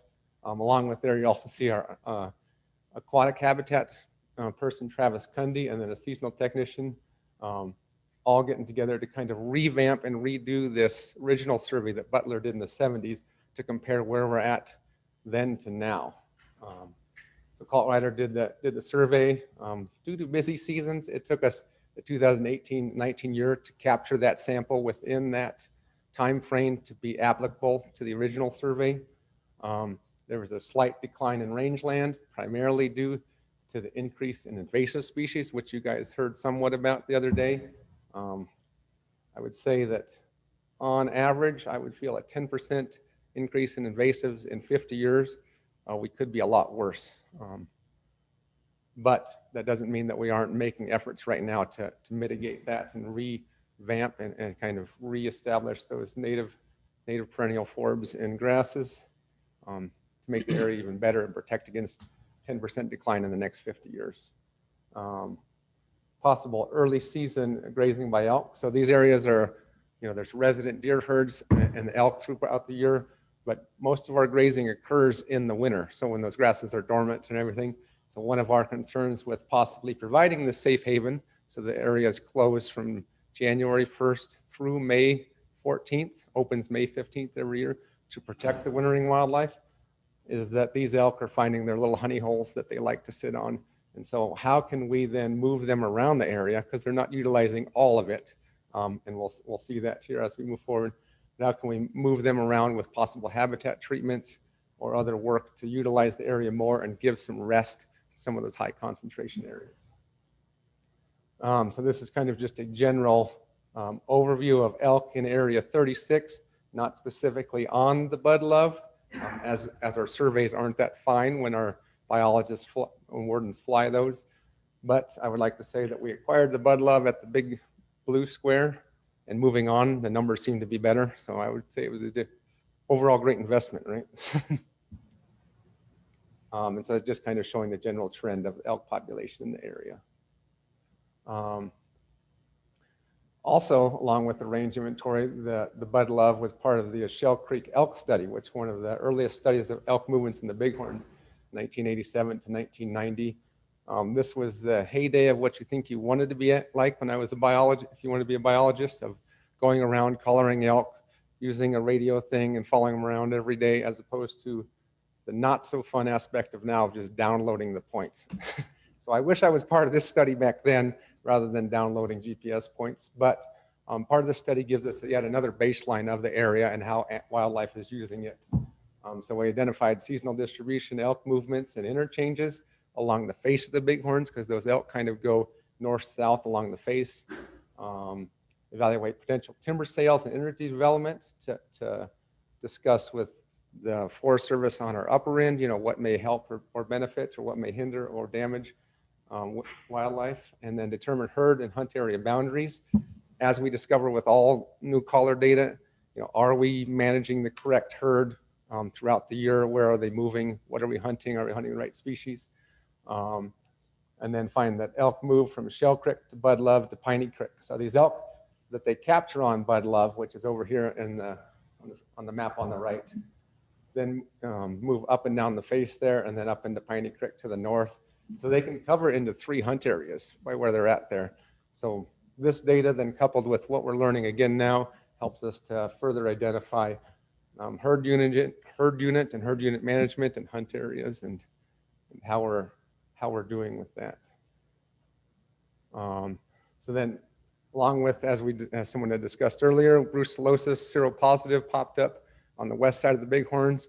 We started throwing money and getting money for collar studies to really understand where elk is moving. And so Bud Love and all of the winter ranges on the east side of the Bighorns were benefited from that, from collar studies. So from 2016 to present, elk have been captured and collared on the area. It's a little blocked out, but on the left is individual collars, so individual animals in the different colors. On the right is animals by month. And so that's what we're coupling with our habitat surveys, the past surveys to determine where our use is. And with that, you can see that, say, yellow is March, green is April, blue is May. We can see what time of year those elk are moving back up. And that helps determine, our opening date for the spring. Are they naturally moving back up then? Are we pushing them? And then where are elk use concentrated? And then what kind of habitat isn't getting used, and how can maybe utilize it at a different time of year? And so that's Eric Maychek, our brucellosis, our biologist out of Cody, is kind of heading that color study. And so here's another quick video of a summary of, I think it's January through May of these elk collar movements. So each bullseye or crosshair is a capture zone. And so all of our north stuff is now timed out. But if you look on the bottom right, or the midway right, is the red one is the Bud Love. So you can watch those elk move. You know, watch up the top corner. We're in January. We move into February, starting in March and April, May, and then they'll start to all move up the mountain in there. So right around there's May 15th, like I said, is our opener, and all those elk are kind of starting to migrate back up the mountain to use that summer range. But if you could follow along as it's little small dots, but there's a lot of movement range in there. You know, those elk are moving up and down that slope, that face of the mountain. So that's just another key that we own this small little piece of the pie, but without that, you know, we wouldn't have hardly any management ability or, you know, limited habitat management there. So primarily Bud Love's just in hunting elk area 36. We have a late cow season that runs through the December. That's kind of establishes our closing date for the area. There's pronghorn, upland game birds on it.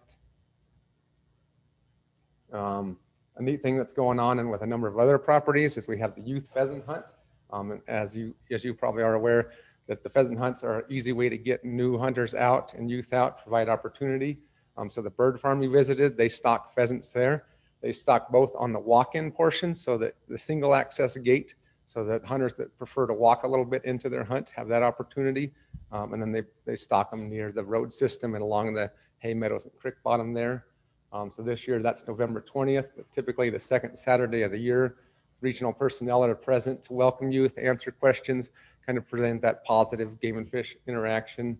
The bird farm, it's really great at, they put a number of birds on the area. It's towards the end of the stocking season for some of it. And so they're starting to throw some birds out to really make sure that those kids have success throughout it. Adults attend, all of them are pretty happy about bringing kids. Some of them bring their kids' friends, get them out. They're not allowed to hunt. They're just allowed to be there as a supervision, assist, help. Overall, it's been a great family experience. You can either have a super nice day, as in the bottom right picture, or you've had a number of snowy, blizzardy days. So it's hit and miss late November, but it's a pretty neat opportunity. Christina threw this slide in along with a number of these, but wanted to give special thanks. If you have a trained dog for anything and you are willing to put it in front of someone with limited firearm experience, you're pretty brave, but these Bob and Shelley have been great about bringing their trained hunting dogs over to provide that opportunity for youth that don't have, families don't have dogs to hunt over, make it a little easier, trying to increase success. So we'd really like to thank them for really putting themselves and their animals, those are members of their family out there, and working with people to understand firearm safety during the whole process. So we have our spring opener, also sometimes referred to as the antler opener. This is May 15th. As with all our areas throughout the state and the West, interest has increased, but Bud Love is unique in the fact that there's people lined up, and this year they were putting together their fly rods. So our area is open at 8 a.m. here now. They were putting together their fly rods, getting their flies tied on at 7:50 so that they could be the first ones to fish the ponds.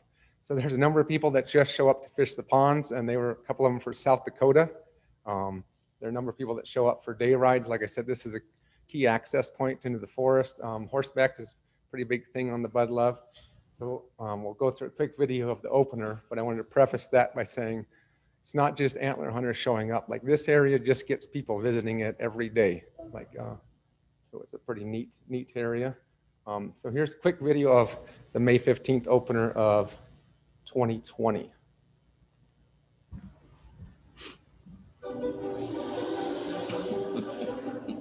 I did 4 times the speed just so you didn't have to wait too long.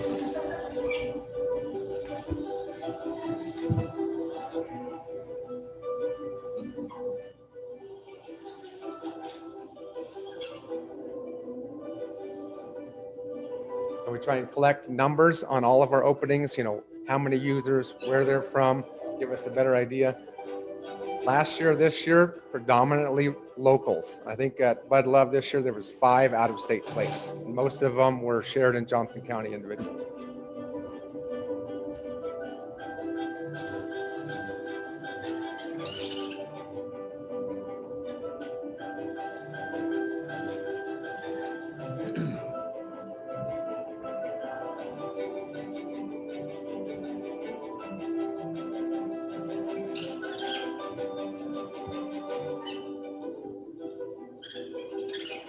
This is Cheyenne Stewart talking. Fairly high-pitched voice. Our openings require, pre and post opening. We have our wardens, local biologists, myself, other individuals throughout the region, habitat access and yes coordinators show up.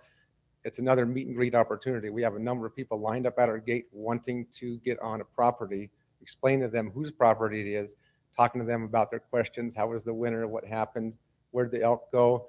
The Bud Love here being pretty easily viewable from the county road.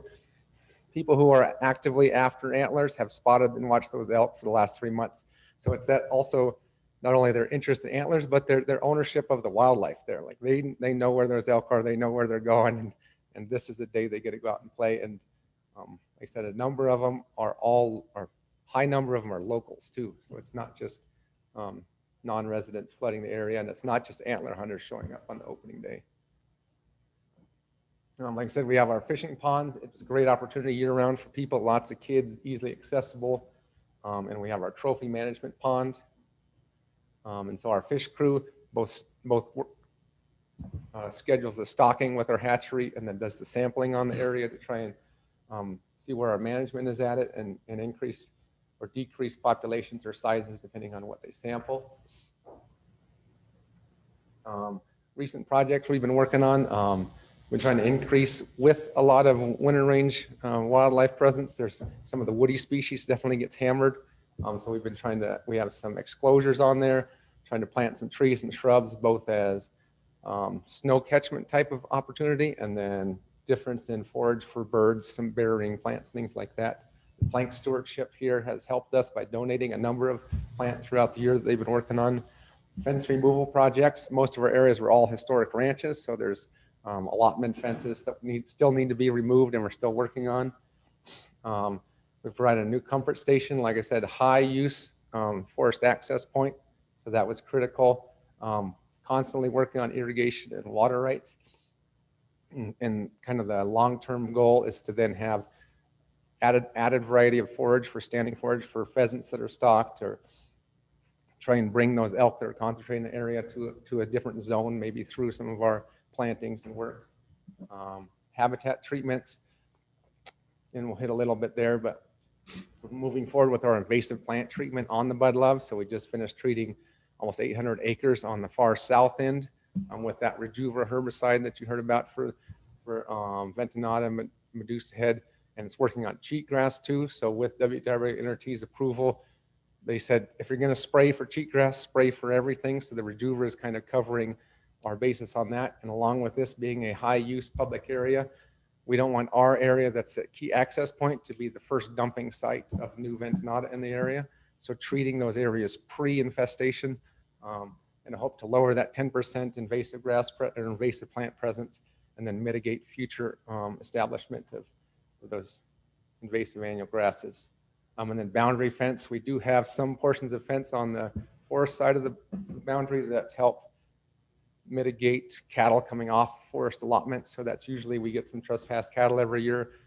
We kind of own on the divide of the mountain, which if you've ever fenced, is not the funnest place to fence. So we have drift fences and key fence locations. And so keeping those up and maintained during the livestock grazing period, but then some of them are electric single line fences to remove for the winter. So our wildlife's not encountering those at key funnel areas.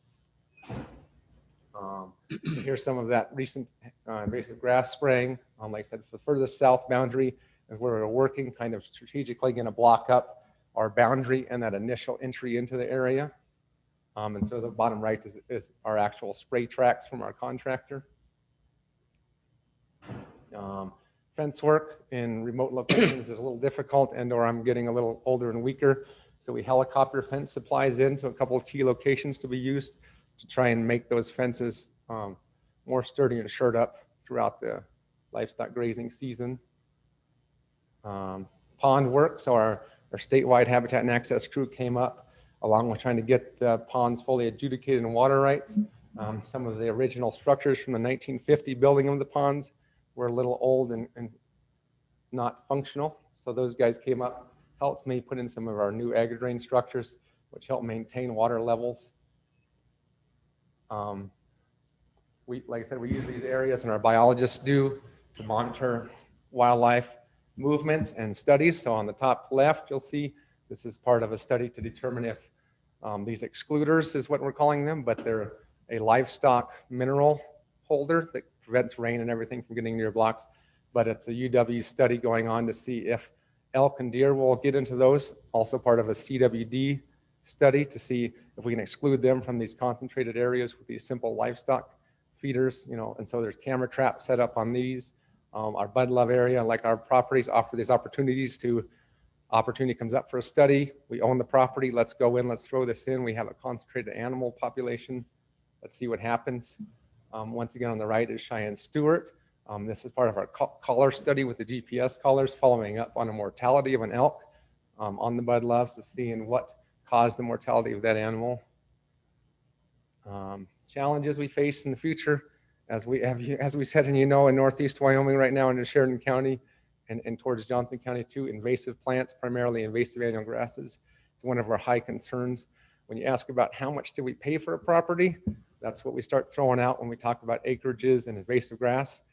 $50 an acre to treat these species for 4 years is far better investment than what we could lose in the future or buying new property. So throw in the $50 an acre, which when you times the number of acres we're treating, is a big chunk of money, but you can't buy acreage in this area in key locations for the price of which we're getting them treated now. Fences are always an issue with anybody that has a fence. A fence is an issue, whether it's up and standing where something runs through it, whether it's hindering wildlife movements. Infrastructure, like I said, with that you own roads, you own outhouses, you own fences, we have culverts, we have gates and bridges, and so all that maintenance comes along with challenges and increased public use. As with all of our areas in most of Wyoming, these areas that we advertise them on a map, on a website, we tell people it's an access point. We get increased public use, comes more infrastructure maintenance, more monitoring, more people management. But I would have to say that these areas have been around for a long time. Locals have ownership in them. You don't get away with too much on these areas. Like if you drive off the road, you will be reported.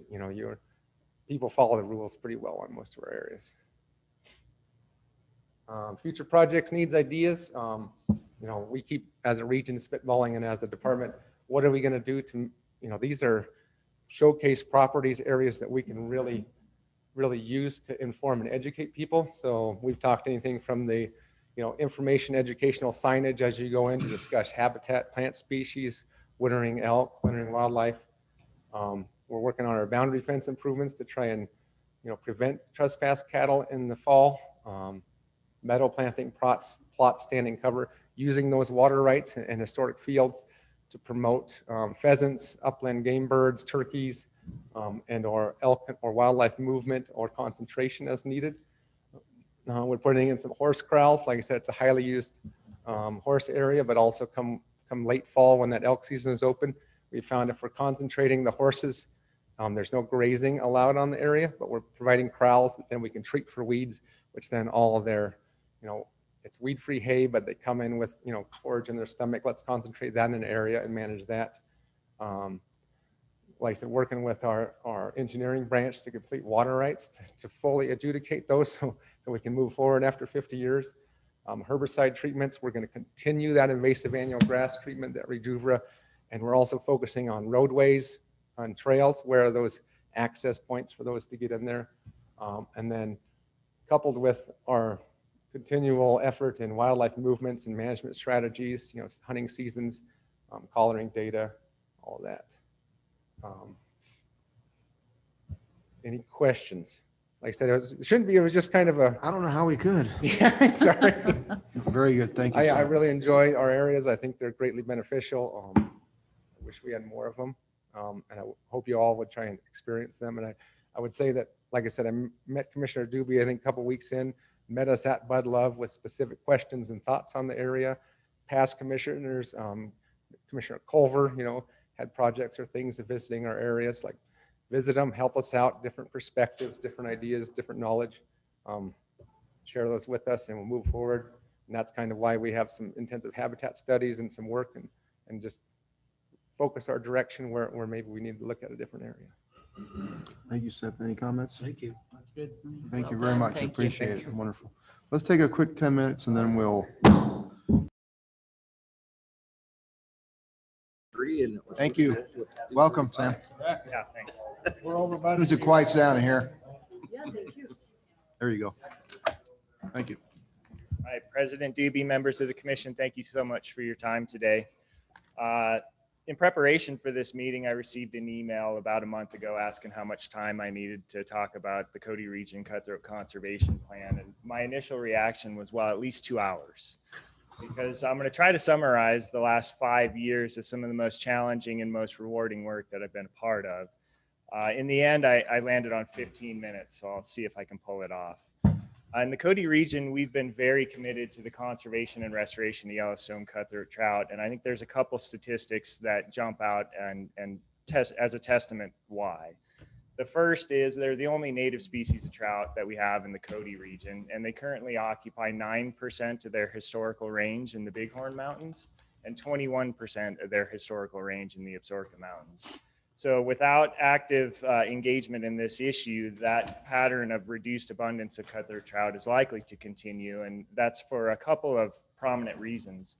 The first is cutthroat trout, when they live amongst brook trout, tend to get out-competed, and given enough time, the cutthroat trout populations dwindle and we eventually lose them.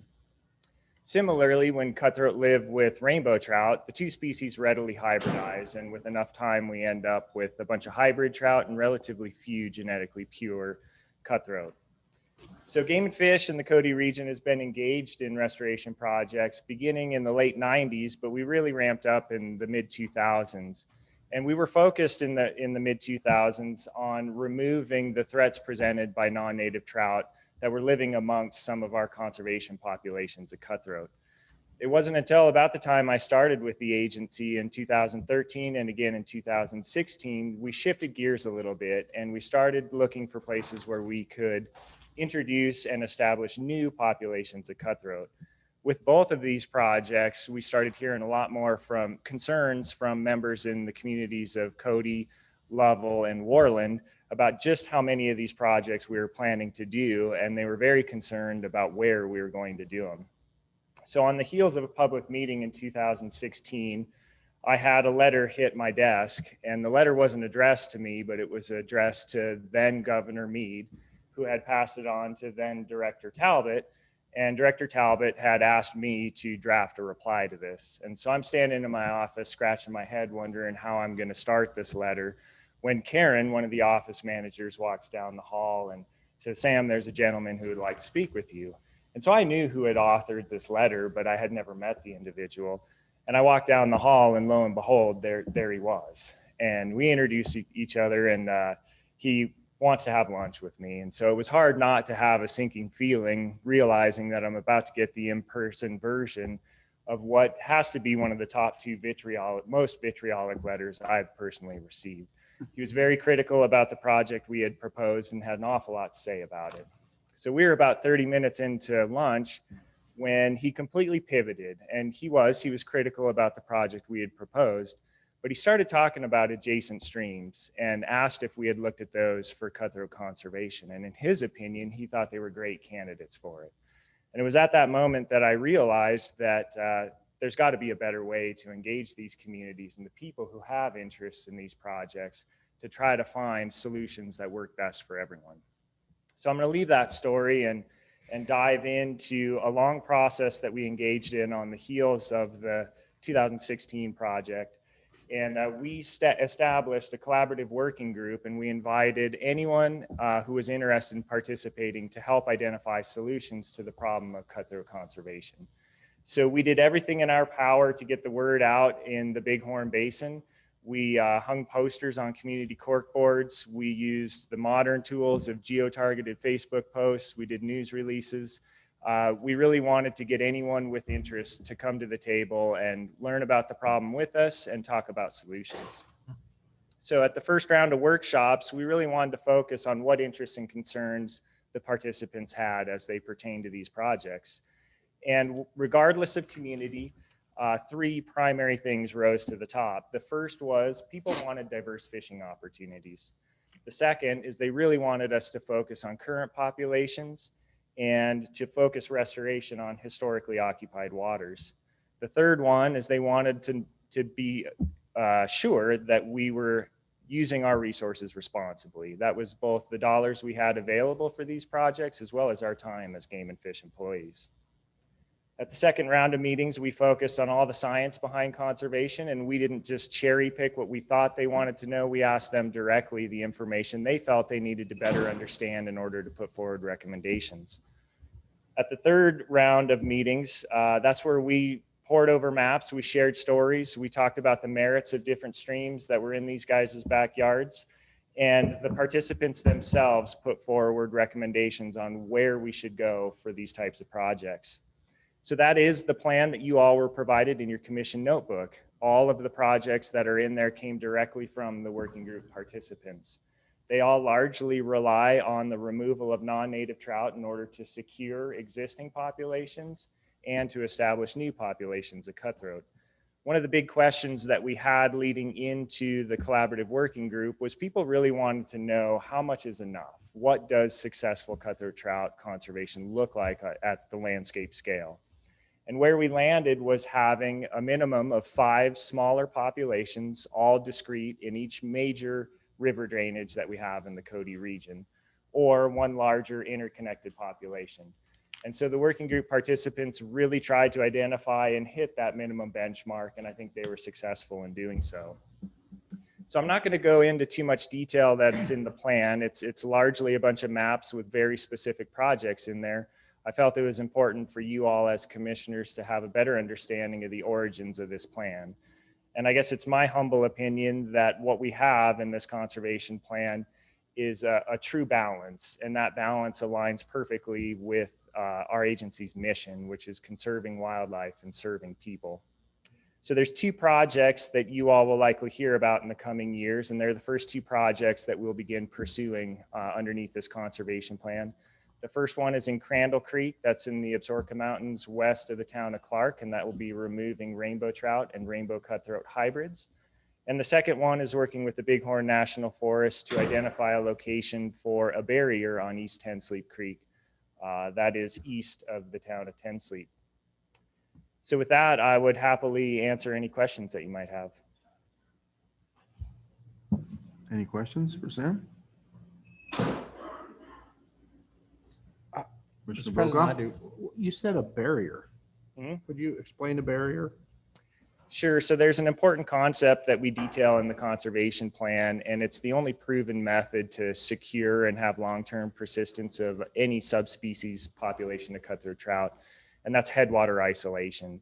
So because these species of trout don't do well long-term in the presence of non-native trout, they have to live on their own. And so we look for these headwater areas.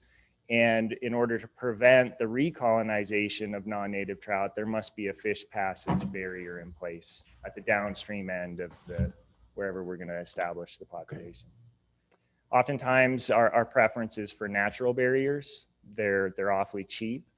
In situations like East Ten Sleep Creek, we don't have one, and so it requires construction of a barrier.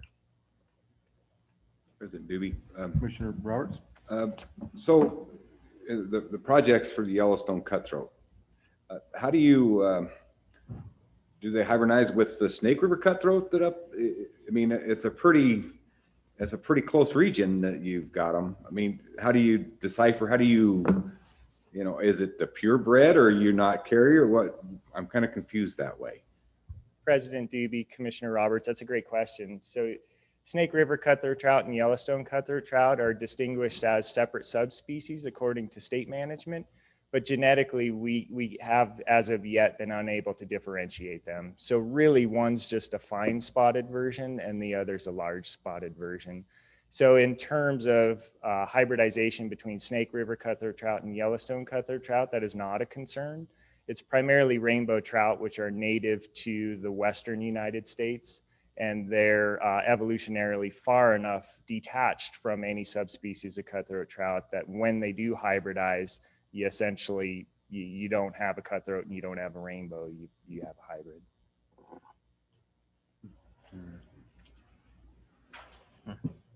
Any other questions? Comments? Awesome. Thank you. Thank you very much. I appreciate all your hard work and everyone else.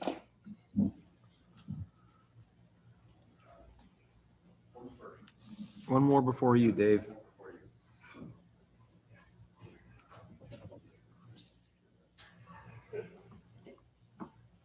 Mr. President, members of the commission, every year, I guess for the benefit of the new commissioners, every year you will see projects coming to you. The number of projects will vary. In the past, it's been, and this is money that's provided from the commission to the Animal Damage Management Board by statute. It used to be 100,000, then it was 150,000, and now it's 200,000. So from this point on, you will hear from Jerry Johnson, who hopefully we have on board right there. He is. To run through these projects. There's 15 projects, I think, in total. These have been reviewed by ADMB, co-chaired by Director Nesvik, and we have staff in the room too that can help address any questions you may have. With that, I'll just turn it over to Jerry and let him run through those. Okay, thank you. Good afternoon, Jerry. Good afternoon. Thank you, Mr. Kennedy. Thank you to President Doobie and commissioners. Good afternoon. My name is Jerry Johnson. I am the Predator Coordinator for the Department of Agriculture.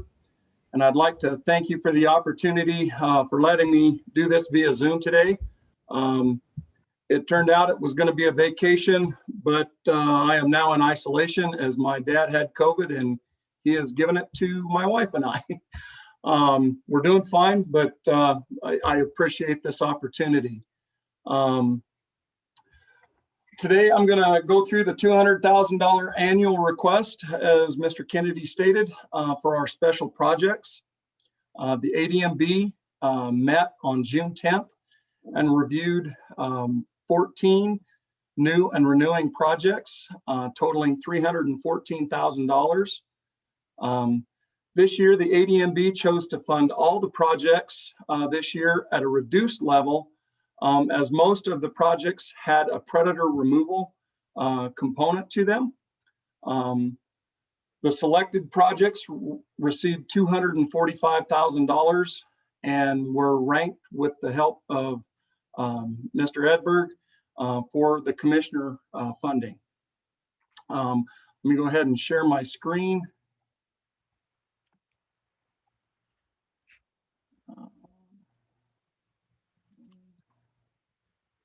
Hang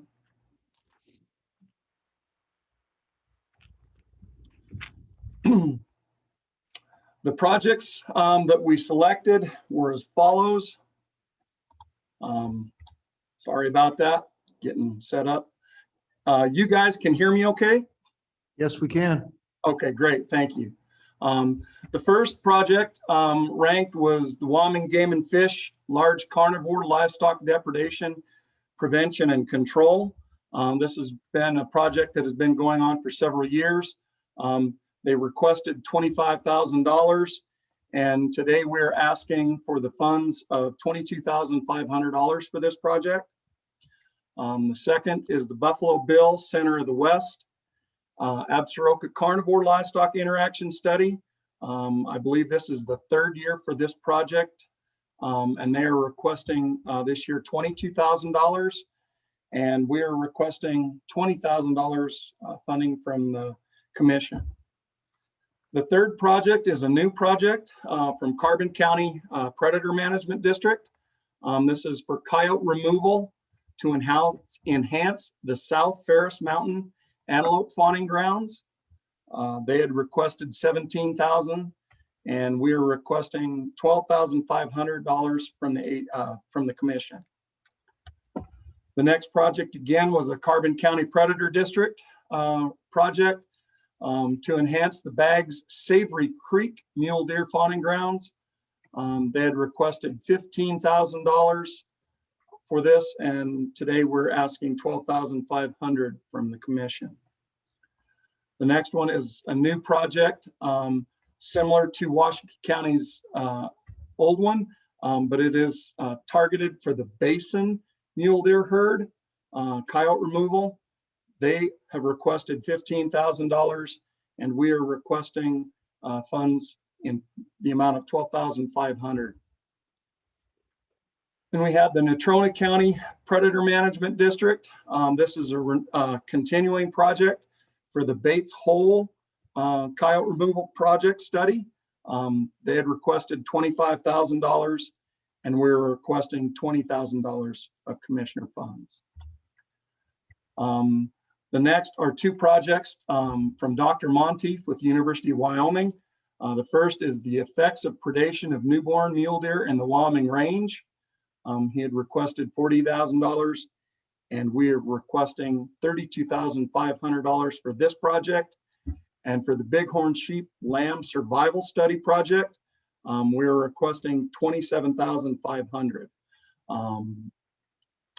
Then we have the next project is the Converse County Predator Management District. This is a new project for coyote removal to enhance the Sand and Sage Creek mule deer fawn survival, and we're requesting $17,500 from the commissioner funds. The Fremont County Predator District has their coyote removal project for Hunt Area 36 for mule deer fawning, and we're requesting $10,000 for this project.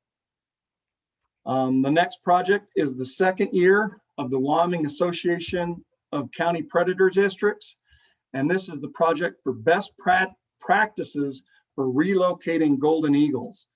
This is a project that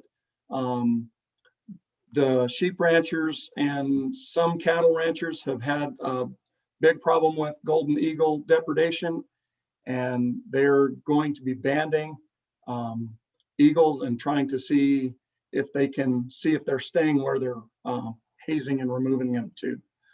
They requested $45,000. The Game and Fish we would like to get funds of $4,500, with the balance coming from the ADMB funds of $28,000 for a total of $32,500. And we have the Natrona County Predator Management District.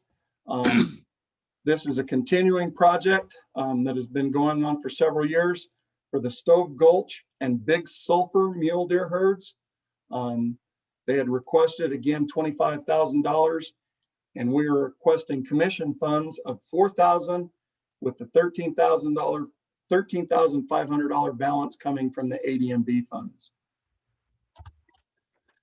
The Natrona County Predator District also had a raven removal project, and we're asking $4,000 for commissioner funds for the sage-grouse project, and $1,000 balance will come from the ADMB funds.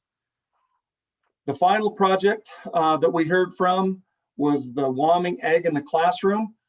This is a project that does not qualify for Game and Fish funds, as there's a diversion issue, I guess.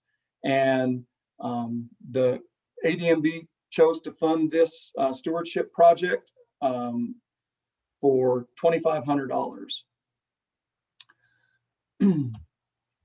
Last year, as I presented these project, I was asked on the coyote removal projects, how many coyotes were removed. I have a quick rundown of the coyotes that were removed in each project. The Bates Hole project removed 196 coyotes. The Stove Gulch They were limited with some aerial hunting time issues, and they removed 46 coyotes from this project. The Washakie County Bighorn Basin project removed 100 coyotes from their project area. And the Fremont County Deer Project, they had some aerial hunting issues, and they successfully removed 64 coyotes from their area. Also, to kind of follow up on a question that one of the commissioners asked yesterday about wolf takes in the predator zone. In 2020, Wildlife Services had removed 16 wolves in the predator zone. And in 2021, they removed 6 wolves and 1 den in an area that damage had been historically reported. We do know that there are a few others that are taken by other hunters and predator boards, but that is the Wildlife Services hard numbers. Are there any questions? Any questions for Mr. Johnson? Any comments? I would entertain a motion. I'll move that we approve the project selected for funding. Is there a second? I'll second. Moved by Commissioner Ladwig, seconded by Commissioner Jolovich to approve the Animal Damage Management Board's selected projects. Any questions, comments? Commissioner Brokaw. Mr. President, there's some really good projects in there. And my question is, like the Raven study, Raven removal for sage grouse, $5,000 request, $2,500 allocated. On a project like that, will they still be able to achieve their goals with the cut in funding? Did you hear that, Mr. Johnson? Yes, I did. One of the things that we did have an issue with this year, and they did get not $2,500, they got $5,000 in funding. That has historically been what we have allocated to them. They did have some issues last year with the big snowstorm. They got all set up to do their testing, to get them coming into the bait. And then we got the big 3-foot snow. And before they could get out and poison, they all flew off basically. So there are still some work that they can do with that. But yes, they can do a lot of good with the $5,000 from what they have told us. Okay. And it was their recommendation. They always apply for a little extra in case we have it.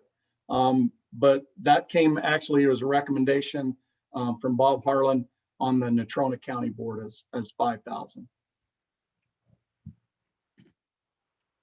Any other questions? All in favor? Aye. All opposed? Okay, thank you very much, Mr. Johnson. Thank you. Appreciate it. You have anything to say? Yep. Okay. All right. Well, All right, Dave. Now you're up.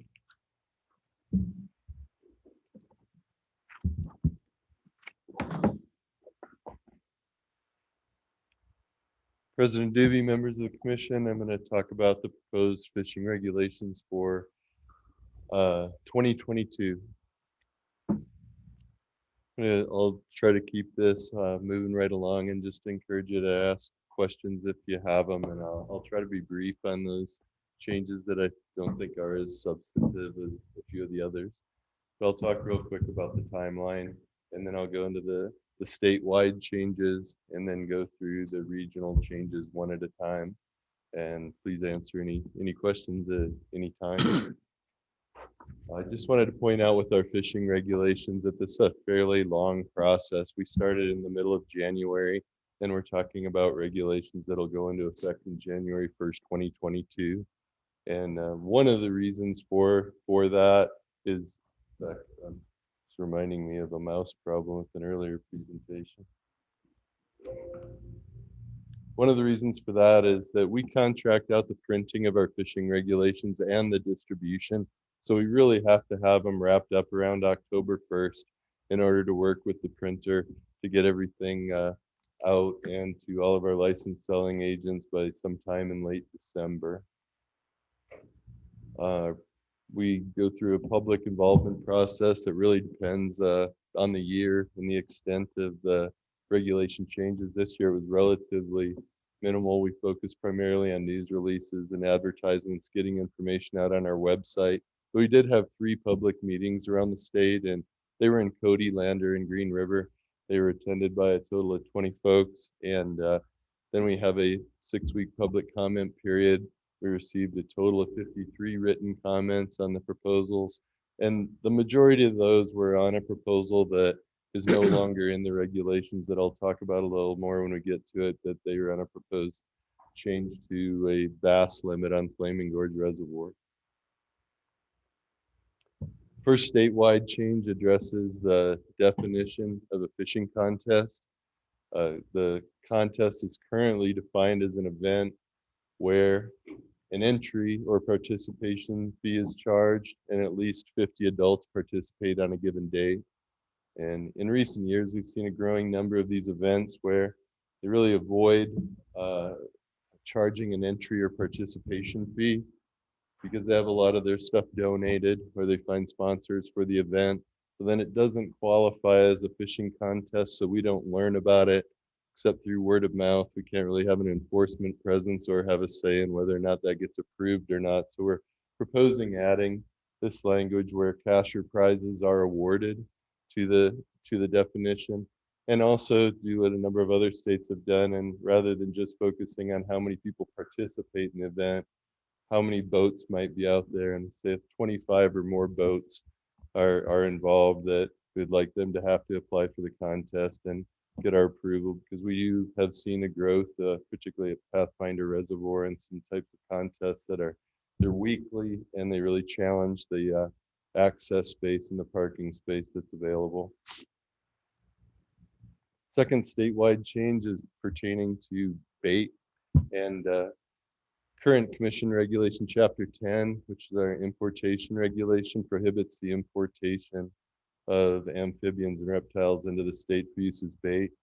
But we're proposing that we, and then chapter 46, so I'm sorry, getting ahead of myself, but we're proposing a change that says amphibian reptiles shall not be used as fishing bait at all. And frogs, some salamander larvae are popular bait in some states where they have a lot of bass or musky fisheries. See fairly limited use in the state of Wyoming of amphibians, but we have a growing concern over amphibian diseases. You may have heard of chytrid fungus. We also have a salamander disease that's out there and spreading. It hasn't yet reached this part of the country, but we'd really like to get ahead of the stemming the tide of the spread of those diseases in Wyoming by just prohibiting the use of amphibians and reptiles, live or dead, while fishing in Wyoming.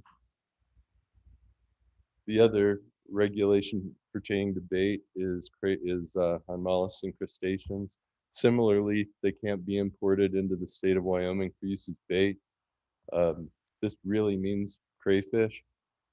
I can't think of any other mollusks or crustaceans that people would ever use. And we have a regulation right now that in chapter 46, it says crayfish shall only be used as live bait in the body of water from which they're captured. It's really a difficult regulation to enforce once people take them home and head back out with them again. We have no idea where they came from, where they might be going. It's really relying on an angler's word on where they were captured initially. We also just recently found, you probably heard, that we have invasive rusty crayfish that are well established in the Laramie River. We want to make sure that they don't get spread elsewhere in Wyoming. So we'd like to add language to say that once transported away from the water of capture, they can't be used as live bait. Anglers could still freeze them, they could still use tails, they could still transport them around, but not live. I also would point out that we just realized in revising chapter 52, which is our non-game wildlife reg, that there is a statement in there that says In accordance with chapter 46, once transported away from the water of capture, crayfish shall not be used as live bait, and that doesn't actually exist there yet, so we're trying to add it. The other statewide reg is pertaining to creel limits of splake. This is a suggestion, I think came from Sam actually, that splake are a hybrid between a lake trout and a brook trout that are very difficult to actually tell from a lake trout at times. You really have to just look at how forked the tail is. And right now we have splake lumped in with trout where there's a 6 fish limit on them. And we have splake are lumped in with trout, and lake trout have their own limit. So here's the proposed change would be to move lake trout into an in combination with lake trout limit so that anglers and law enforcement folks don't have to worry about telling the two critters apart. There would just be a combined limit of 6 fish. That's all the statewide changes. It was going to move into the regional changes and just go around. There are none for Area 5. So I'll just start with Area 1. I think there's only one, but that's it pertaining to live bait fish. Live bait fish have never been allowed for use as bait in areas in the Snake River drainage, the Bear, or the Green River drainage. But in Area 1, we've had a long-standing tradition and regulation exception that live bait dealers can keep their minnows alive right up until the time of sale. So they're freshly dead and don't have to be frozen. The popularity of that practice with bait dealers has waned, and we still have 3 bait dealers all in Lincoln County, I believe, that are keeping live bait fish until the time of sale, but we'd like to prohibit that activity. We've spoken with all of them. They're on board with the change. We didn't receive any negative comments from them about that proposed change, but it would really just be striking the language that allows them to even possess those live bait fish. So really, they wouldn't be live bait dealers anymore. They'd sell dead bait fish, and they don't need any sort of license from us. Moving into Area 2, there's a change on Bighorn Lake, which straddles the Montana state line, primarily in Montana, very little of the reservoirs in Wyoming, but we have typically just let Montana Fish, Wildlife, and Parks set the regulations for Bighorn Lake, and we generally follow suit. They have changed their crappie regulation to 15 fish per day, 30 in possession, and we're suggesting the same change for Wyoming side of the border. The only other change in Area 2 is in Upper Brooks Lake, where we had a special regulation that the creel limit on game fish be 6 per day or in possession with no more than 1/12 inches. This is really a brook trout fishery, and this was an attempt to increase the average size of brook trout and the condition of brook trout. It's been in place since 2012 and monitored extensively, and we've seen no response in the brook trout population. So we'd just like to go with the statewide reg there and essentially give up on that experiment and get rid of a special regulation. Moving over to this area, in Area 3, the North Tongue River drainage, which is right up by Burgess Junction. For those who aren't familiar, the stretch that has a special regulation is Bull Creek itself, which is a tributary that flows north into the North Tongue River. And then the North Tongue River drainage upstream of Bull Creek is managed under a special regulation where all trout have to be released to the water immediately, with the exception of brook trout, and that it's an artificial flies and lures only stretch. We've seen immediately adjacent downstream of this special regulation section a drastic decline in the trout population. So we're proposing extending this special regulation section downstream by 4.5 miles. That's due to that decline in the trout population that I mentioned, where it's decreased by 83%. And we, same time, well, not the same time, but since 1999, we've seen a 40% increase in angling pressure, and a decline in catch rates. This regulation was proposed before back in, and we ended up dropping it at that time, but we had not yet seen this this big population decline that has since occurred. We did a creel survey in 2019 called Paul Mavrakis' crew did, and they interviewed 774 anglers on the ground and asked them if they'd be in favor of extending this catch and release and no kill other than brook trout regulation downstream 4.5 miles, and 80% of them were on board. So we're proposing to move forward with that this year in 2022. Sand Creek, I can skip. That's really just a semantics description of an area that's managed under an artificial reg. It's under a regulation exception. It's not a substantive change. Moving into Area 4, there were no changes for Area 5 in southeast Wyoming. We manage Flaming Gorge collaboratively with the state of Utah, straddles the Wyoming-Utah state line, and try to strive for consistency in regulations with the Utah Division of Wildlife Resources. Utah has a 4 kokanee per day limit. We've been at 3 kokanee for quite a while. We stock a lot of kokanee in Flaming Gorge Reservoir. We try to stock 1.65 million annually. That's a combined effort of the Game and Fish Department. We stock about 900,000. And then Utah and Jones Hole National Fish Hatchery try to stock the remaining 750,000 into the gorge. We had a long, hard road to trying to meet that target.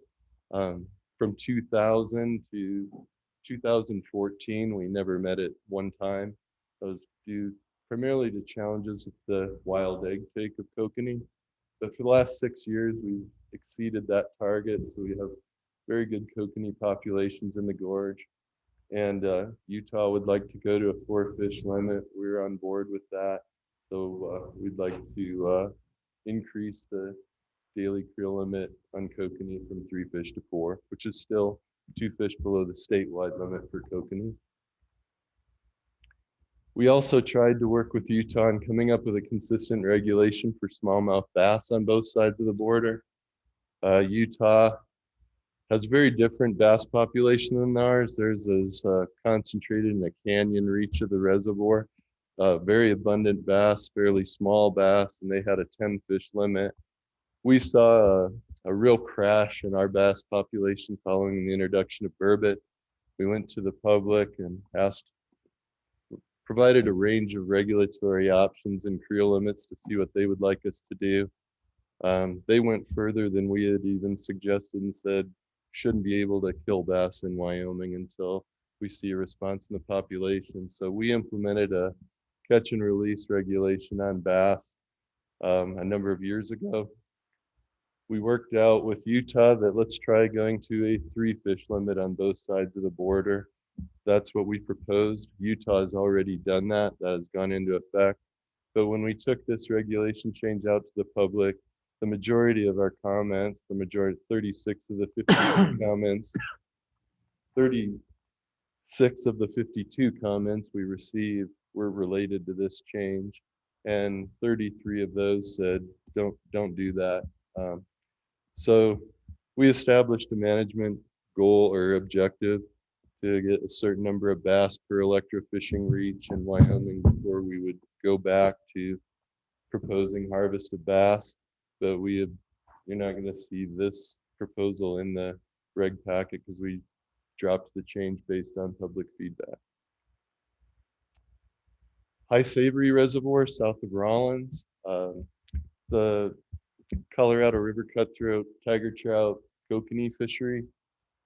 We have established really large tiger trout in that reservoir. They were stocked in an effort to help control a sucker population that was really abundant. They're a hybrid that's an effective predator. They've reached really large sizes now, and there's some concern that with the Chokefoot Cherry Wind Farm development and the improvement of that road south of Rollins, we're going to see a lot more fishing pressure, and we may see excessive harvest on these fish that we've been trying to get up to this large size. So we're suggesting limiting the harvest of trout to 1/20 to try to hang on to that abundant population of large tiger trout. And then further north in area, well, I guess throughout area 4, there's a number of minor changes to fishing closures. Just briefly, right now we have a short reach, I think it may be 500 feet below LaBarge Creek barrier, where we have not been allowing angling. Like to open that closure and open it up. Meadow Lake is closed right now, I think on November 21st, but the adjacent Fall Creek WHMA closure that people use to access Meadow Lake closes on December 1st. So we're just proposing aligning our closure dates on Meadow Lake with the WHMA at Fall Creek. And I can't remember the WHMA that's also just northwest of there, but we'd have consistent closure dates of December 1st on 2 WHMAs and Meadow Lake. We have a fishing closure on Soda Lake, but it's entirely enclosed within the Soda Lake WHMA. So we feel like that's just a redundant regulation. That's really an unnecessary double closure and reg. So we would just eliminate that one and go with whatever the WHMA closure dates are there. And then we have State Hospital Pond near Evanston that's just open to the residents of the facility for angling. The habitat there's been horribly degraded. It no longer supports fish. We don't stock it anymore. We don't need a closure there. And the last change is actually, this is a statewide change, but it's the very last regulation in chapter 46. So I guess I have it at the end. But a number of years ago, we went through an exercise to look at what other states have done with fishing closures in the emergency of elevated water temperatures. And a number of states have some fairly complicated criteria. They do a lot of monitoring and say, when we hit this trigger, we're going to shut a fishery down. For a number of reasons, we chose not to go down that path, but we implemented this emergency closure regulation that says that specified waters may be closed to all fishing because of an emergency upon 48 hours notice. Our concern after speaking with Jenny Staben is that we don't necessarily want to close fisheries to all angling in the case of the elevated water temperatures. We may want to just close a fishery from 6 a.m. to 10 a.m. or close it to catch and release angling. So we suggest striking that word. And then we wanted to get rid of upon 48 hours notice in case of another type of an emergency, whether that was a chemical spill or something else. The 48 hours notice wasn't deemed necessary for an emergency. That's all the changes that we're proposing, and I take any questions that you have. Thank you very much. Any questions for Dave?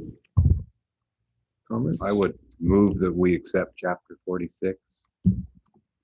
Fishing regulations. It's been moved by Commissioner Roberts, second by Commissioner Byrd to accept the commission's chapter 46 fishing regulations. Any more comments? All those in favor? Aye. Those opposed? Okay, thank you very much. Is there any call to the public? Megan? Anybody here? Is anybody still here? Entertain a motion to adjourn. So moved. Moved by Commissioner Jolovich, second by Commissioner Byrd to adjourn the meeting. All those in favor? Aye. Thank you very much. Thank you, Department.